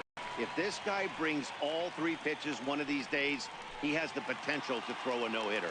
Stepping in, Ender Inciarte. He'll lead things off here in the bottom half of the first.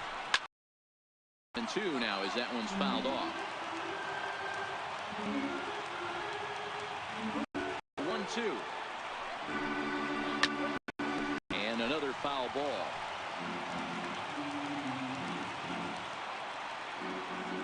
The 1-2. Misses, ball 2. It's a result of a lot of foul balls. He might have tried to do a little bit.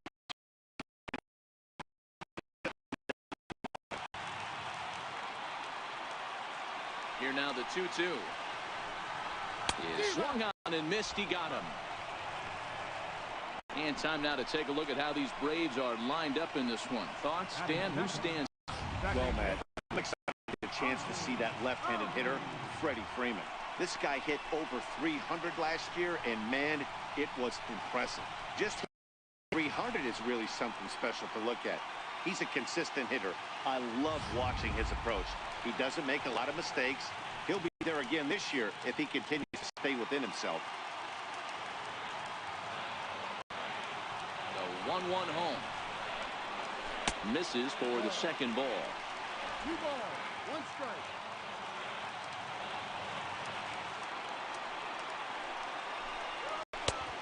And this one is over, and he works the count back to 2-2. Looking for back-to-back Ks to start the game. And that's low, so a good eye there as he works the count back full. Freddie Freeman there. He'll hit next. Bases are empty, 1 man out.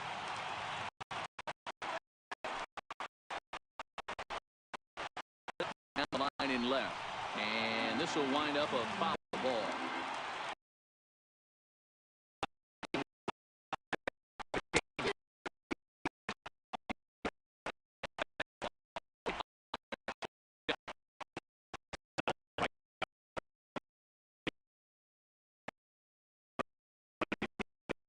Work for it. And when you're doing that in the first inning, it can have an effect on how to be able to go into this start. There's a difference between that and going down on 4 pitches.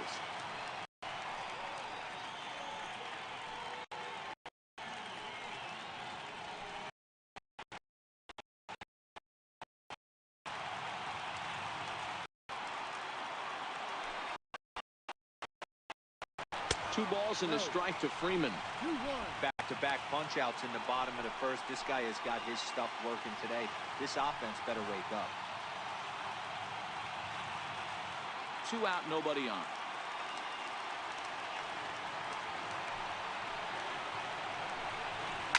Well hit, but right into the teeth of the shin. Oh, what a stop. Slide in time. Braves are set down 1-2-3. We are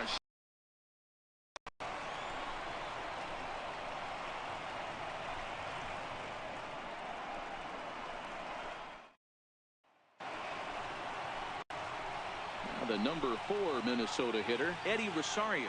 He'll get us started in the top of the second.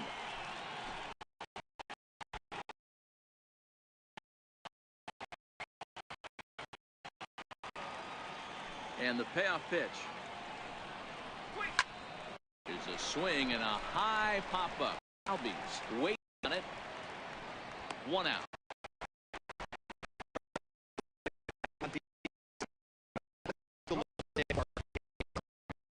Everything right.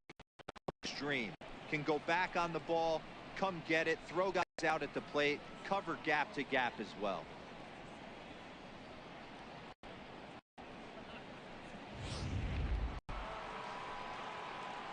Now to the take his still looking for our first hit in the ball game.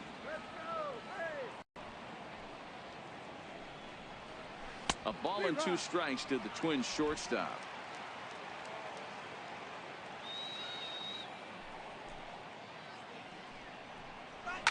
Fouled away. Hey, if he's going to offer at a home, why don't you just continue to climb the ladder? Don't be shocked if he goes even higher with this next pitch. Fouled off.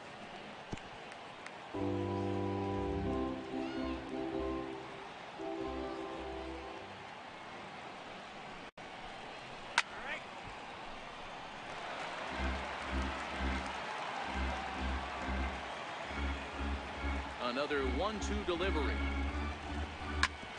Hit sharply on the ground. And that'll get on through into center, and he's got himself a 1-out hit. There's a hard hit ground ball. Pitcher not able to get a glove on it. Hard single up the middle. Yeah, watch your lips right there, Dad. Sent it back right where it came from.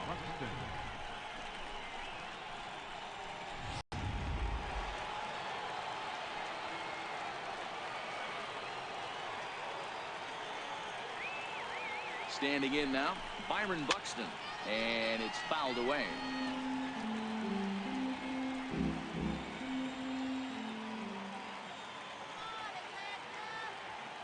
Here's the payoff pitch, and he misses here for ball 4. Already 2 walks surrendered in his first couple of innings of work.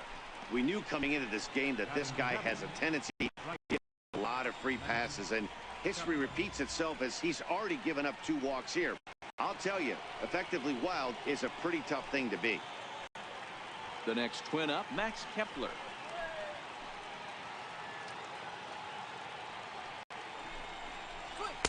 Favorable call in there for a strike.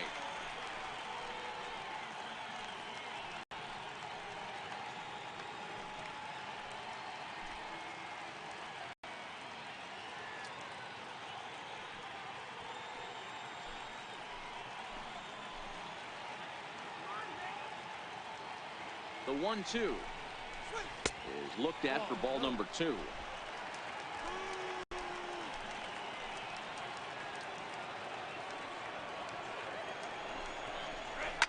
There's a swing and a high deep drive headed for the right field corner, and that nearly broke our scoreless tie. The 2-2 one more time. Doesn't hit the target. It's ball 3. That was kind of a gift to the hitter. He's up there probably thinking of protecting on 2-2, but when you launch a ball that high out of the strike zone, it's obviously easy to take that one.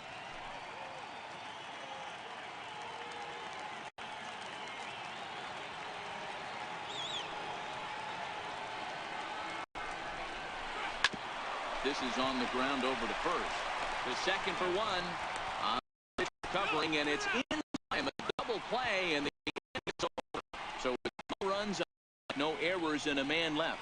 On now to the bottom of the second, and we are tied 0-0. Here now is the catcher, Tyler Flowers.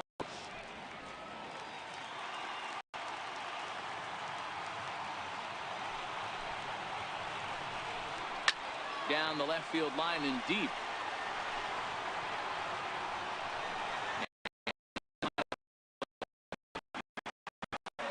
He'll try it again, 3-2.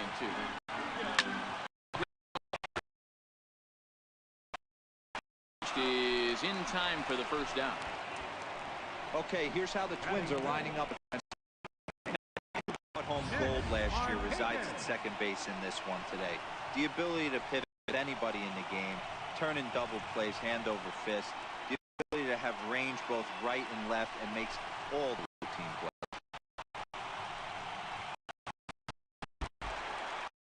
The next to bat for Atlanta, Nick Markakis, as he'll get his first opportunity in this one. The 1-1 home. Line toward center field. That gets down, and he's got himself a base hit.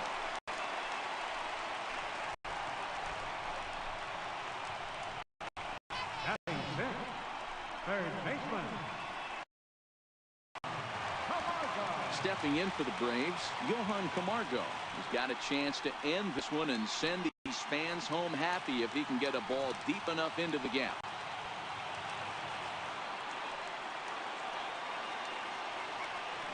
The 3-1 finds the zone to fill the count, 3-2. I think it's a real possibility that they put that runner in first in motion. That would let them stay out of that double play that would end the inning, but that's also kind of risky at the same time.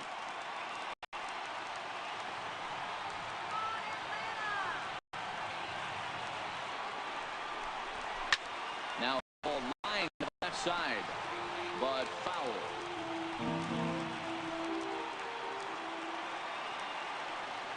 Ready with the payoff pitch. And whoa, awfully close, but it's ball 4 according to Woody Keller. Batting seventh, left fielder. Into the box now, Danny Santana. The winning run at second, however, the double play in order here.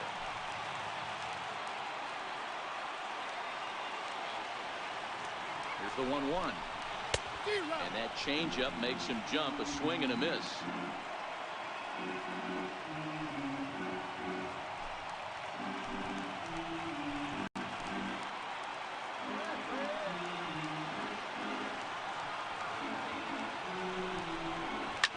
Now he spins on one here and drives it to deep right field.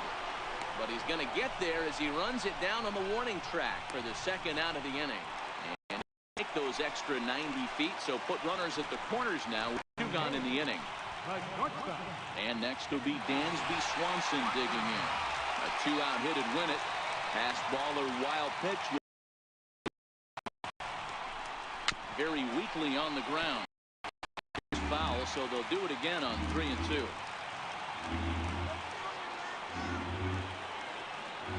Payoff pitch one more time. Lifted in the air out towards left center.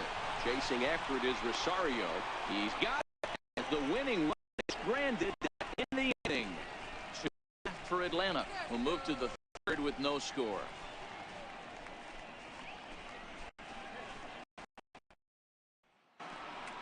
Jason Castro, the catcher, is in as we are all set to begin the 3rd inning in this one. Tehran's ready with the payoff pitch. Pulled toward right center field. Inciarte on the run. He gets there and makes the play. Eduardo Escobar will move in the next circle now to try to get something started here with 1 gone in the inning. 3rd inning, no score to this point.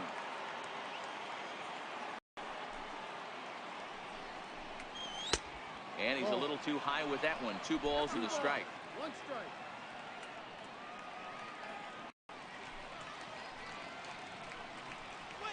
This is in the air out to straightaway center. Chasing after it is Inciarte. He makes the running play. 2 down.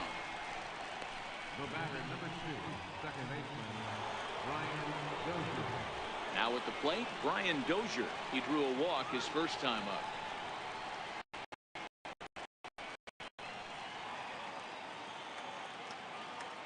Set to deliver on 2-1. Ball even at 2-2. Bases are empty here with 2 men out.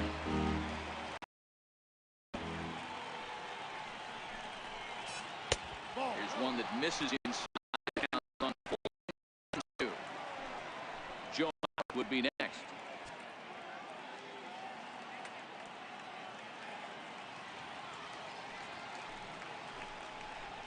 And whoa, awfully close, but it's ball 4 according to Woody Keller. Well, the reason power hitters generally draw more walks than other guys is exactly what we saw right there. Pitchers work around them and nibble the corners a lot more so they don't get burned. He made some good pitches, but he just couldn't get him to chase him out of the zone. At the plate, Joe Mauer. There are 2 gone and the possible go-ahead run at first. Now the 1-1 is looked at for a call strike.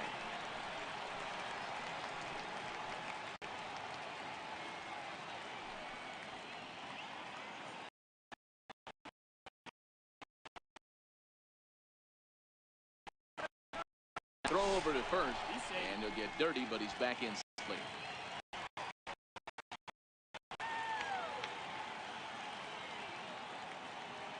The 1-2 is outside.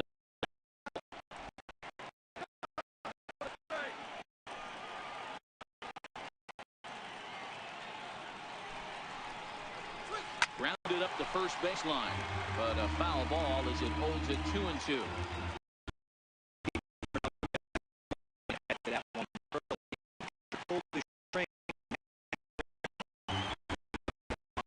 Dozier, runner at first with 2 gone.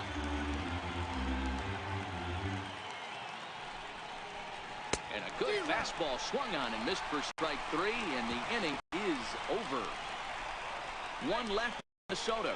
Home half of the 3rd coming up. No score.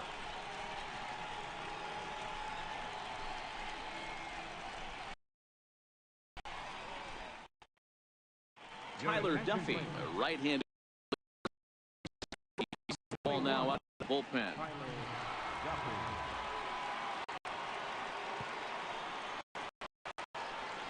Kurt Suzuki will get the call here. Hit for the Kurt Suzuki.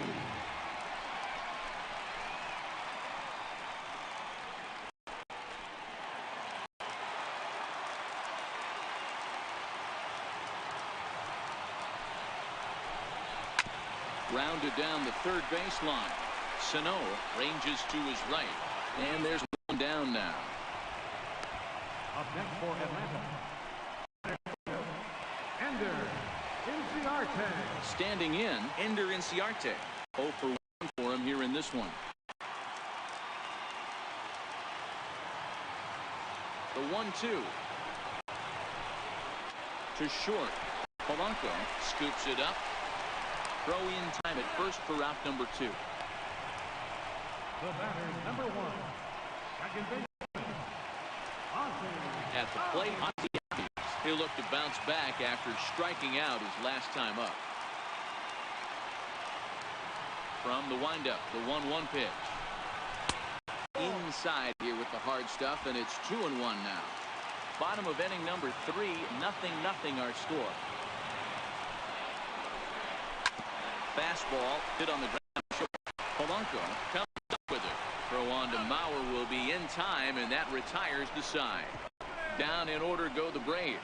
We'll head to the 4th, still scoreless.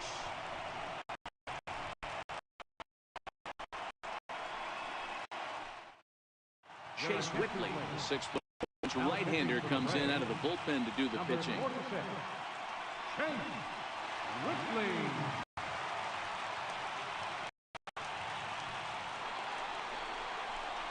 Digging in, Miguel Sano.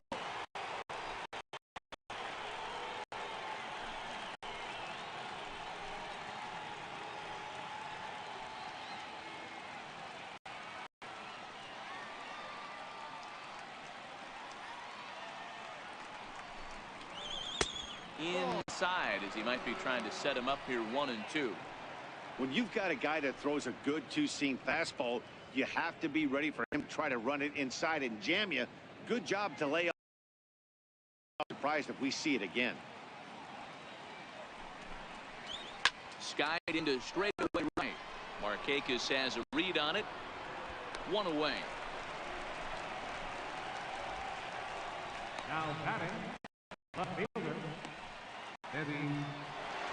Stepping in, Eddie Rosario. He popped out in his first trip.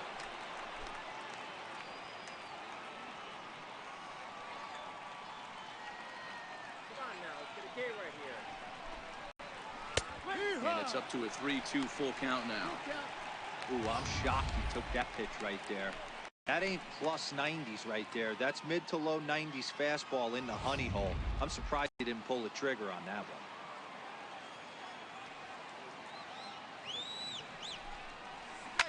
Here's a huge swing by Rosario and a deep drive to right field. And that ball will stay on a home run.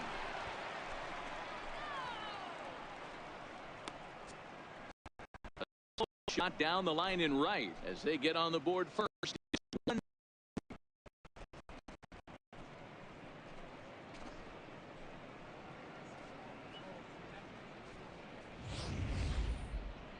Ball was absolutely blasted.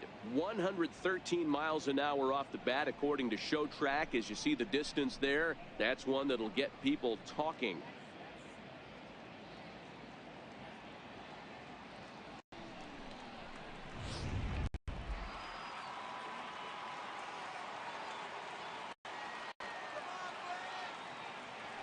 In now, Jorge Polanco.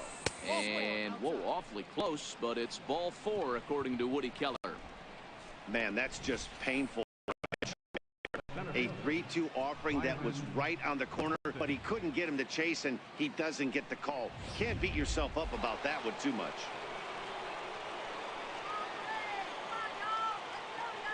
Into the box now, Byron Buxton.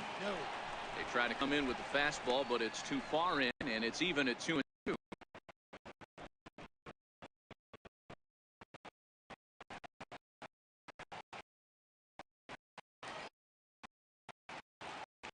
The 2-2. Popped him up.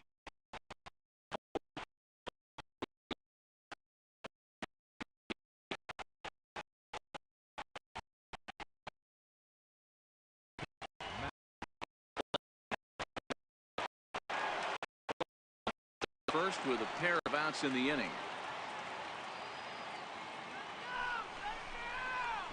Hit on the ground down the first line.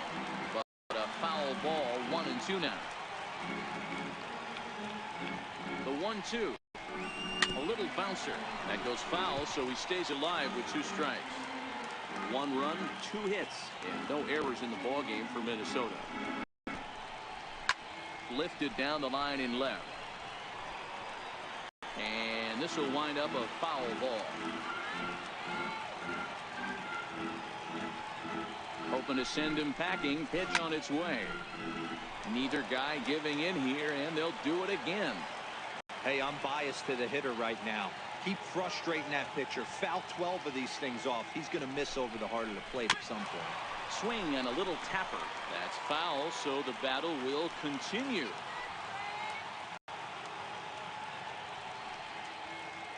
The 1-2 is taken for ball 2. I don't blame the pitcher one bit for trying to get the chase right there. He's been fouling everything off. He's still got the entire arsenal open to him, so we'll see what pitch he comes with next.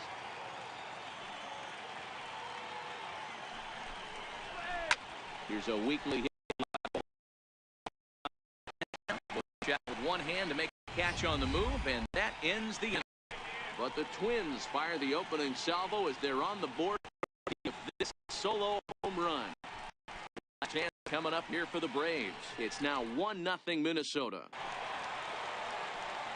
With Mark DeRosa and Dan Plesac, Matt Vasgersian with you as Freddie Freeman settles in to start out the inning.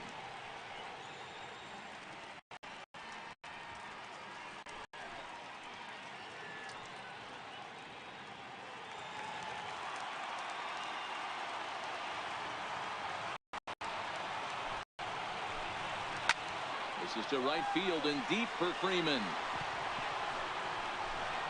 That one is out of here. This game is tied.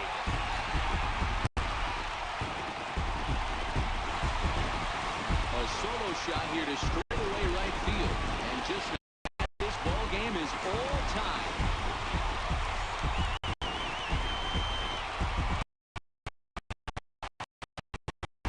Hey, listen, there's an old adage. Solo home runs won't kill you. This is one of the top hitters in that lineup. So a home run, a solo home run right here is not the end of the world.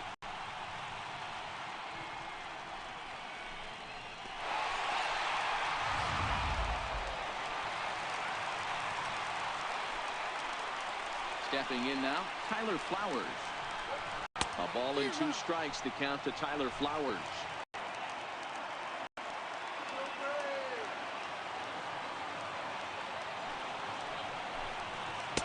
Try to get him fishing there, but he won't offer in dirt, and it's back to even at 2-2.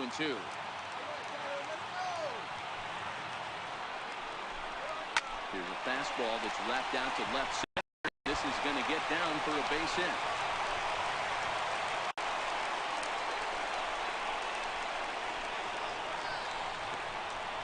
The right fielder, number 22, Markakis. Now at the plate, Nick Markakis. A winning run is at first.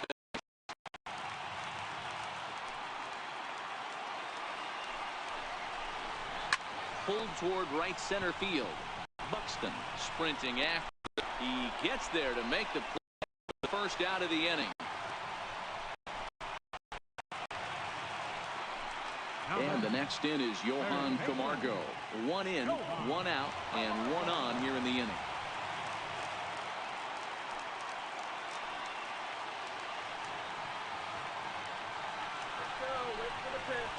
Good changeup that time, but he wouldn't bite on it.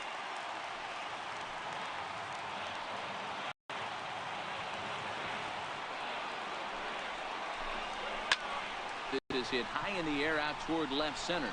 Buxton shading to his right. He hauls it in without any trouble, and there are 2 away. The switch hitter flied out in his first at-bat, so making 0 for 1 so far. Pops this one up. Polanco into shallow center, but he won't get there. It falls in. Throw comes in quickly, but the winning run is in scoring position now with 2 away. The batter, number 7, shortstop. Beggars can't be choosers right there. Darts, doesn't matter how they come. Jammed off the end of the bat, doesn't matter.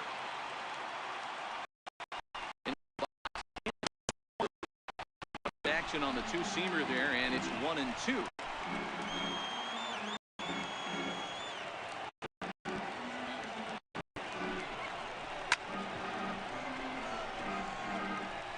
Flowers at second.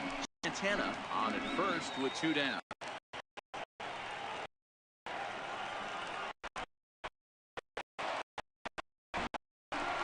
When you have 2 strikes on you as a hitter, if you get something that you can handle, that was a missed opportunity. Breaking pitch, and this bounces in front of the catcher.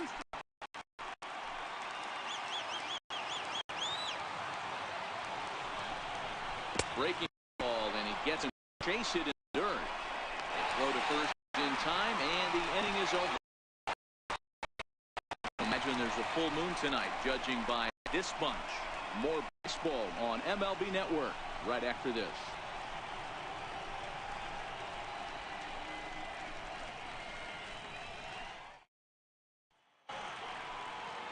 Jason Castro de Castro is in this at bat 0 for 1 in the ball game.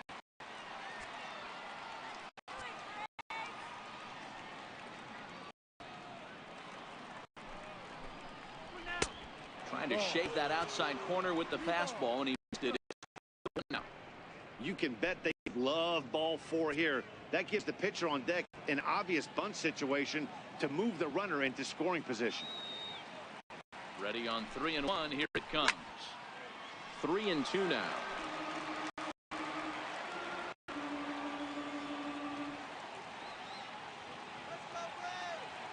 Count is full. Here's the pitch. And a changeup swung on and missed for the first down.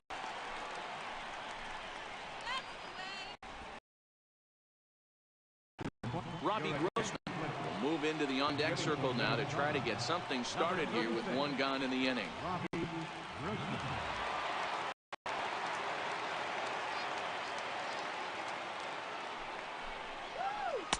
Hit the target, but this is low. 2-1.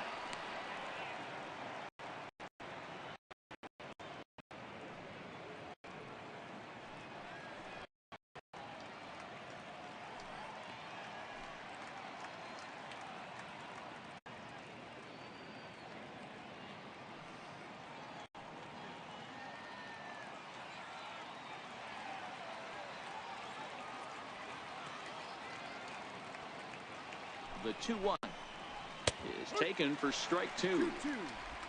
1 run, 2 hits, and no errors in the ball game for Minnesota.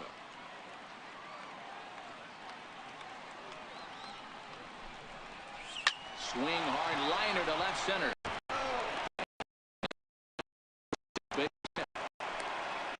Love the ability to push that ball either way right there. Nice knock to the opposite field. That's a switch hitter's delight, the ability to use all parts.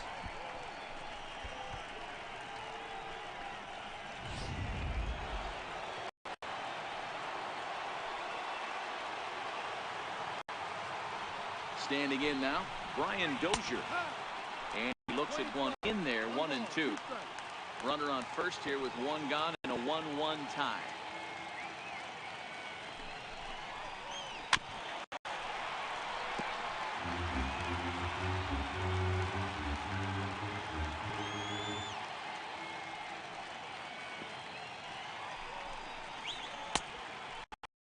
Tried to hold up there, appeal down to first, and no swing.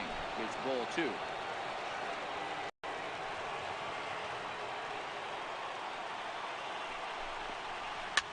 And he fouls this one off.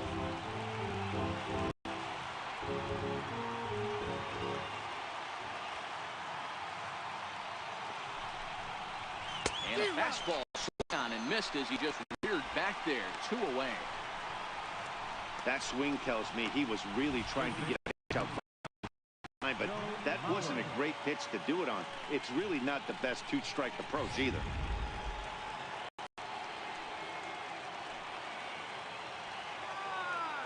In now, Joe Mauer. And he comes back with a fastball. Strike 3 called, and the inning is over. Twins wind up stranding 1.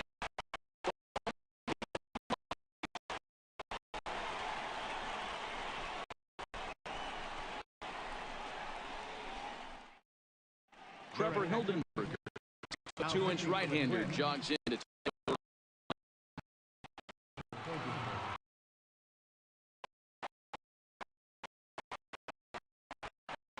Culberson We'll grab a bat and hit for the pitcher here.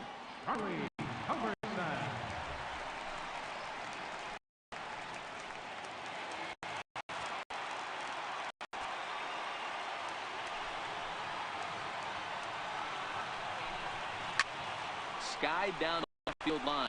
On the move is Rosario. And he tracks it down. Nice play for the Number 11. And now back to the leadoff spot from the Braves lineup. Stepping in, Ender Inciarte. Third trip to the plate for him here. He struck out and grounded out in his first 2 tries.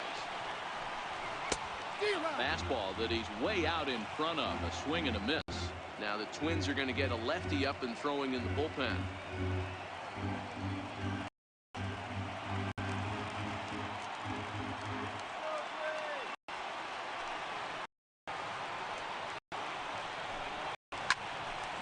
Chance here for Dozier at second.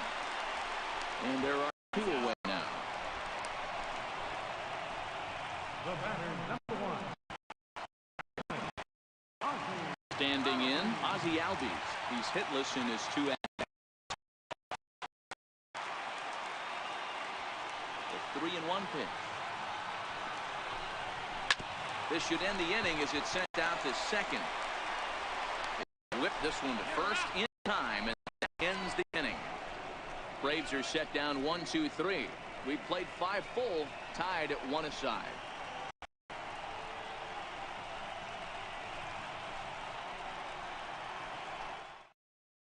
Daniel, the 6th inning on the mound.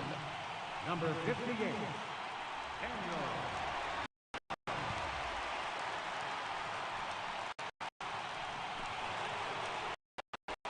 Ready for another chance? Miguel Sano. He flew out in his last at-bat.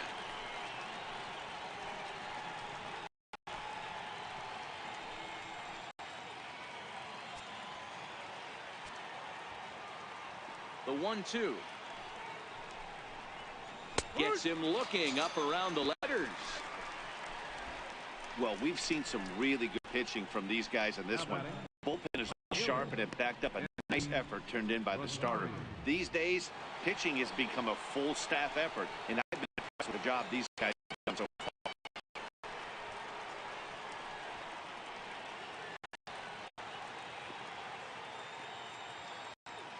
Now the 1-1 pitch is laid off for ball 2. 2-1.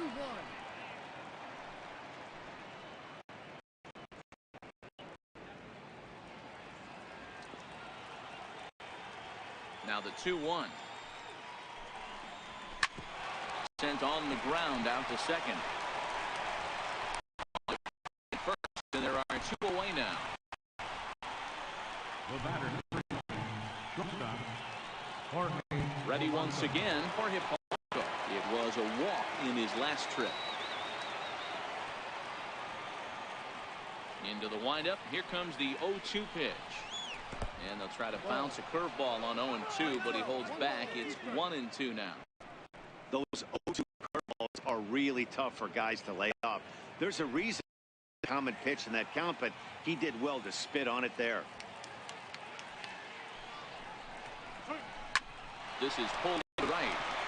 That's 2 for 2. 2-out success, and that means Byron Buxton bats next. Hey guys, he doubled up on that breaking ball. The batter obviously timed the first one. Second, he was not going to let go. Good wood on that one, able to drive it for a base.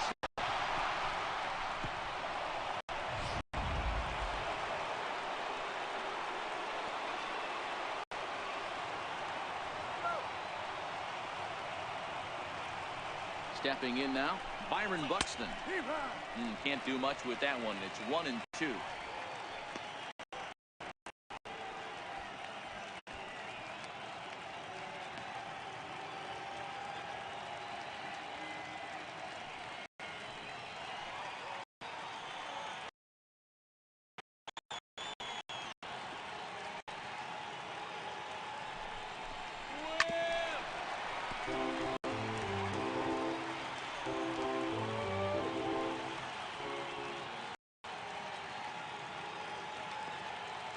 The 1-2 is swung on and missed. Strike 3.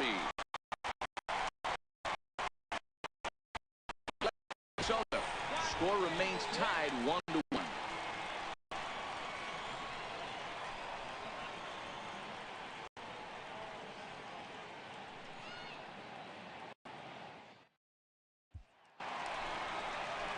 Here's the first baseman, Freddie Freeman. Comes in 1 for 2 with that home run he hit earlier. It'll be interesting to see if they use that changeup in this at-bat. That last at-bat, that was a changeup he hit for a home run. I'm going to see if this time they don't go to more fastballs and curveballs. And a good comeback there. It's 3-1. He might want to up and away. That's a pitch you can really drive if you have the right approach towards that opposite field gap. 3-1. Takes a pitch for strike number 2. Some movement now in the Minnesota bullpen as a right-hander's up and throwing.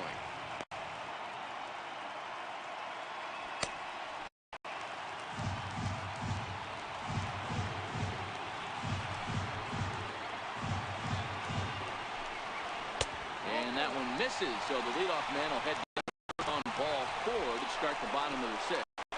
Oh, boy. That's a tough one for the pitcher. He's definitely wondering where the heck was that? I think he called it high, but our strike zone says otherwise. Here now is the catcher, Ty Flowers. 1 for 2 on his line so far in the game.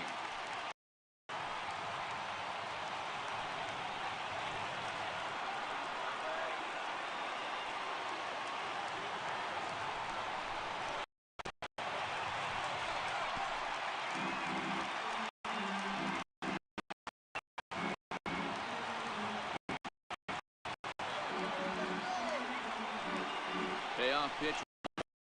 Fastball called, strike 3, and there's the first out of the inning. Fielder number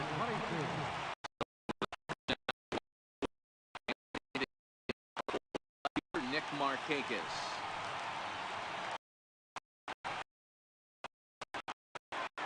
Here's the 2-1.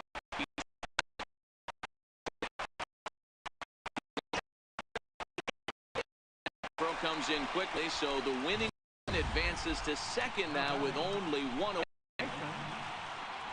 Wow, that's surprising right there. Used to perfection. Balls hit to the outfield. The batter does it. I don't know how that runner's standing on second. You tip your hat to the outfield to get it in super quick, but he's got to take the chance to get to third. Into the box now, Johan Camargo. Ground ball sent back up the middle to Dozier for 1. And the return throw is wide and not in time as it pulled him off the bag, and they'll settle 1. Return throw to first there, and he threw it away. They got the force at second, and the runner didn't advance, so it'll just be scored a fielder's choice.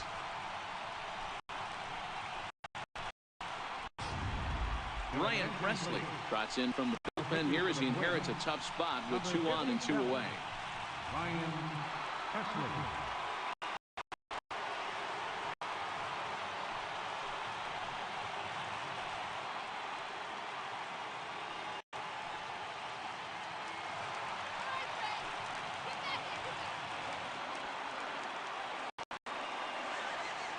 Into the box, Danny Santana, and he misses ball 4.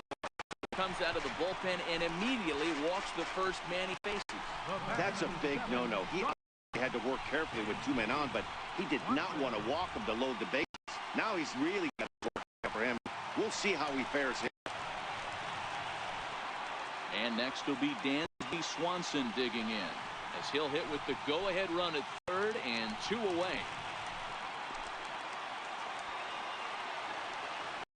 The 1-2 is a breaking ball that's taken for a ball. Braves have been looking for that big hit pretty much all, but now sure would be a big time for that. A 2-2 count. Here's the pitch, and he strikes him out. So a missed opportunity at the plate as he strands 3 runners and the side is retired. Braves will strand 3, still tied 1 apiece.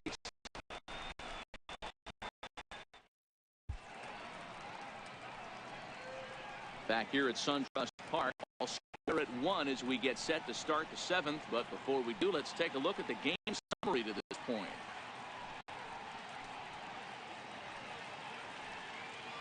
Now we're going to have a conference at the home plate area, so it would appear that we'll see a double switch here.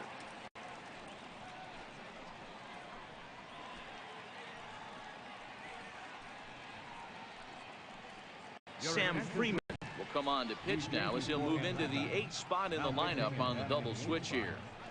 Christian Colon will also come on now as he'll move into the pitcher's number 9 hold in the order here on that double switch. Number 27. Digging in to try it again, Max Kepler. He's 0 for 2 in the ballgame so far.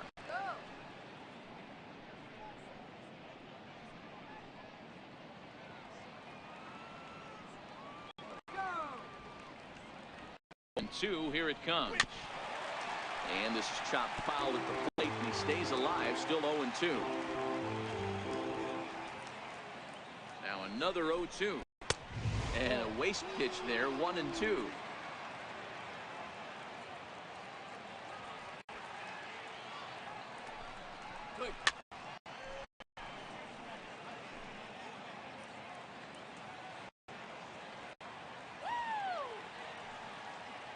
The 1-2.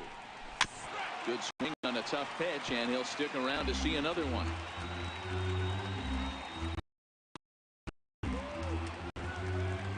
Here's another 1-2. And a neck-high fastball that time.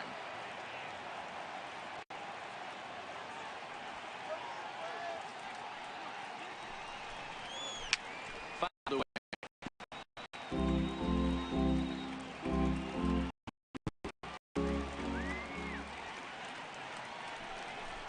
Hit down the line at first, but this is going to be a foul that keeps things at 2-2.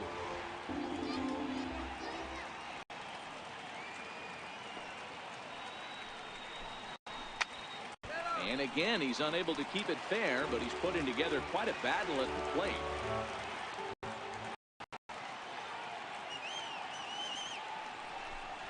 Full count to Max Kepler, 3 balls and 2 strikes. He's definitely going to want to get greedy in his zone, and he's obviously seeing the ball well, or he would have swung at that pitch. Sometimes in these long, epic at-bats, you start to get into swing mode. They've locked horns. Here's the next offering. Now a swing, ball chopped foul at home plate.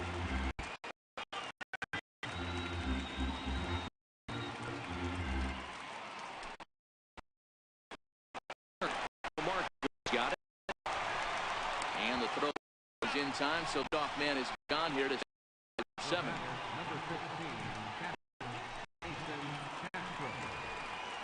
So 1 away, and here's the left-handed hit. Castro.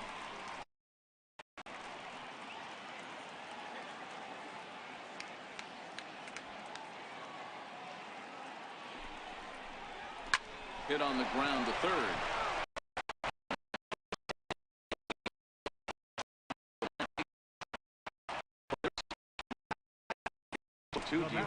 Something he'd like to get down and bury in the strike zone, no doubt about it. Yeah, ground ball with eyes right there. Nice job by the offensive player. Just to battle. 0-2's a tough spot to be in. Vargas come out and pitch the big spot.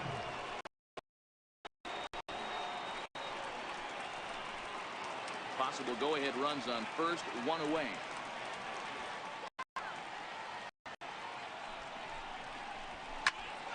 One and 2 now.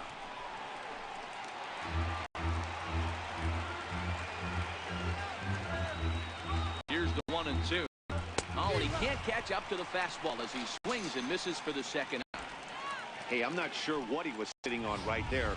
Might have been sitting on an off-speed pitch, but instead, he got the fastball way late. Had no chance to put that ball in play.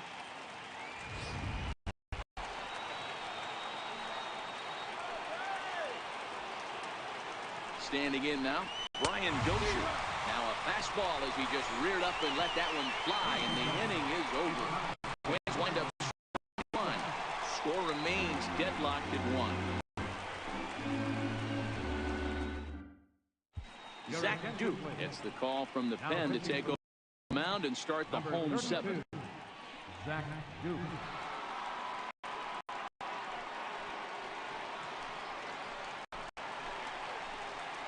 Coming to the plate now, Christian Colon. Newly entered into the ball game, so this will be his first trip to the plate here in inning number 7. The 1-2. Liner towards second, but a ball right to him for the first down. Now batting, center fielder, Ender Inciarte. Ready for another shot now. Ender Inciarte. No hits in 3 tries so far. He struck out. A little bit outside. 2-1. 1 out, nobody on. This is on the ground over to first. Mauer's there, and he'll step on first himself for the out. The batter, number 1, second baseman, Ozzie. Now at the plate, Ozzie. He was a ground out victim last time up.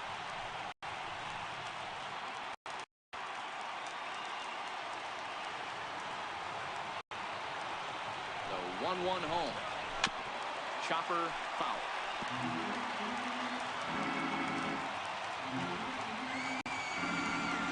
A ball and 2 strikes. Here's the pitch. Fouled off.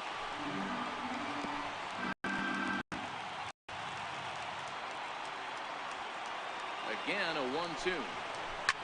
Ground ball right side. Dozier fields from deep in the hole. Throw on to Mauer.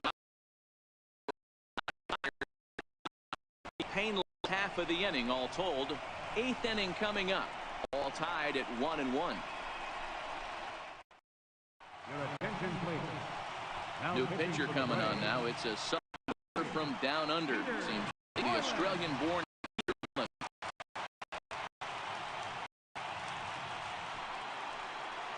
So here's Joe Mauer, 0 for 3 with a couple of strikeouts for him to this point in the ball game. The 1-1. 1 ball and 2 strikes to count.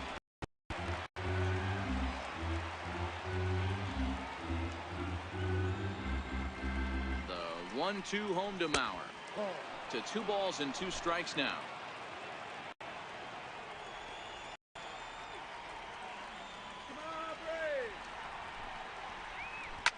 Grounded up the first baseline. Freeman is up with it, and he'll step on for the out. 3 on. Now batting, third baseman, Miguel Sano. Here's Miguel Sano. A lifetime batting line versus Peter Moylan. He's 1 for 5. Hits are even right now at 5 aside.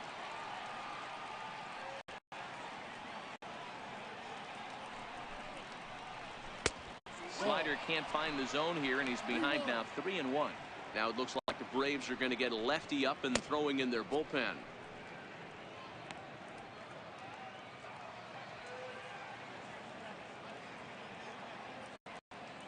This is our house. 3-1. Here it is. And he lays off ball 4. Now the potential go-ahead run is on base here. Now batting, left fielder. So here's the cleanup hitter, Eddie Rosario. He's got a hit in 3 at-bats to this point. He's set. Here's the 3-2. Oh, on the ground to short.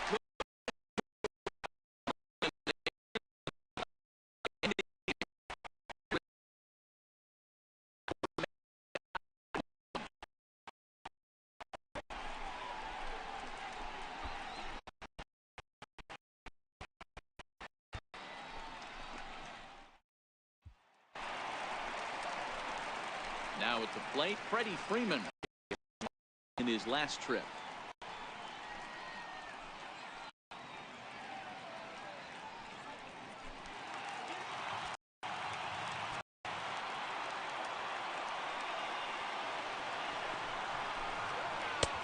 And a whiff of a good slider that time.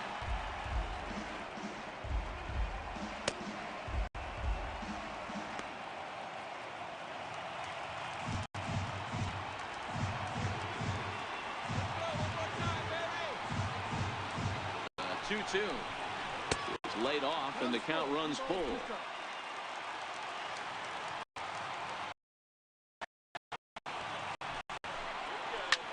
Line toward the gap in left center. And there's a base hit. So just like that, the leadoff man's aboard, representing the potential go-ahead run.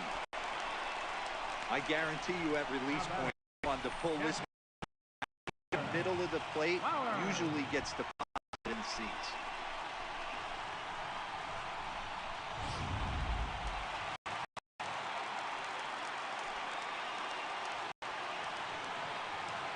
Stepping in now, Tyler Flowers.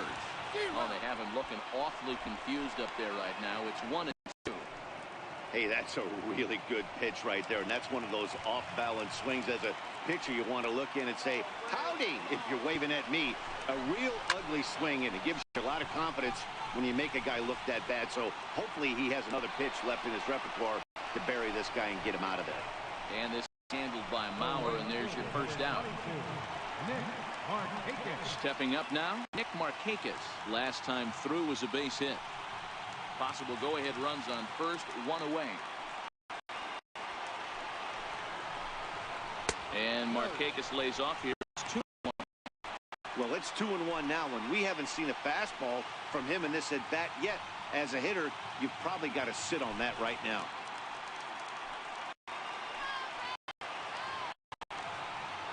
Ready to deal. Here's the 2. Way in front of that fastball.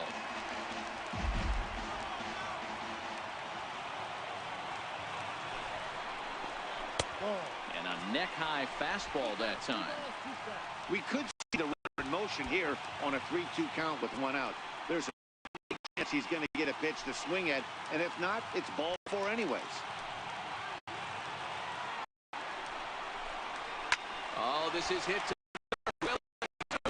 the Dozier for 1. On to first as they get the double play to get him out of the inning. Around the horn they go. 5-4 to 3 to end the threat. Don't touch that remote. More on MLB Network right after this. Back here in the Atlanta metro area on MLB Network. Set to go in the 9th from SunTrust Park. Ready now, Jorge Polanco. Couple of singles to his credit thus far.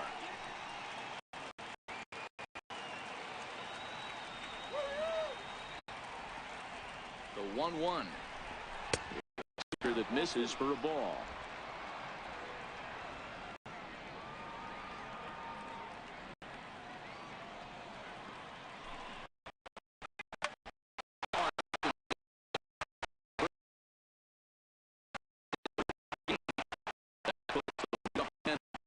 Getting underway. Hey guys, that's an excellent job right there. That's a back foot slider. Usually those are kryptonite for most batters, and he's able to fight it off, keep his hands inside the baseball, and deliver a base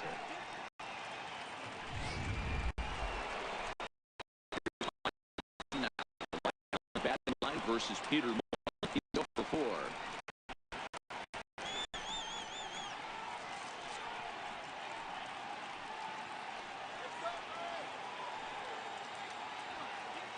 Now the 1-2 pitch. Got him on a good slider there. Swung on and missed as he's down on strikes for the 2nd time tonight. Boy, that's really disappointing for a guy that has wheels, right? All he wants to do is get on of his game, which is his speed. But with the strikeout right there, you can't get on first base if you strike out.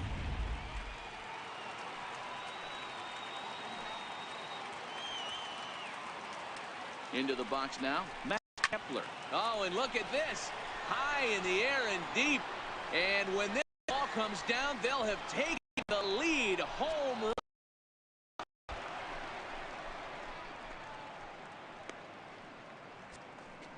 So it's a 2-run shot to right center. As they've taken the lead, it's 3-1.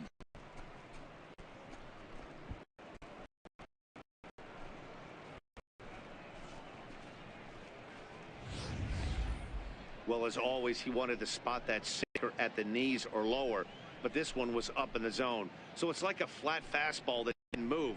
Those usually go a long way.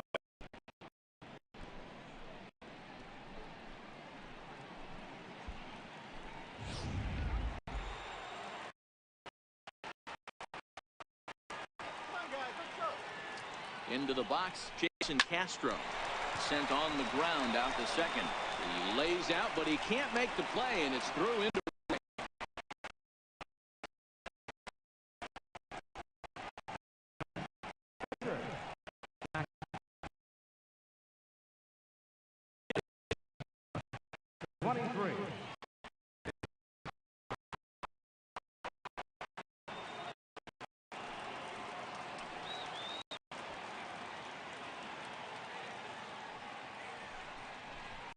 One Twins catcher. The state of Mexico. He was a 9th round pick back in the draft in 2013. I know this guy wouldn't go into the category of superstar, but to grind out the career he has being drafted where he was, my hat's off to him. And a swing and a miss as they got him with the slider there away. Well, that's just a quality pitch right there. The location was excellent because if it's put in play, good chance it's on the ground for a double play. And hey, a strikeout always works too.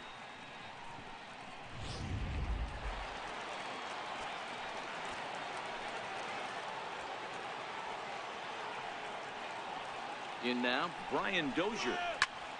In the air to center field. And that's the third out. But coming on this 2-run home run. Last chance coming up here for the Braves. Minnesota's out in front 3-1.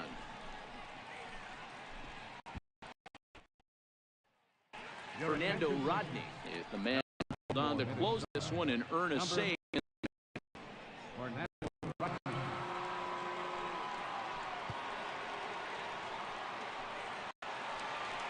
Into the box now, Yohan Camargo. He reached on a fielder's choice previously.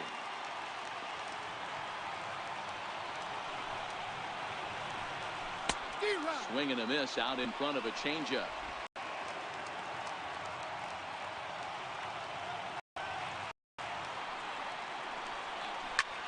Tries to go the other way as this is in the air to left. Start there, and that's not the start to the bottom of the ninth this crowd was hoping for. One away. Coming to the plate now, Danny Santana. 2 tries for him so far. Into the windup. Here comes the 0-2 pitch. Still sticking with the fastball, but this time he lays off. It's 1-2. Not a bad pitch right there on 0-2, a fastball. And I think as a hitter right now, you have to continue to go up there looking to hit off the fastball. Curveball, or maybe even the circle change there. 2-2 regardless.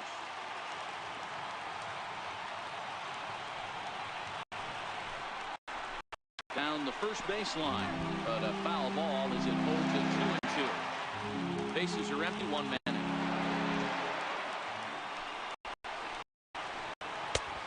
And the fastball misses high and away there. It's full, 3-2. Looked to me like he tried to do way too much on that 2-2 pitch. You don't have to come into the zone on that count, but a pitch that far outside isn't going to tempt anyone to swing.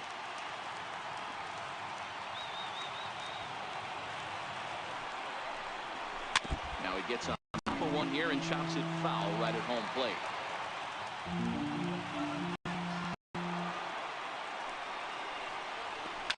High in the air out to center field. Has the feet on it. He's good, and there are 2 down now. Lane Adams will grab a bat and hit for the pitcher here.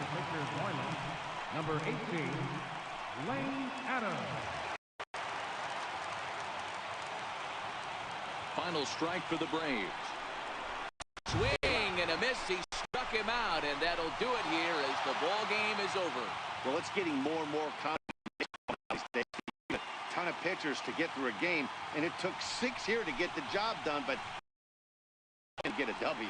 Tonight's ball game comes to a close, 3-1 the final. The Minnesota Twins came through when it mattered in the 9th on the way to the Zach earns the victory. So that just about does it. For Mark DeRosa and the lefty Dan Plesac and the rest of our crew, I'm Matt Vasgersian. Thanks for watching MLB Network.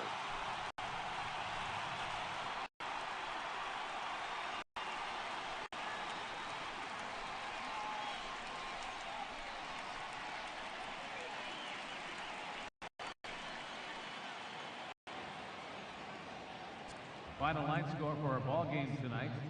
For the victorious Twins, 3 runs on 8 hits, no errors.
MLB Network's coverage of Major League Baseball is on the air. A good one on tap for you this afternoon between the LA Dodgers and the Texas Rangers.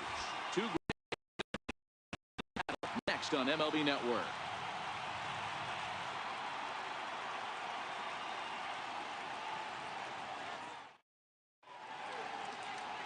Cole Hamels, the southpaw out of the Golden State, gets the call here. Dan Plesac, what do you got?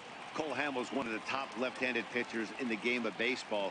Early on in his career with the Philadelphia Phillies, was really almost the ace of those really good Philadelphia Philly teams. His best pitch, the straight changeup. His changeup was as good as it is now when he was in high school coming out of San Diego, California. 93 to 95, will throw the overhand curveball, but primarily a 2-pitch pitcher. Fastball and a lot of straight changeups. Changeup gets him out in front for strike 2. Should be a picture-perfect afternoon for baseball. 78 degrees at first pitch.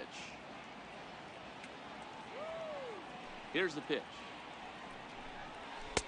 And he takes ball 3, so it's a full count now.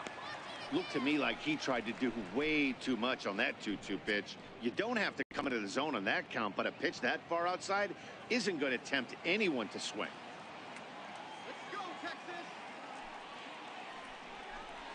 And he lays off ball 4, and the leadoff man is on to begin the ball game. I know one thing, he earned that free pass right there. He was tempted with some really good pitches, but he stayed disciplined and drew the walk.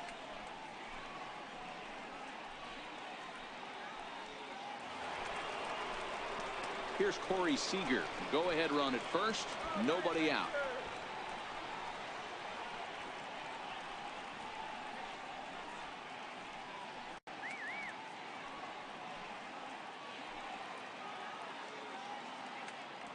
He's set. Here comes the 1-1. And that one stayed up a little high. Sometimes you got to be aggressive offensively, but sometimes you just let the pitcher dig his own grave. Patience and discipline seem to be the way to go right here.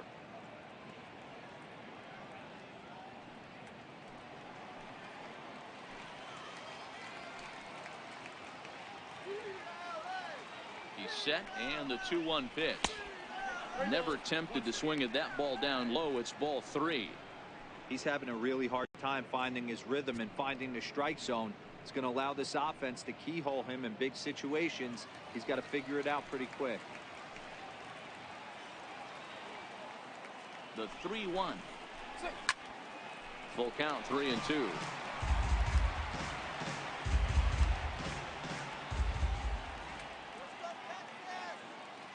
Hamels comes set on his way with the 3-2. And boy, that misses as well. It's back-to-back walks to start out the inning. Some guys take a little time to find the zone, but with the second walk of the first inning, it might be a little more than just settling in here. Not sure how long of a leash they'll give him, but they're not going to let him walk the world out there.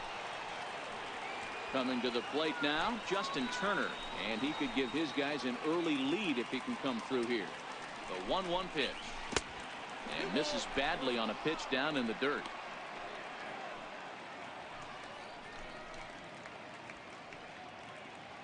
Taylor on second. Seager on at first with nobody out.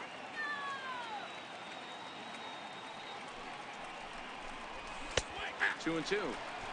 Love the fact the pitcher challenged him in that spot right there. Didn't love the location.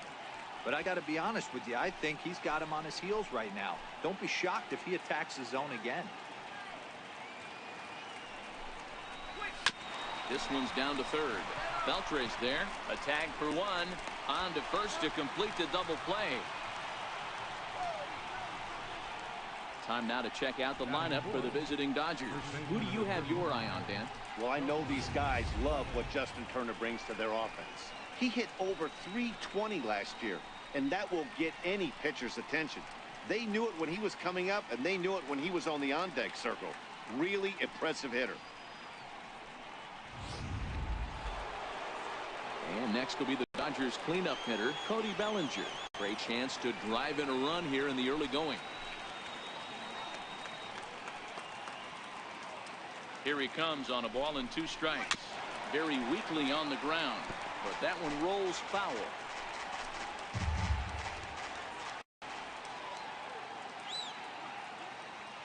The 1-2.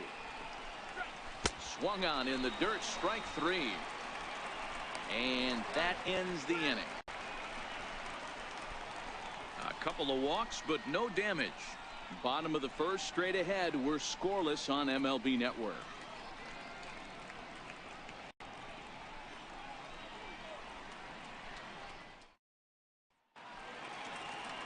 Clayton Kershaw, a Texas-born left-hander, gets the starting nod. What do we need to know here, Danny? Well, Clayton Kershaw, he just breathes different air than everybody else. The best pitcher in the game of baseball. Good fastball, good changeup, good cutter, and a terrific curveball. When you think about the Cy Young Award, he's always in the mix. He's good, he's strong, he's left-handed, and he's quite simply one of the greatest pitchers of all time. Striding in, Shin-Soo Choo. He'll lead things off here in the bottom half of the first. Choo with a 2-ball, 1-strike count here. His lifetime numbers against Kershaw, just a 1 for 9.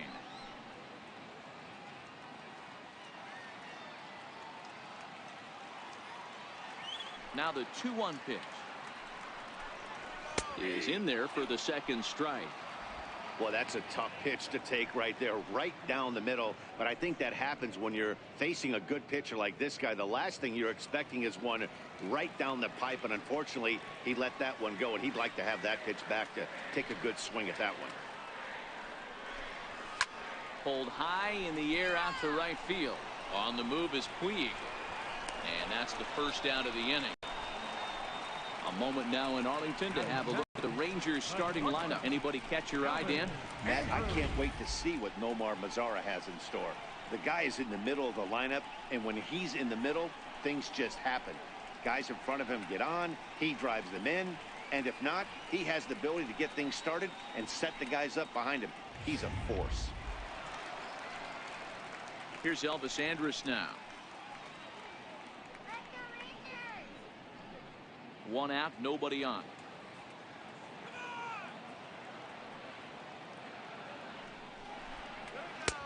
And this one runs a little too far in. Ball 2.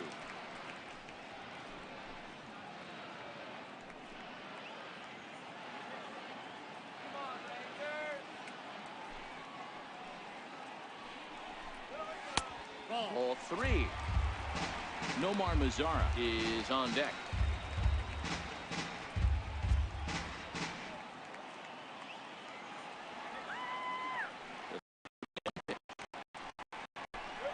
And he missed with that one. It's ball 4. A one-out walk here in the home first. Batting third, right fielder, Nomar. So next to the plate for Texas, Nomar Mazara. He's got a chance to end this one and send these fans home happy if he can get a ball deep enough into the gap.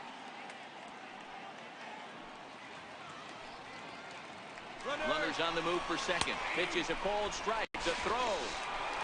And it'll be too late to get Andrus as he's safe at second base. Good steal of second there, and that really sets up the middle of this order to drive in a run and break this scoreless ball game. Always great if you can score first early in the game. Runner at second here with one man out.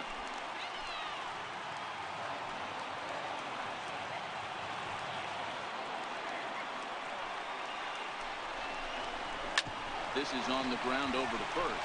Bellinger fields cleanly. And he'll take this one to the bag for the out. But meanwhile, the runner will move up 90 feet to third base. Batting fourth, third baseman. Here's the third baseman, Adrian Beltre. He's got a chance to win it here, but with a couple of bases open, they might think about working around him.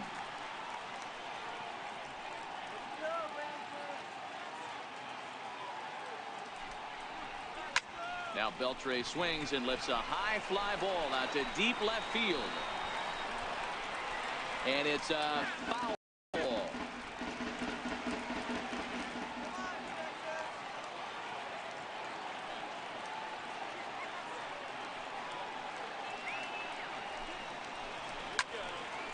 Count still at 1-2.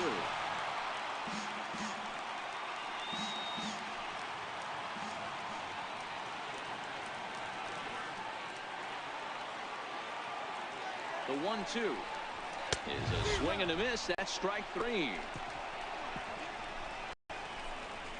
Rangers lead 1. Still no score.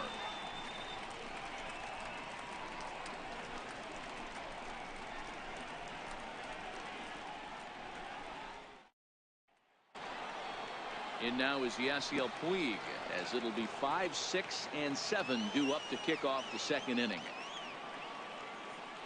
1-1.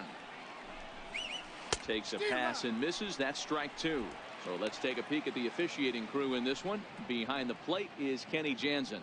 Hey, the book on Kenny Jansen, D-Road, not a very big zone, but he will give you that low pitch below the knees. Yeah, and he's consistent. You're okay with that as an offensive player. He wants to give that pitch below the knees. If this pitcher can execute consistently, you better make the adjustment.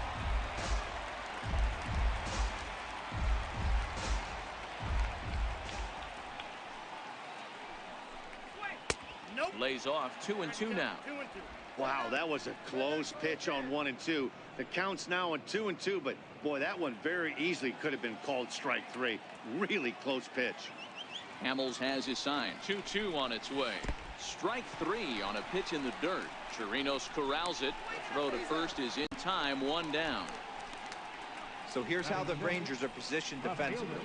And let's focus our attention at the guy who plays one of the premier positions in the game, and that's Elvis Andrus. Listen, when I watch this guy, I can't help but think Omar Vizquel.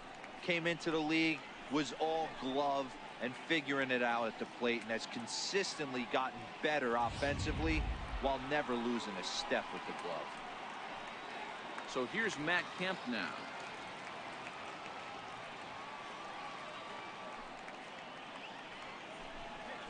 And a changeup here, but that's taken low in the dirt for a ball.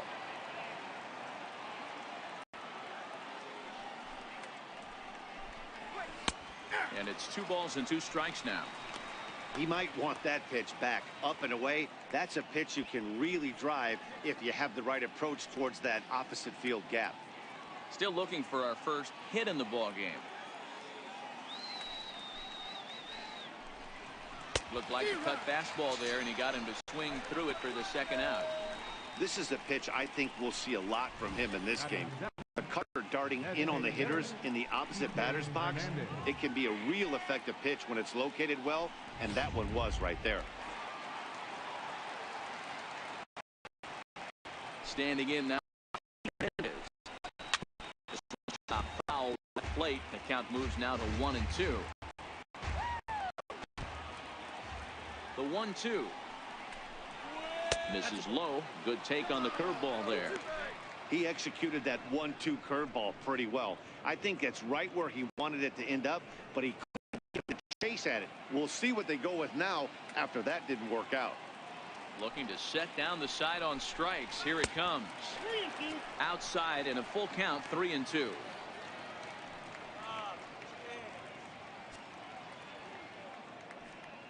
No score here as we play inning number 2.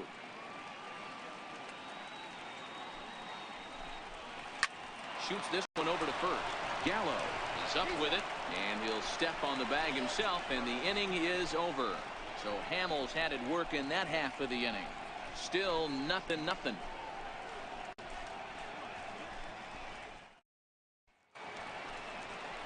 Digging in, Joey Gallo.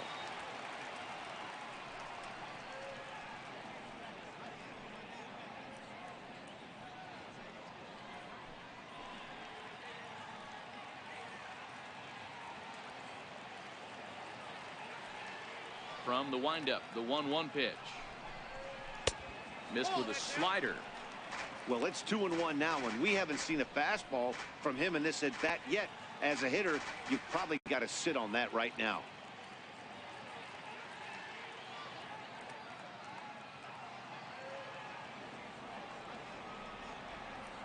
Into the windup. Here's the 2-1 pitch. He turns on it and sends it deep down the line in right. But it bends just foul into the second deck. Got him.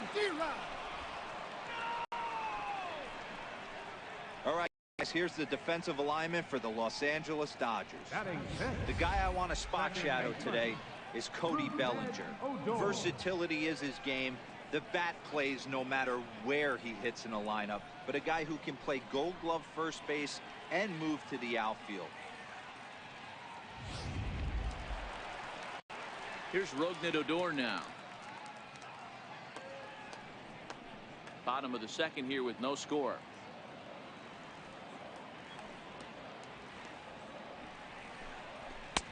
Can't catch the corner away with the fastball. It's 2-1.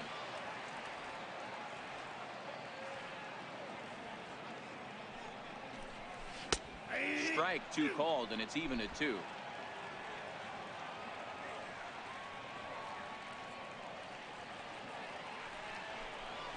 And that's a swinging strike 3 in the dirt. And he makes the throw to first. Odor is retired. 2 down now. Up next for the Rangers, Robinson Chirinos will attempt to put the ball in play for a change here with the first 2 guys going down on strikes to start the inning.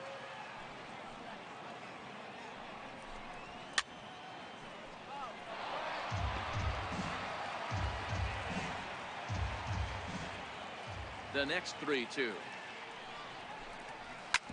Back up the middle. Seager is there.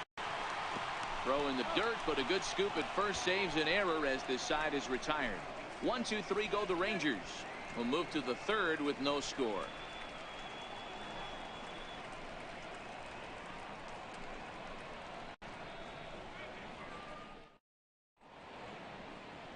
A nice day for baseball here in Texas as we welcome you back to Globe Life Park, the home of the Rangers. Next for the Dodgers, Austin Barnes. He'll lead it off here against Cole Hamels.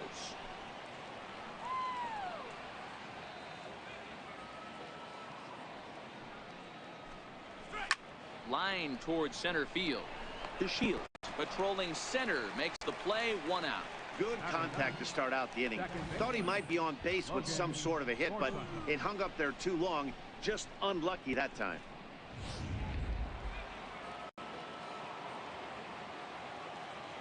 Into the box now, Logan Forsythe. 1-2. I can feel the breeze up here from that one.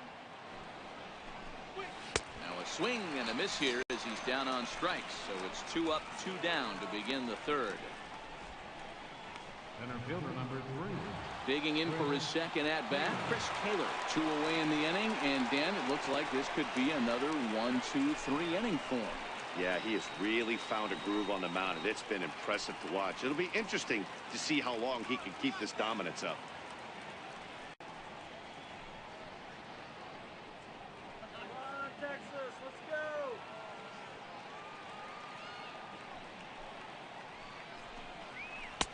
That misses, and we're even at 2-2.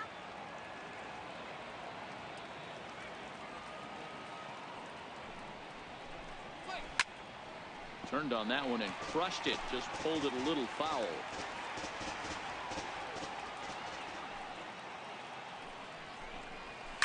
High in the air out to center field. DeShields is there. He makes the play, and that'll end the inning. Dodgers down in order. Home half of the third coming up. No score.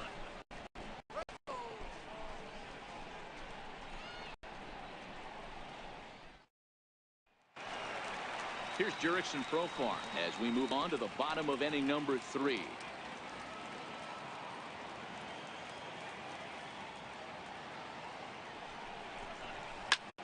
Sent on the ground out to second. And he will whip this one over to first in time for the out. Batting ninth, center fielder, Delino. Settling in now, Delino DeShields.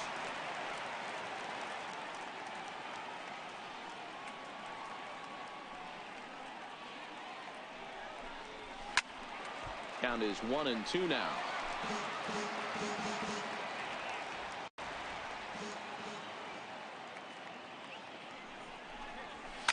Hard hit ball to second. Forsythe is there. Throw on to first will take care of him, and Kershaw is in control now. 2 away. Now batting, the designated hitter, Shin-Soo Choo at the plate now. So far 0 for 1 with a flyout.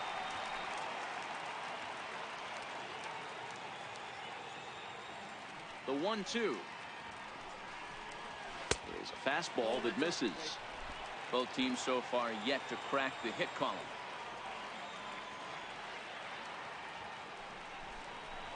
Swing and a miss, and that ends the inning. Rangers set down in order. We'll head to the 4th, still scoreless.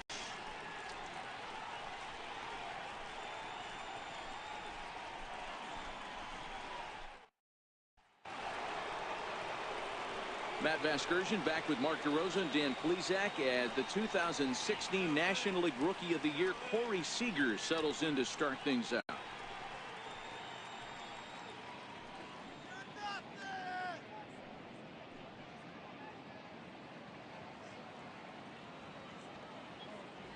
Hamels into the windup. Here's the 1-2. Sharp ground ball to third. Throw to first in time. 1 gone here in the 4th. now batting, third baseman, Justin Turner. Now batting, Justin Turner. He's 0 for 1 thus far. Hamels ready with the 1-1. A ball and 2 strikes now. Still all zeros in the run column here in the 4th inning. Dan, does this continue, or does somebody score here? Oh, you have to love. You know, Matt, we have so many of these games that are 12-10 and 9-8. It's nice to see a low-scoring pitcher's duel for once. Popped up. Throw on to first, and Hamels has retired the first 2 in the inning. First baseman number 35. So that'll bring in the National League home run record holder, Cody Bellinger. He was a strikeout victim in his first try. Halfway to 100 pitches. Here it is. And that pitch catches the inside corner.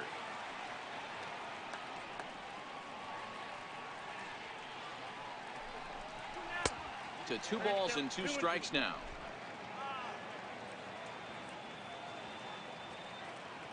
The 2-2 is looked at, and the count moves full.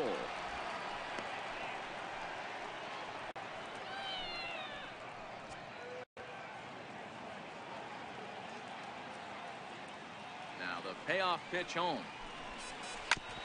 Sliced hard on the ground. Scooped up on the backhand. Throw to first will get him easily, and the side is retired. We'll get a look at the speedy Elvis Andrus when we join you next. On to the bottom of the 4th now, still with no score.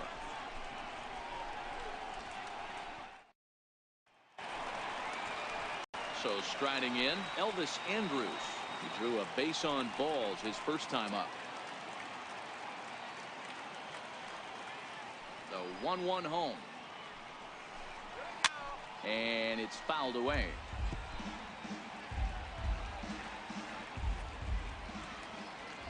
The 1-2 is swung on and missed. Strike 3.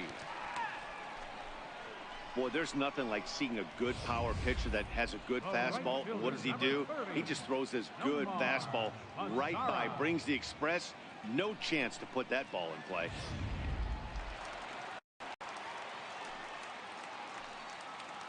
Stepping in now, Nomar Mazara. And he fouls this one off.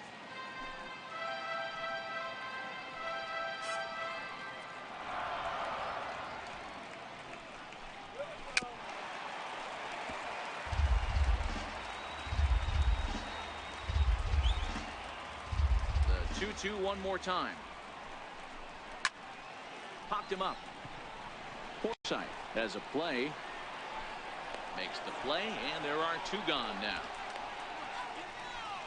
The third baseman, number 29, Adrian Beltre. So bases are empty here with 2 gone, and set to stand in a guy who seems to get better with age, the dangerous Adrian Beltre. Now the 0-2 to Beltre. And a neck-high fastball that time. There's your textbook waist pitch right there. Try and get the eye level up. Let's see if he comes back with another fastball elevated or drops a hammer off.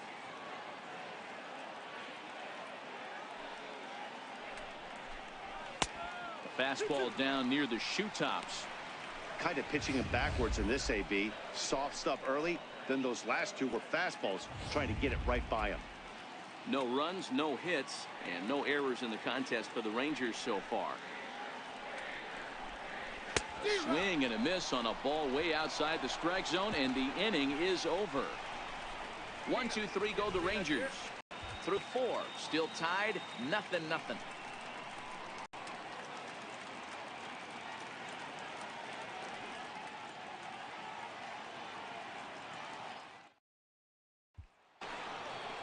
So stepping in, Yasiel Puig will start off the inning for the Dodgers with Matt Kemp waiting on deck to follow.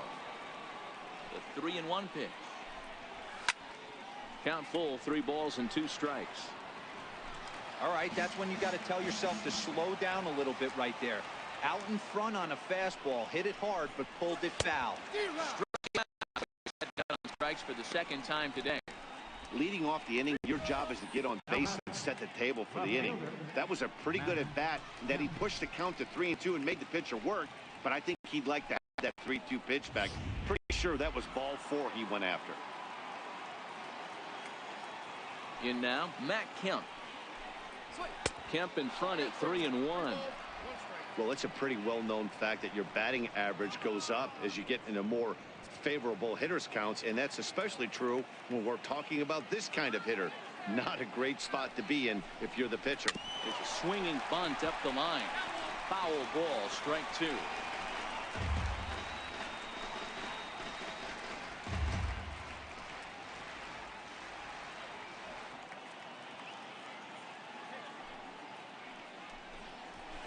Now a ball lined to the left side. Foul.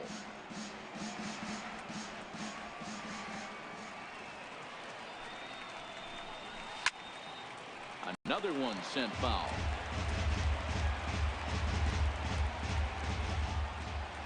Once again a 3-2. And we'll see another pitch here as this ball's chopped foul at home plate.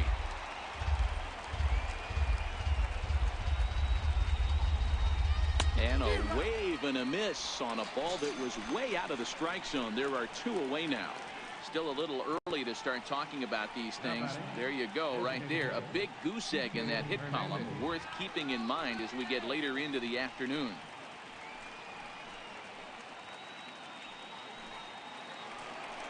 Striding forward now is the DH, Kike Hernandez. First 2 men in the inning have both gone down via the punch-out, so we'll see if he can fare any better.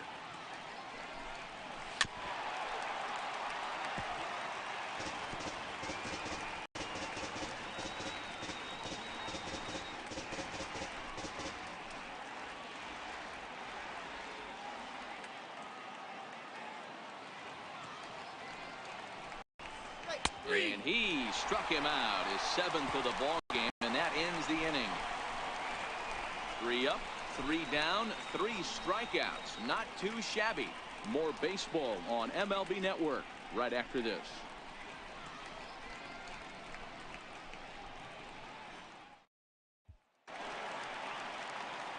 Here's Joey Gallo now as we move past the halfway point in this one and begin the bottom of the 5th.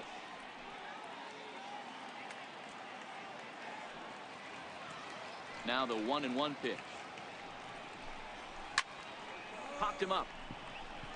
Seager is under it. 1 down. Up next for the Rangers, second baseman, Rougned. Digging in now, Rougned Odor comes into this at bat 0 for 1 in the ball game.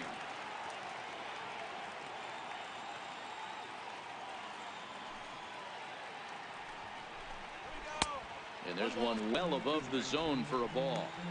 High fastball right there with a 2-strike count. You know what that might be doing? Setting up the next pitch. Could be that hard slider down and away. Something breaking down and away off the plate. And a good take there. Close, but it's 2-2.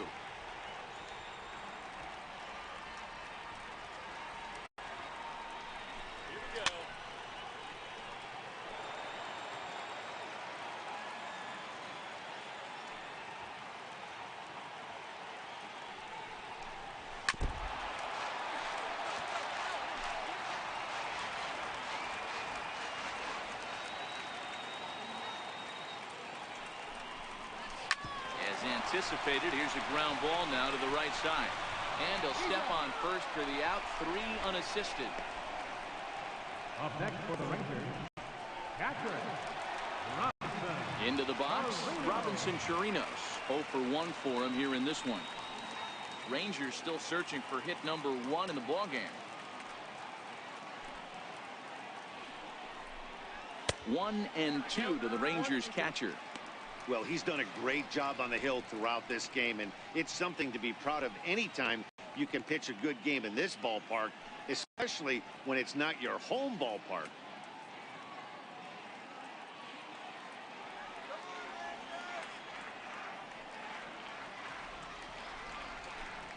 And he struck him out, his 7th of the ball game, and that ends the inning. Rangers set down in order. 6th inning coming up. Still zip, zip.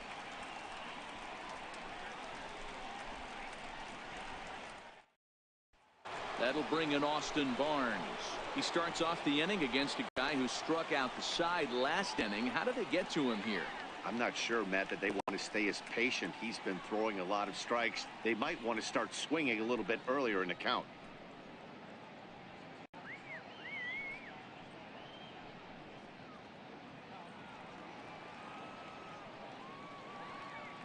Into the windup. Here comes the 0-2 pitch.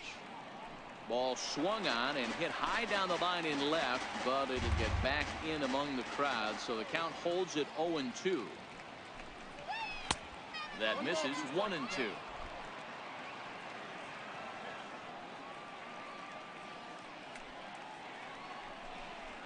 And he struck him out, and that's 8 strikeouts thus far. Boy, he's really on a roll on the hill right now. as we roll through it again. Remember, he struck out the side in the last inning, and now he picks up right where he left off by striking off the leadoff man here. Let's see if he can keep this going for a little bit.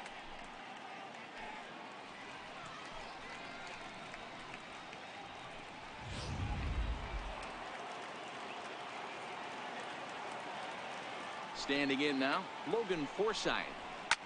Fouled away. Dodgers have yet to break into the hit column here.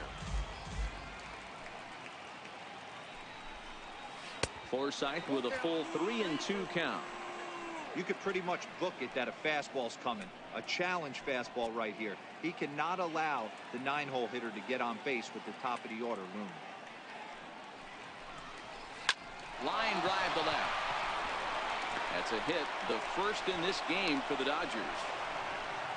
Hey, D-Row, it's kind of getting late early. That's only their first hit of the game, and we're into the 6th inning. Yeah, this guy's been on point all day, working it in and out. Their pitching staff obviously did their homework on this offense. But right here, able to break through with the first knock.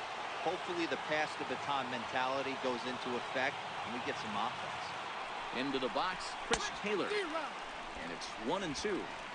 You know, if I'm the hitter right here, I'm like, okay, you want to come get some early in the count? I was about to wait you out, but now game on.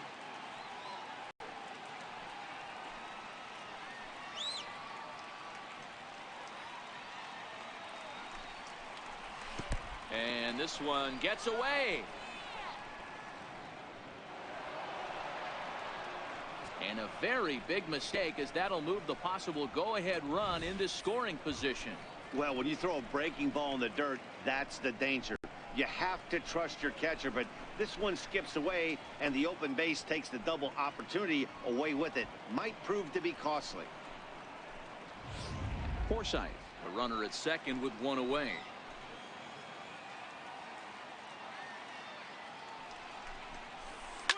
On the ground to the right side. Odor has it, and the throw gets him as he takes away a hit that time. Not sure the spin throw was necessary there, but it sure looked good. Would have been questionable if he threw it away, but he put it right on the money for the out.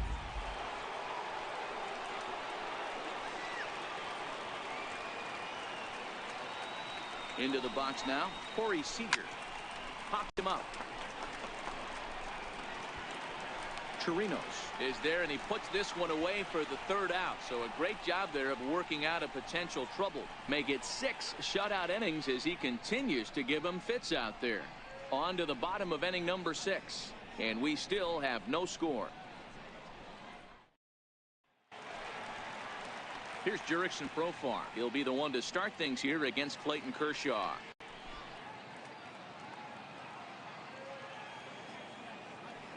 The 3-1 pitch is swung on and missed, and that's a full count now. 3 balls and 2 strikes. Oh, man, he took a swing and a half at that one. I think some frustration is creeping into these guys, so he might have just been trying to get his guys on the board with one swing. And he struck him out. Strikeout number 8 now in the ball game for him. Now batting, center fielder. So digging in now, Delino DeShields.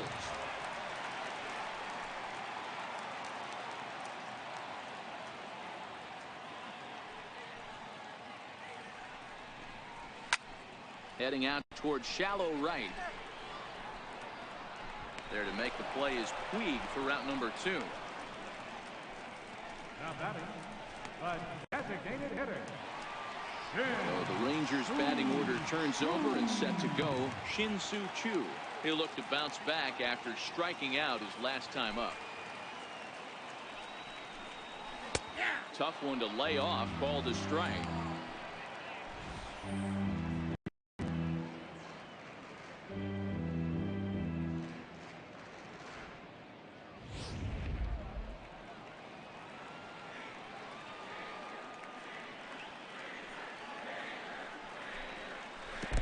Trying to get him fishing there, but he won't offer in the dirt, and it's back to even at 2-2. That's back-to-back breaking balls away, but now he's got himself into a little bit of a tough spot. You probably can't throw that again, so your opponent is probably up there just looking for a fastball that he can drill. Hit on the ground down the first baseline. But this is going to be a foul ball as that keeps things at 2-2. Looking to punch him out again. The pitch. Lifted down the line in left. Kemp is after it. And he makes a nice catch on the track as that ends the inning. So he's through 6 full now, and he has yet to surrender a base hit. 7th inning coming up, and we still have no score.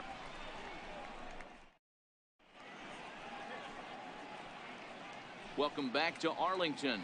Neither team denting the run column quite yet as we look at the game summary through the first 6 innings of play.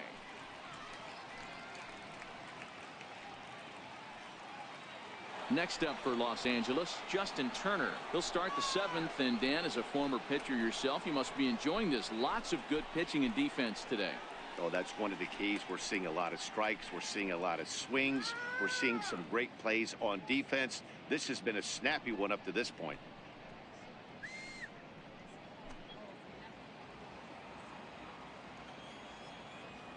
The 3-1. Now a swing on 3-1, but this is chopped foul right around home plate, and the count will go full to 3-2. Count remains full.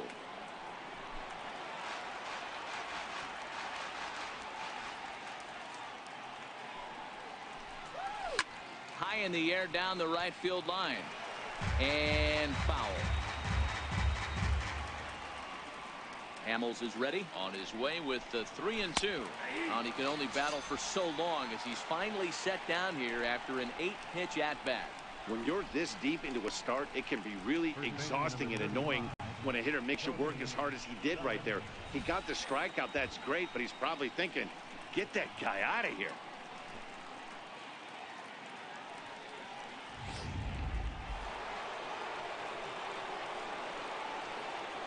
In now, Cody Bellinger. Swing and a miss as he pulled the string on him. 1-2. Wow, that was an ugly swing right there, and that tells us all we need to know.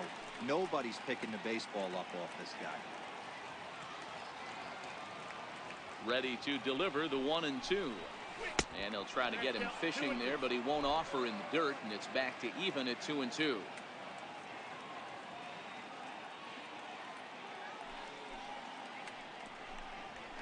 And he struck him out. The 10th victim set down on strikes thus far.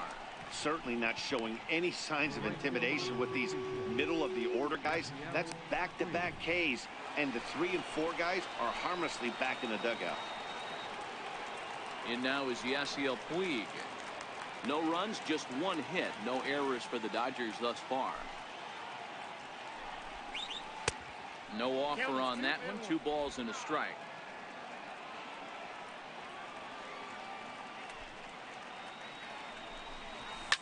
A swing and a shot hit down the corner, and that nearly would have gotten him on the board. Instead, it's a long foul ball. Hit in the air down the right field line, but this is going to wind up a foul ball.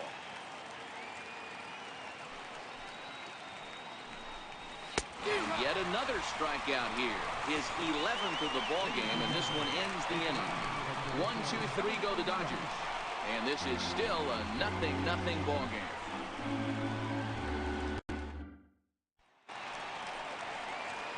Here's Elvis Andrus now. He went down on strikes last time up.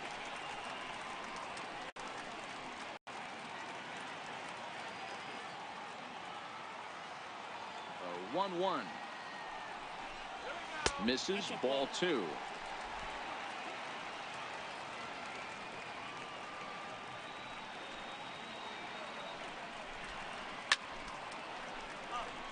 Bellinger is over to take a look.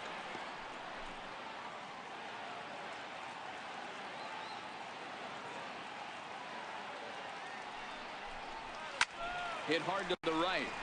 Foul.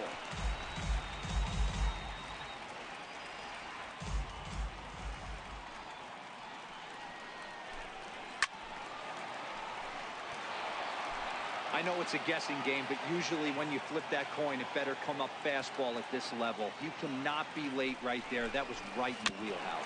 A little bouncer.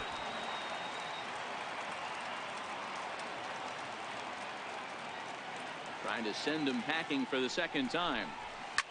Line to the right side. And that's a base hit.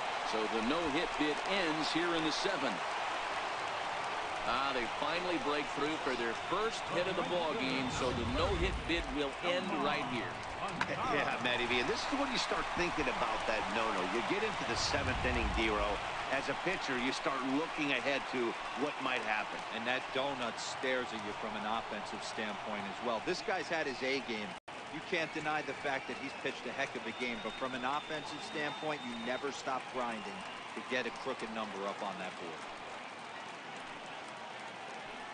Before the delivery, a check on that go-ahead run at first.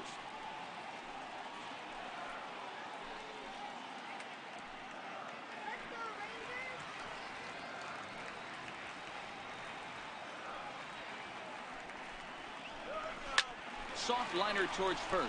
A leaping try, but it's out of his reach and into the outfield. Throw comes into the infield, and the winning run moves up to second now with nobody out. Hey, 2 runners on after back-to-back singles right there. They are in prime position to put the first run on the board right here.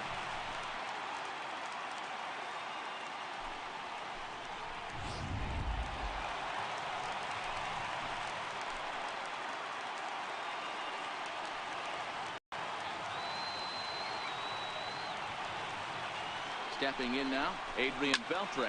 Lifted in the air to right field. Wheat giving chase.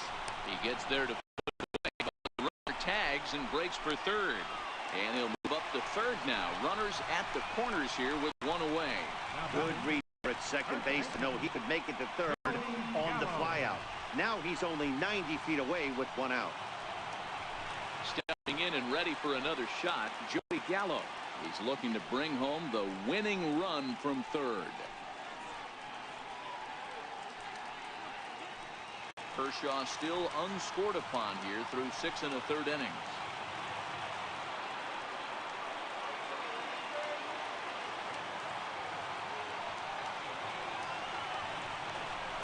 Struck him out. A huge punch out there, and the winning run stays anchored at third with 2 gone now. Well, their chances of pushing across a run took a pretty good hit after that strikeout. It's so much tougher to score a guy from third with 2 outs instead of 1. Basically, you need a hit, or you need to get lucky with a wild pitch or a pass ball.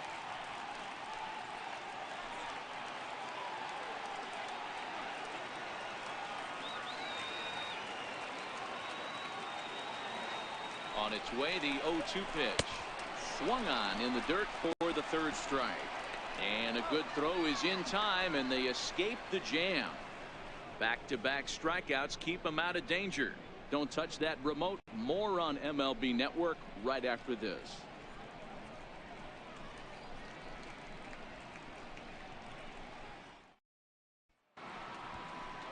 So here's Matt Kemp now.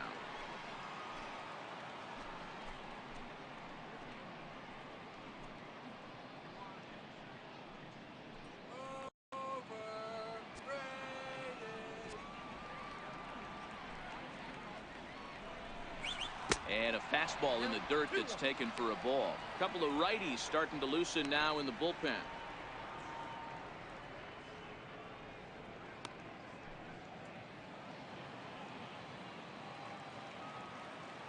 Now the 2-1 pitch is an off-speed pitch taken for a ball. Time to be alert for signs of tiring here in the 8th. He's a pitch away from 100. Man, I love this right now. He's given it everything he has, given this team depth, allowing the manager to pick some serious matchups when it comes to going to the bullpen, Dan. Boy, you nailed that, D-Row. Now you could go to your go-to guys, the troubleshooters, the guy you want to bring into close games. Anytime a starter can get you through 7 innings, the 8th inning, it's a bonus. A job well done so far. Now here comes the Rangers skipper out of the dugout on his way to the mound. And a change is forthcoming, as that'll be all here for Cole Hamels. He'll depart with our score tied, and he'll still be accountable for the runner at first. And the best he can do is a no decision in this one. Bartolo Colon takes the ball here as he'll enter with a runner at first and nobody out. Bartolo Colon.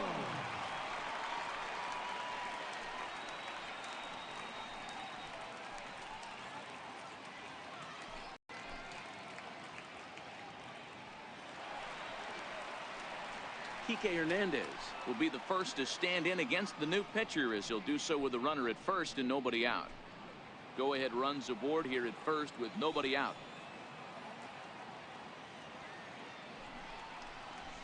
Grounded up the first baseline. Oh, and this is past him down the line. A fair ball. And they keep rolling here. They're runners at the corners with nobody out.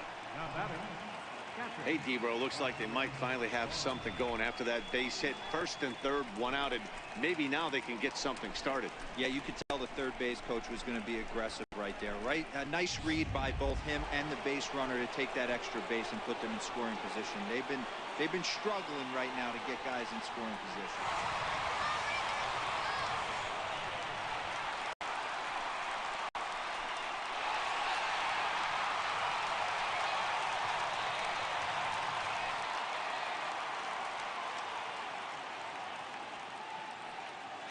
Colon pauses. Here's the 1-1. Fastball stays way up that time for ball 2. Well, I know the last thing he wants to do is load the bases right here, so the pressure is on right now to get back in the strike zone. The 2-1 home. Grounder hit hard down the first line. Oh, and this is past him down the line. A fair ball. Hernandez rounds third and is digging for the plate. The tag's there from Chirinos. He is out at the plate. Now batting, second baseman. Digging in, looking for more. Add some padding to their lead in the form of second base.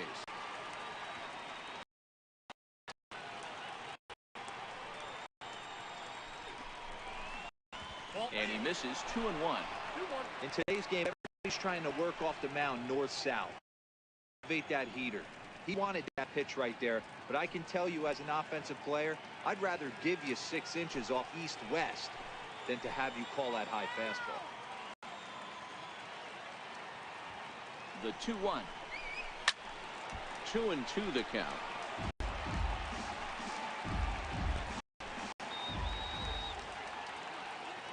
Here now the 2-2. Smoke on the ground up the middle. Throw got him, and that's a gorgeous play. Now batting. So striding forward now, Chris Taylor. Although there are a couple of bases open, and we'll see if they think about working around him.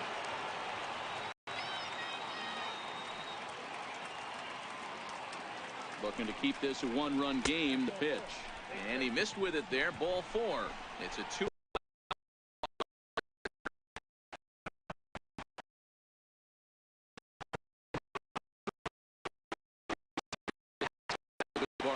Colon. He's gone 4 for 9.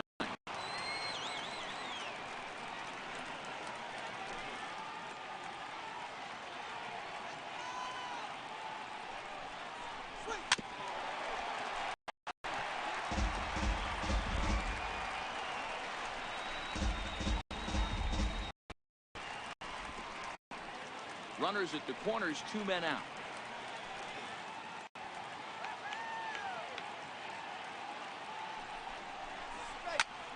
Toward second. And that will get down as he delivers a big one here. It's a base hit. And the insurance run comes across to score from third. Boy, I tell you what, that's a big RBI late in the game here. They take a 2-0 lead. The way the pitching's been for them tonight, they're sitting pitching all day long, and all that run can do is give you a little bit more confidence. You don't have to pitch with such tension out there, making one mistake.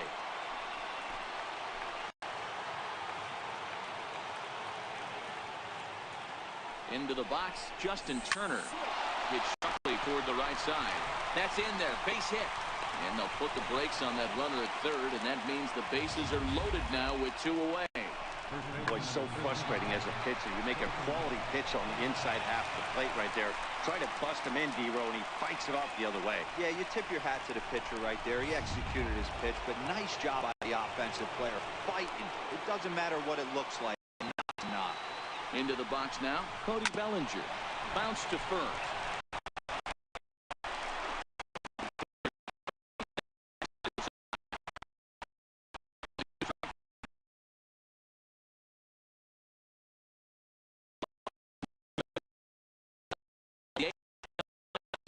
Yankees on top. Stepping into the box, Robinson Chirinos. He's grounded out and struck out in his 2 trips to the plate.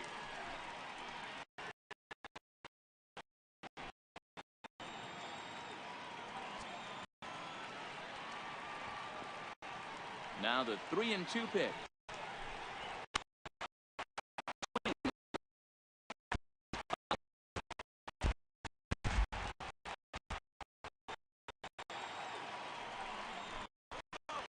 Hit in the air out to center field. He's got it 1 away. Now batting, left fielder, Jurickson Profar. In now, Jurickson Profar. 0 for 2 from him so far in this one. Ready to deliver the full count pitch. And he struck him out. And there's strikeout number 11 in the ball game. I'll tell you right now, this guy has a shutout going, and it's been all business. He's not messing around trying to pick at corners. He's being aggressive in the zone, and he's attacking each and every one of these hitters up to this point. And here's the second generation big leaguer Delino DeShields. Only 4 outs remaining for them to try and rally back in this one. Now here's a shot out to right center field. Around digging for 2.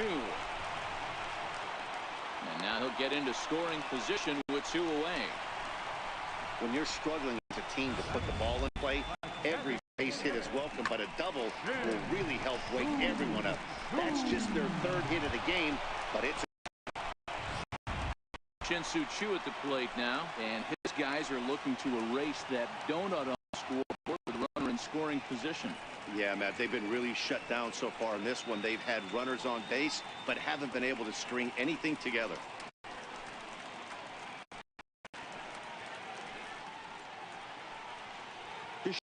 At second with 2 down.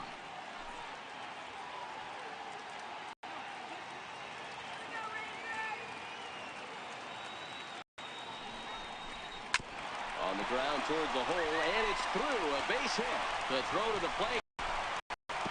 But not in time as the run scores, and the lead is trimmed to 1.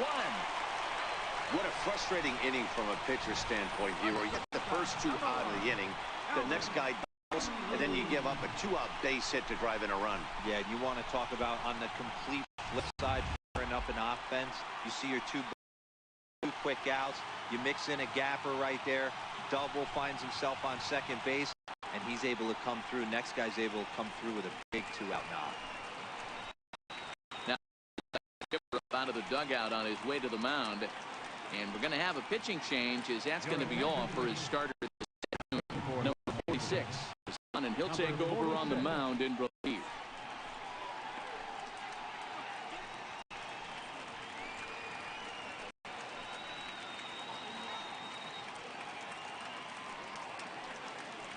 Time called here, as with the potential time on a board, they'll make the move to get the speed out there.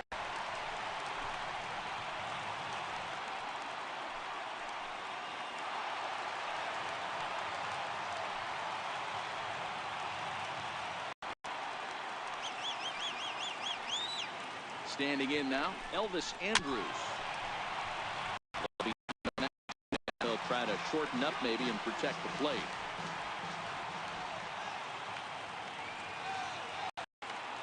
Texas down to their final strike in this one. In the dirt, but swung on and missed. Throw. Game is over. Well, he didn't even break a sweat in this one. 3 pitches, he gets the out, and heads to the clubhouse to celebrate. Can't do much better than that. Pitching and defense game 2-1, the final score this afternoon. The Los Angeles Dodgers came through late, taking the lead in the 8th to secure the victory. Clayton Kershaw is striking out 11 batters. That's a wrap for us here this afternoon. Mark, Dan, and the rest of our crew, I'm Matt Vasgersian. You've been watching MLB Network.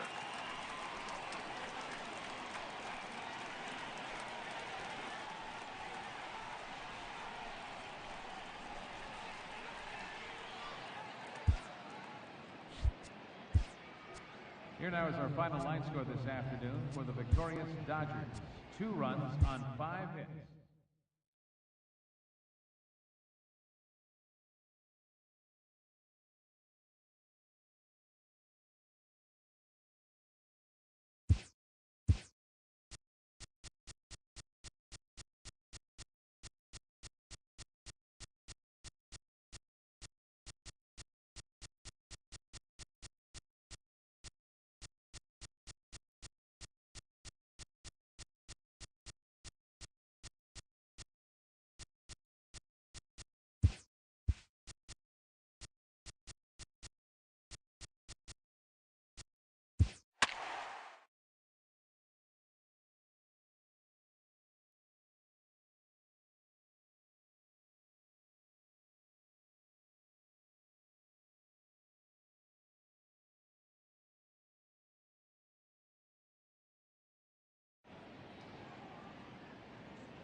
It's time for baseball on MLB Network. Today we've got a good matchup ahead between the Oakland A's and the Milwaukee Brewers. It's interleague baseball on MLB Network.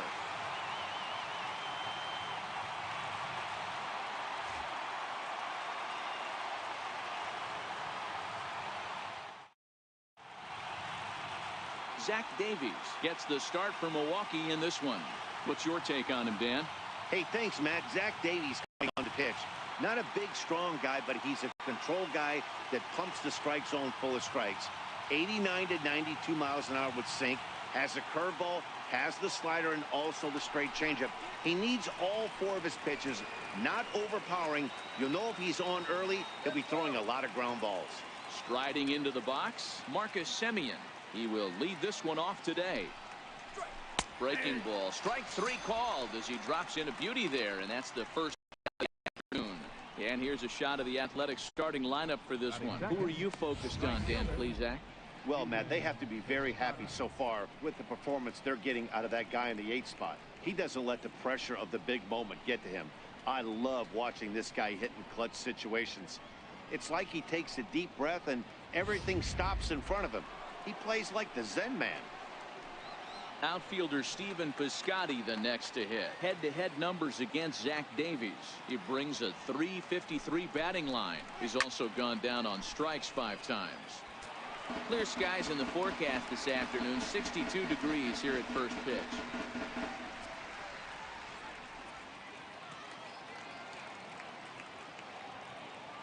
The 1-2. Misses for the second ball. Bases are empty, 1 man out. Had him fooled as he swings through the curveball. 2 down. The main job of the number 1 and 2 hitters is to set the middle of the order up with an opportunity to do some damage. So when you strike both of them out, you're putting yourself in a pretty good position to make it through the teeth of the lineup without a whole lot of stress.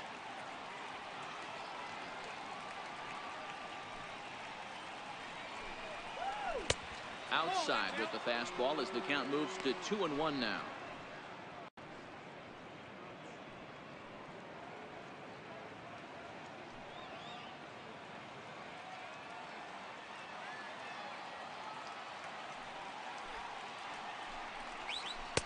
And he takes a pitch right down the middle.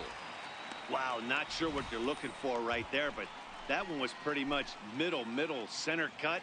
Tough pitch to take.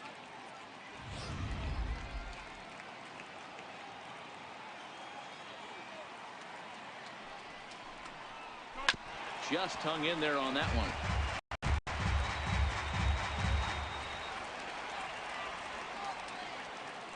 Looking to set down the side on strikes. Here it comes. Fouled off. Top of the first, just getting started here at Miller Park.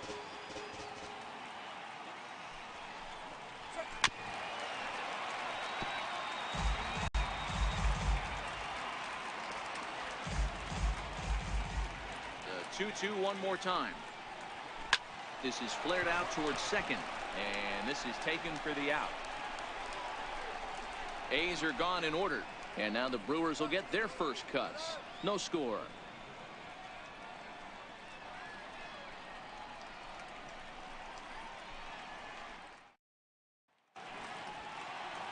Sean Manaea, a lefty from Indiana, is on the mound here. Dan Plesac, what's the word on him?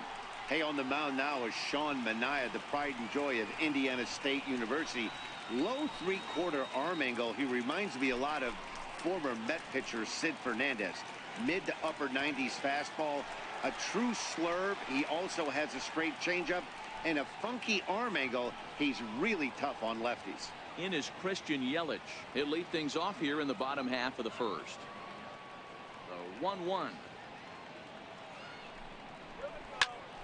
Popped him up. Olsen on the move. He's not going to get to it, so the leadoff guy's aboard with a base hit. And a good effort to bring it back in quickly, but he's in at second base with a double. He went with the slider, but the hitter wasn't fooled for a second. Gets the barrel of the bat through the zone and rips it down the line for a leadoff double.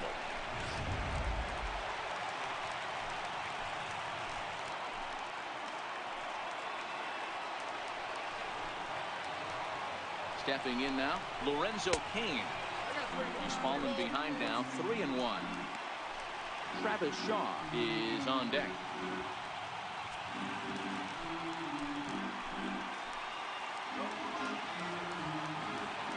The 3-1. Full count now. Yelich leads off second with nobody out.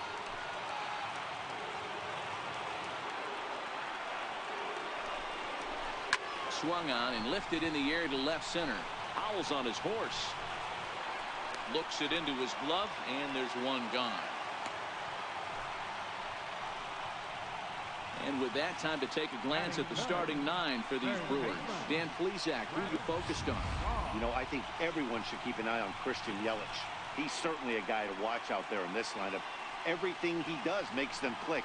When he's swinging the bat well, they just go.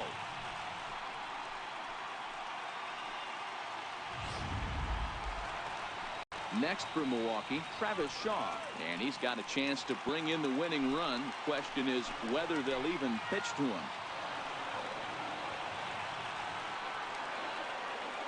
Here comes the 0-2 pitch. Hot shot on the ground is short. Simeon's there. In time to first, and there are two away.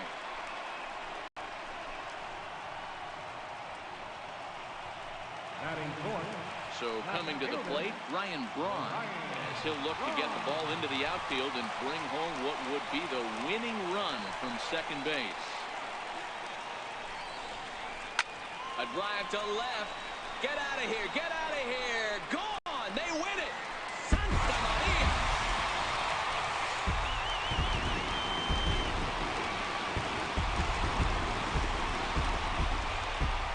So a two-run shot to left center. And with one swing of the bat, this ball game is over. Well, the way things unfolded, you kind of had a sense that this thing was going to end in dramatic fashion, and that's exactly what happened. A walk-off for the win? Wow.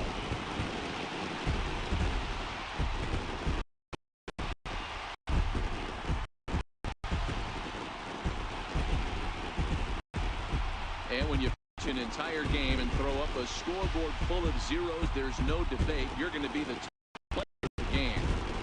Yeah, no need to offer any debate this time. All you have to do is look at the box score. No hits, no walks, not even a base runner. We talked about his brilliance all game long, and you can bet he's going to celebrate this one tonight.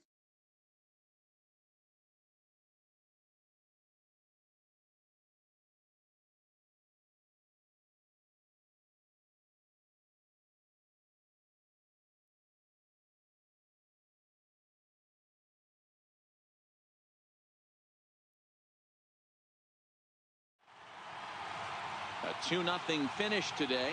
Milwaukee jumped out to an early lead in the first and never looked back. Zach Davies takes home the win. Sean Manaea couldn't get out of the first in this one as he takes the loss. So that'll just about do it. For my partners Mark DeRosa and Dan Plesac, this is Matt Vasgersian. You've been watching a presentation of MLB Network. So long, everybody.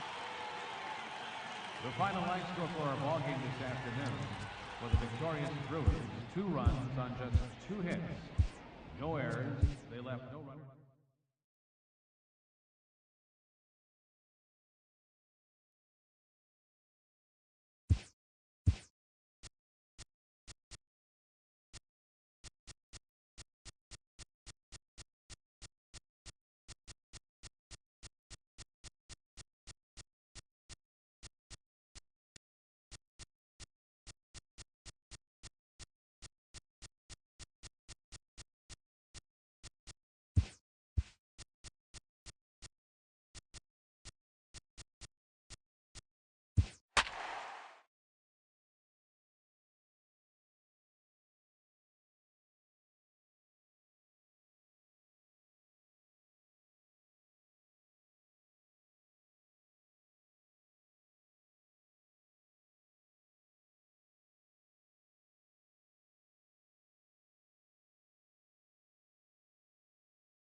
Getting ready for baseball under the roof in Houston. Coming up, we've got a good matchup in store between the San Diego Padres and the Houston Astros.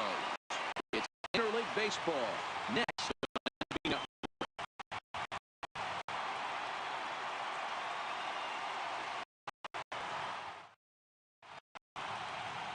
Justin Verlander, a Virginia-born right-hander, gets the ball to start this one. Dan, any thoughts? Hey, thanks, Matt. Justin Verlander, former Cy Young Award winner. He's done about everything you can do as a starting pitcher. At one time, might have had the best and biggest arm in the game of baseball. Consistently 94 to 97 miles an hour. Really good overhand curveball. Has the slider, has the changeup. Usually you'll know if Justin Verlander is on early. If he gets through the first couple innings, 1, 2, 3, he's going to be tough to beat. No offer on that one, and Verlander's run at full now, 3-2.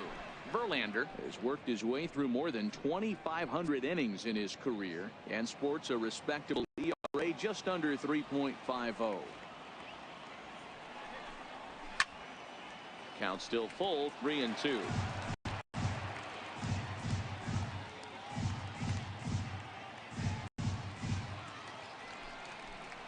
And now look out as Ed runs in and gets him, and a very interesting start to this one. Well, there's no strategic reason to hit the lead that I can think of, so now he's aboard away on the mound.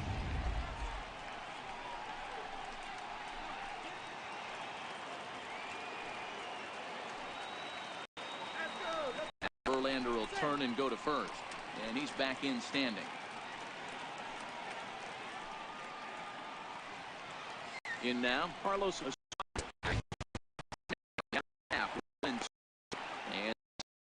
the plate is Matthew Ross, is the rest of the umpiring crew there. Best strike zone. Yeah, no excuses from the offense today. You know coming in when you see the lineup card and Matt Ross is behind the dish, you better be aggressive. In the dirt. And it's not in time as he's in well ahead of the throw. And you can forget about the double play now as the runner moves up to second base. Well, the graphic here isn't going to properly show just how far that pitch was from the strike zone. That thing wasn't even close, and I think it made the decision to move up a base pretty easy to make.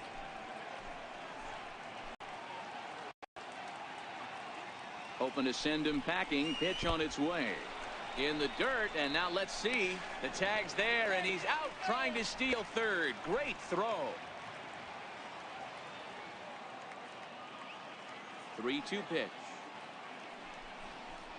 Is a swing and a miss. That's strike 3. A chance now to give you a look at the Padres starting lineup. Mark DeRosa, what's your take on him this afternoon on the road? Matty, I know I'm stating the obvious, but the middle of the order has to come through today. You got guys that are playing way above their pay grade on the periphery, and it's time for them to look and see the big boys do their job. Next to the plate for the Padres, Will Myers. He'll get to take his first cuts here.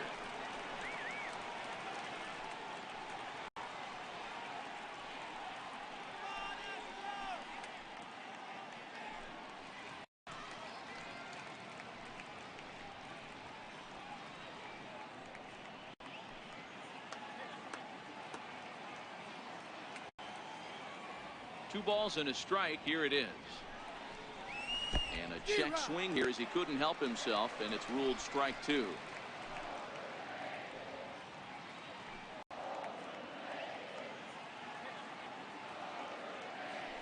The 2-2 is laid off, and the count runs full. Eric Hosmer will be next.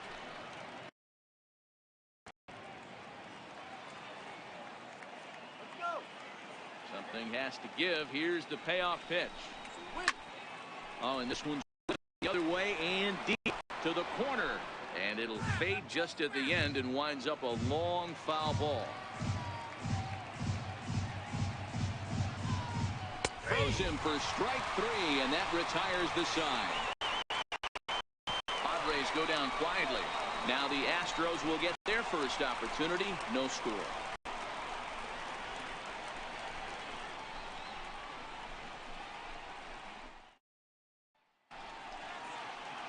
Clayton Richard is on the mound for the Padres in this one. Dan Plesac, what do you got? Hey, lefty Clayton Richard, this guy's been around for a long time. Not an overpowering guy from the left side. At one time, he was in the low to mid-90s, but he consistently sits. Has the big overhand curveball. Will mix in a straight changeup. The key to Clayton Richard, getting the fastball over for strikes to get a chance to use the off-speed stuff. Here's George Springer. He'll lead things off here in the bottom half of the first. He's fallen behind now, 3-1. He's only 4 pitches in, but he doesn't look too sharp to start the day off.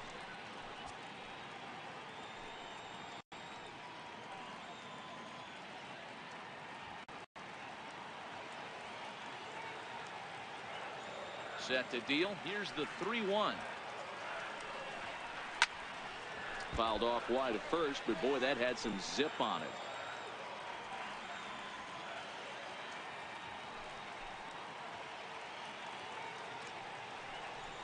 And he takes ball 4. So the leadoff man is on here in the home half of the first in a scoreless ball game.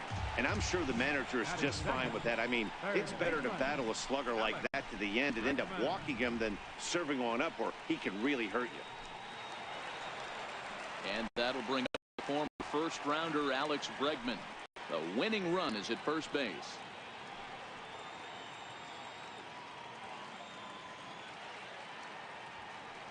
The 1-2 is taken for ball 2.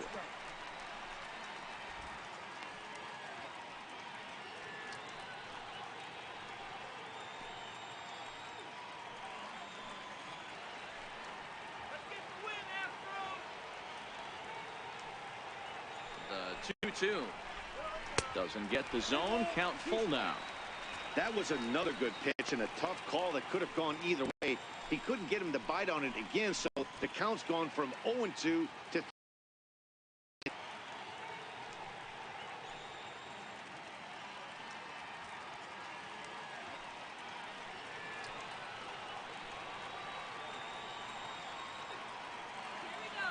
set. Here's the 3-2.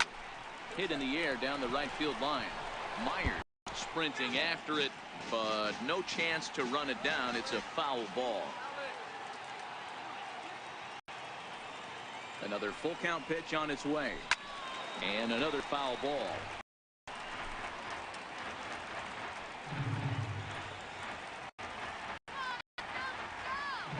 The next 3-2. High and deep to straightaway.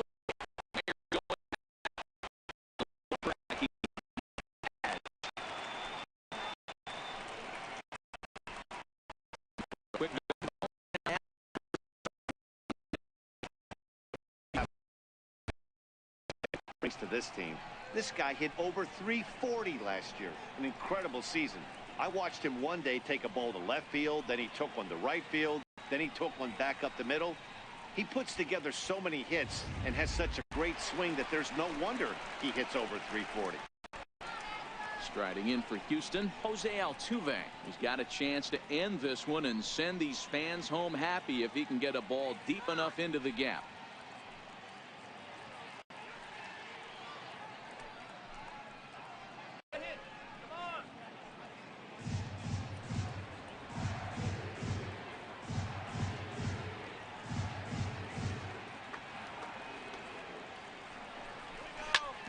start on the ground towards short.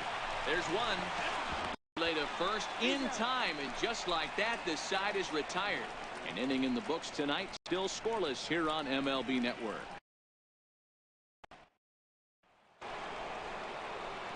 First baseman Eric Hosmer is in. His line against Justin Verlander. He's got 22 hits in 88 tries.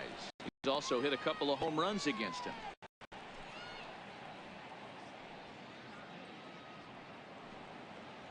Let's go, guys. Come on.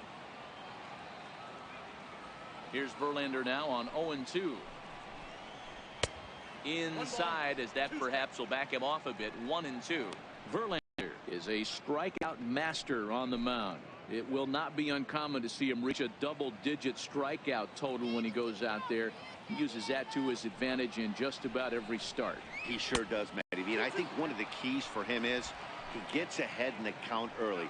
You'll know if he's on when he gets strike one, strike two early on, and then he expands the zone, has great command of his pitches, and has a knack for making hitters chase pitches out of the strike zone. Swing and a miss as he ran the fastball right by him for the first down. Look at the Houston Astros on D. And I want to focus on Jose. Pound for pound, the best player in big league baseball. A gold glove second baseman, he can do it all. 5 tools, the ability to turn a double play with the best of them.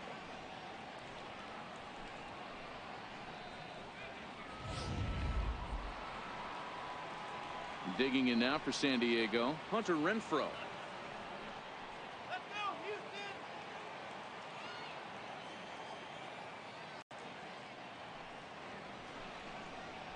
Oh, and this is swung on and missed. 4 strikeouts already, and that's out number 2. He's really on a roll right now on the mound. Back-to-back strikeouts to wrap up the last inning, and now he started this frame with the same story. 4 straight strikeouts in all.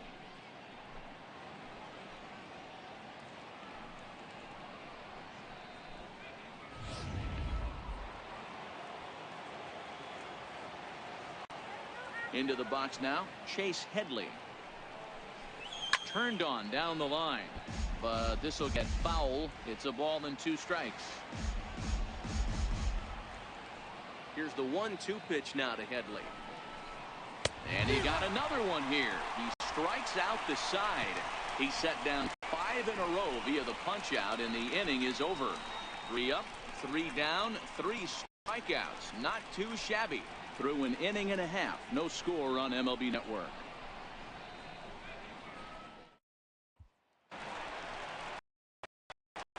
Here's Correa now. He's set to lead off the home half of the second.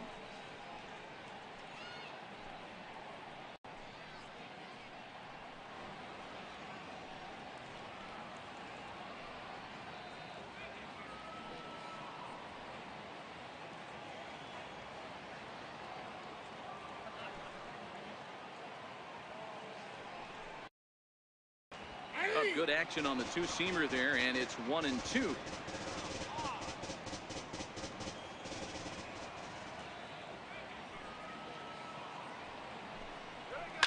Here's a fly ball, well hit. Myers looking up. Gone! Santa Maria, game over.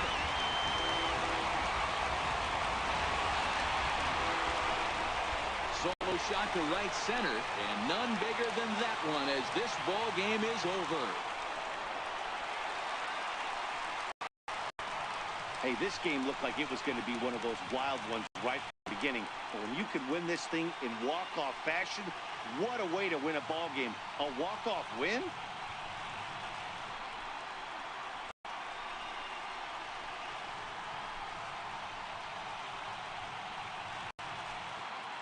And fellas, the outing turned in. Definitely can't go unrecognized. Just a bubblegum card. He's our top player of the game. Probably the easiest player of the game decision we'll have to make all year. He got some help along the way from his defense. Show, and he winds up in the history books with a no-hitter.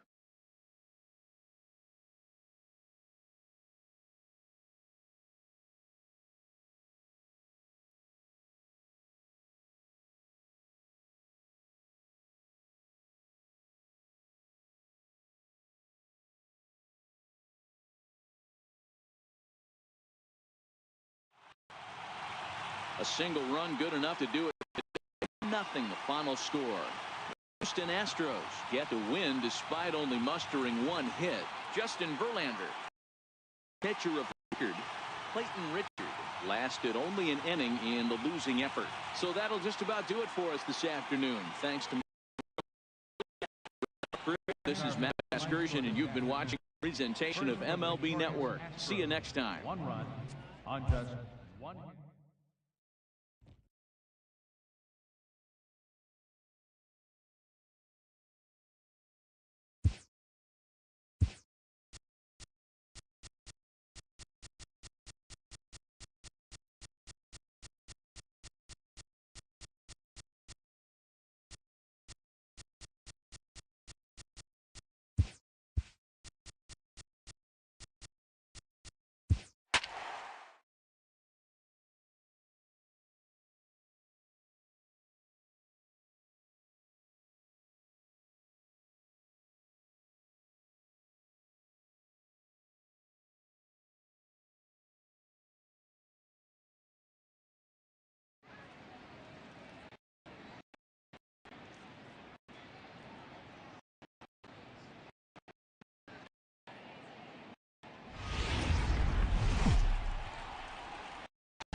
Today we've got a good matchup in store between the San Francisco Giants and the Los Angeles Angels of Anaheim. Going to be an interesting contrast in styles in this. One of baseball's hardest throwers goes head-to-head with a top finesse arm. Next, Shohei Ohtani, the right-hander from Japan, will get the starting assignment in this one. Dan Plesac, what's the word on him? Well, Matt, the first thing we're going to find out is how well this guy pitches with little sleep. I can't imagine knowing that you're going to be the next day starting pitcher the night before. This is a young guy making his first start. Listen, you can only make your debut one time, so there has to be lots going on in this guy's mind. Hopefully he can settle down early and pitch well in his debut. So digging in now, Joe Pennant. And we are ready for some daytime baseball. That's lifted the other way out to left. Upton's under it. One away. And the visiting San Francisco Giants line up in this one. Mark DeRosa, what's your take on him this afternoon on the road? Matty, I know this team can swing the bat. One thing I'm focused on, and I think a huge key for this team, is base running. And I'm not necessarily saying stolen on the base pass. Putting the defense on the heels. Maybe send from first to home. That's what I'm hoping to see.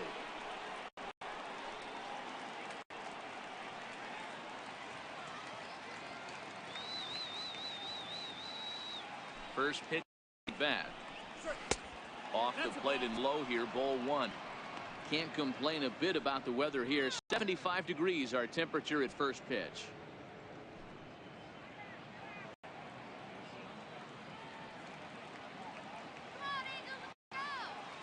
The 1-0 home. Fly ball out toward left center field. Upton's after it. He gets there and makes the play for the second out of the inning. Here's Buster Posey now, winner of last year's Silver Slugger Award for NL catchers.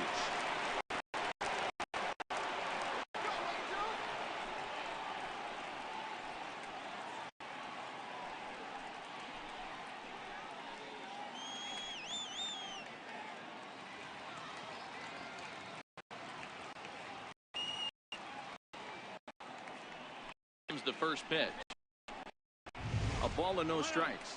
And there are our umpires calling balls and strikes is Mr. Earl Hendricks. Hey, you know, D-Row, the book kind of on Earl Hendricks is he likes one side of the plate or the other. Could it be where he sets up behind the catcher? It could be, Dan, but as a hitter, that's all you look for. I'll give you a little bit off the outside edge if you're going to be consistent with it. The 1-0 is looked at for ball number 2. That was a non-competitive pitch right there, and he finds himself behind 2-0 in this situation. He's going to have to locate something down the zone, get himself back in this count.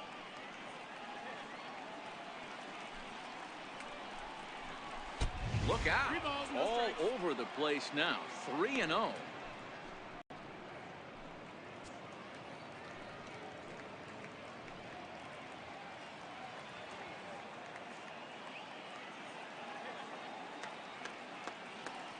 Here it is, the 3-0. Is in there for strike one. Got to believe he had the green light in that situation. 2 outs, 3-0 count. This guy can certainly handle the bat. That's a perfect situation to let him loose. But I love the fact that he's keyholed in a certain area, and it wasn't what he was looking for. Down the third baseline. Throw on to first gets him, and the side is retired. Giants down in order. Now the Angels will get their first crack at it. No score.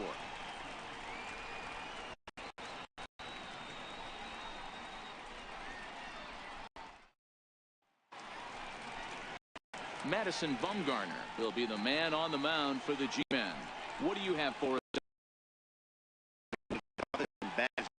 Game of baseball. We all remember coming in Game 7 of the World Series against the Kansas City Royals. Every team thinks that they have an ace. Well, guess what? This guy is a true, legitimate ace. Low to mid-90s fastball, good curveball. It does have the straight changeup in. Just in case you didn't know this, the guy can swing the bat a little bit too. One of the best pitchers in the game. And you look at a first pitch curveball that's in the dirt. It's ball one.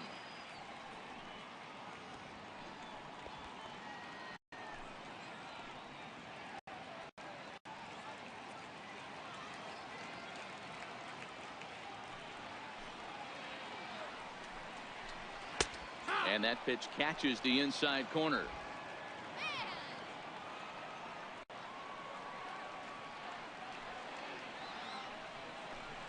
Two balls and a strike to the Angels leadoff hitter.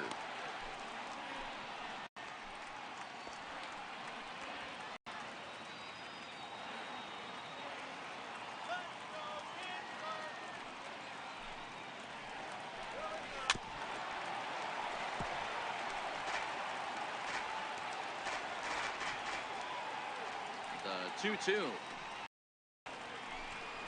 is a wave and a miss. He struck him out.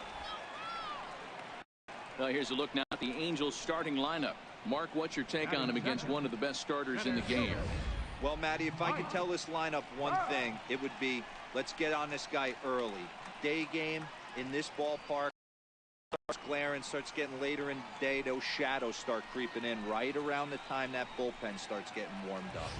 Got to find a way to scratch a few across early. Ready now for L.A., Mike Trout, as he'll get his first opportunity in this one. Here we go, Mike. Yeah, let's win, Eagles. Woo! Here it comes. Hit to short. There is Crawford. On to first, and Bumgarner's rolling right through him here. 2 away now. Batting third, left fielder. Here's Justin Upton now. Lifetime numbers against Bumgarner. He comes in as a .316 hitter. He also has 1 home run. First pitch on its way to Upton. And he just misses with a curveball.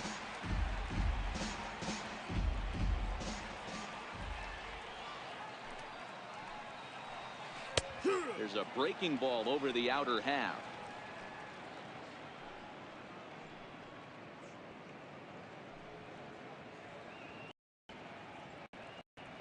Two out, nobody on.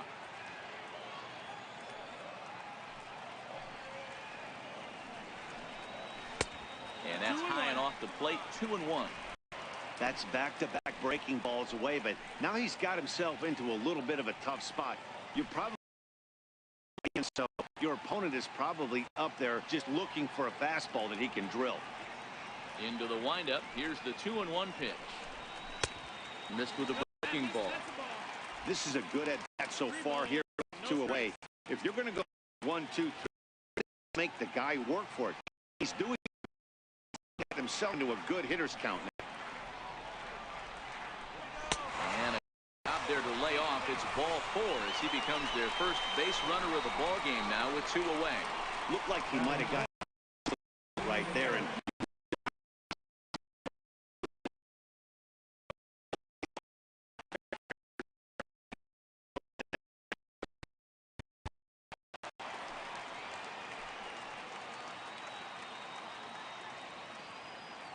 Here's Albert now, as he'll take a look at an off-speed pitch here that misses for ball one. He's got a chance to end this one and send his hand ball deep enough into the gap. That's right. Wait for your pitch. Now it's 2-0. He's having a really hard time finding his rhythm and finding the strike zone. It's going to allow this offense to hole him in big situations. He's got to figure it out pretty quick.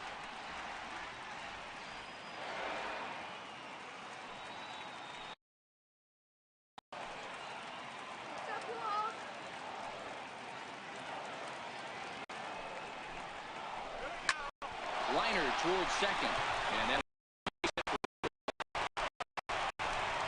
throw comes in quickly, but the winning run is in scoring position now with 2 away. Count leverage right there, sitting dead red fastball. He didn't miss it. Nice swing right there, driving it into the outfield.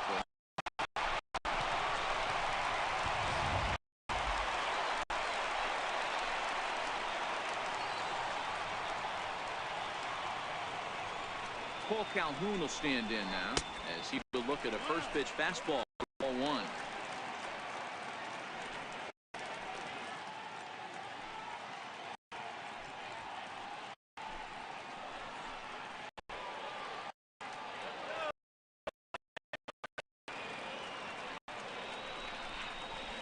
Hit on the ground.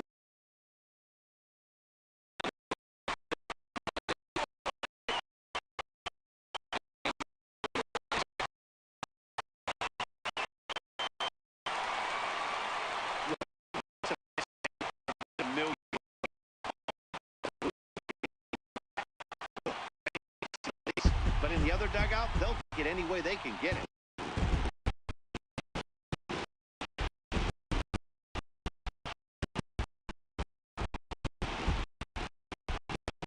Easy there didn't start this one on the mound, but his performance certainly was impactful. That earns him the Topps Player of the Game award.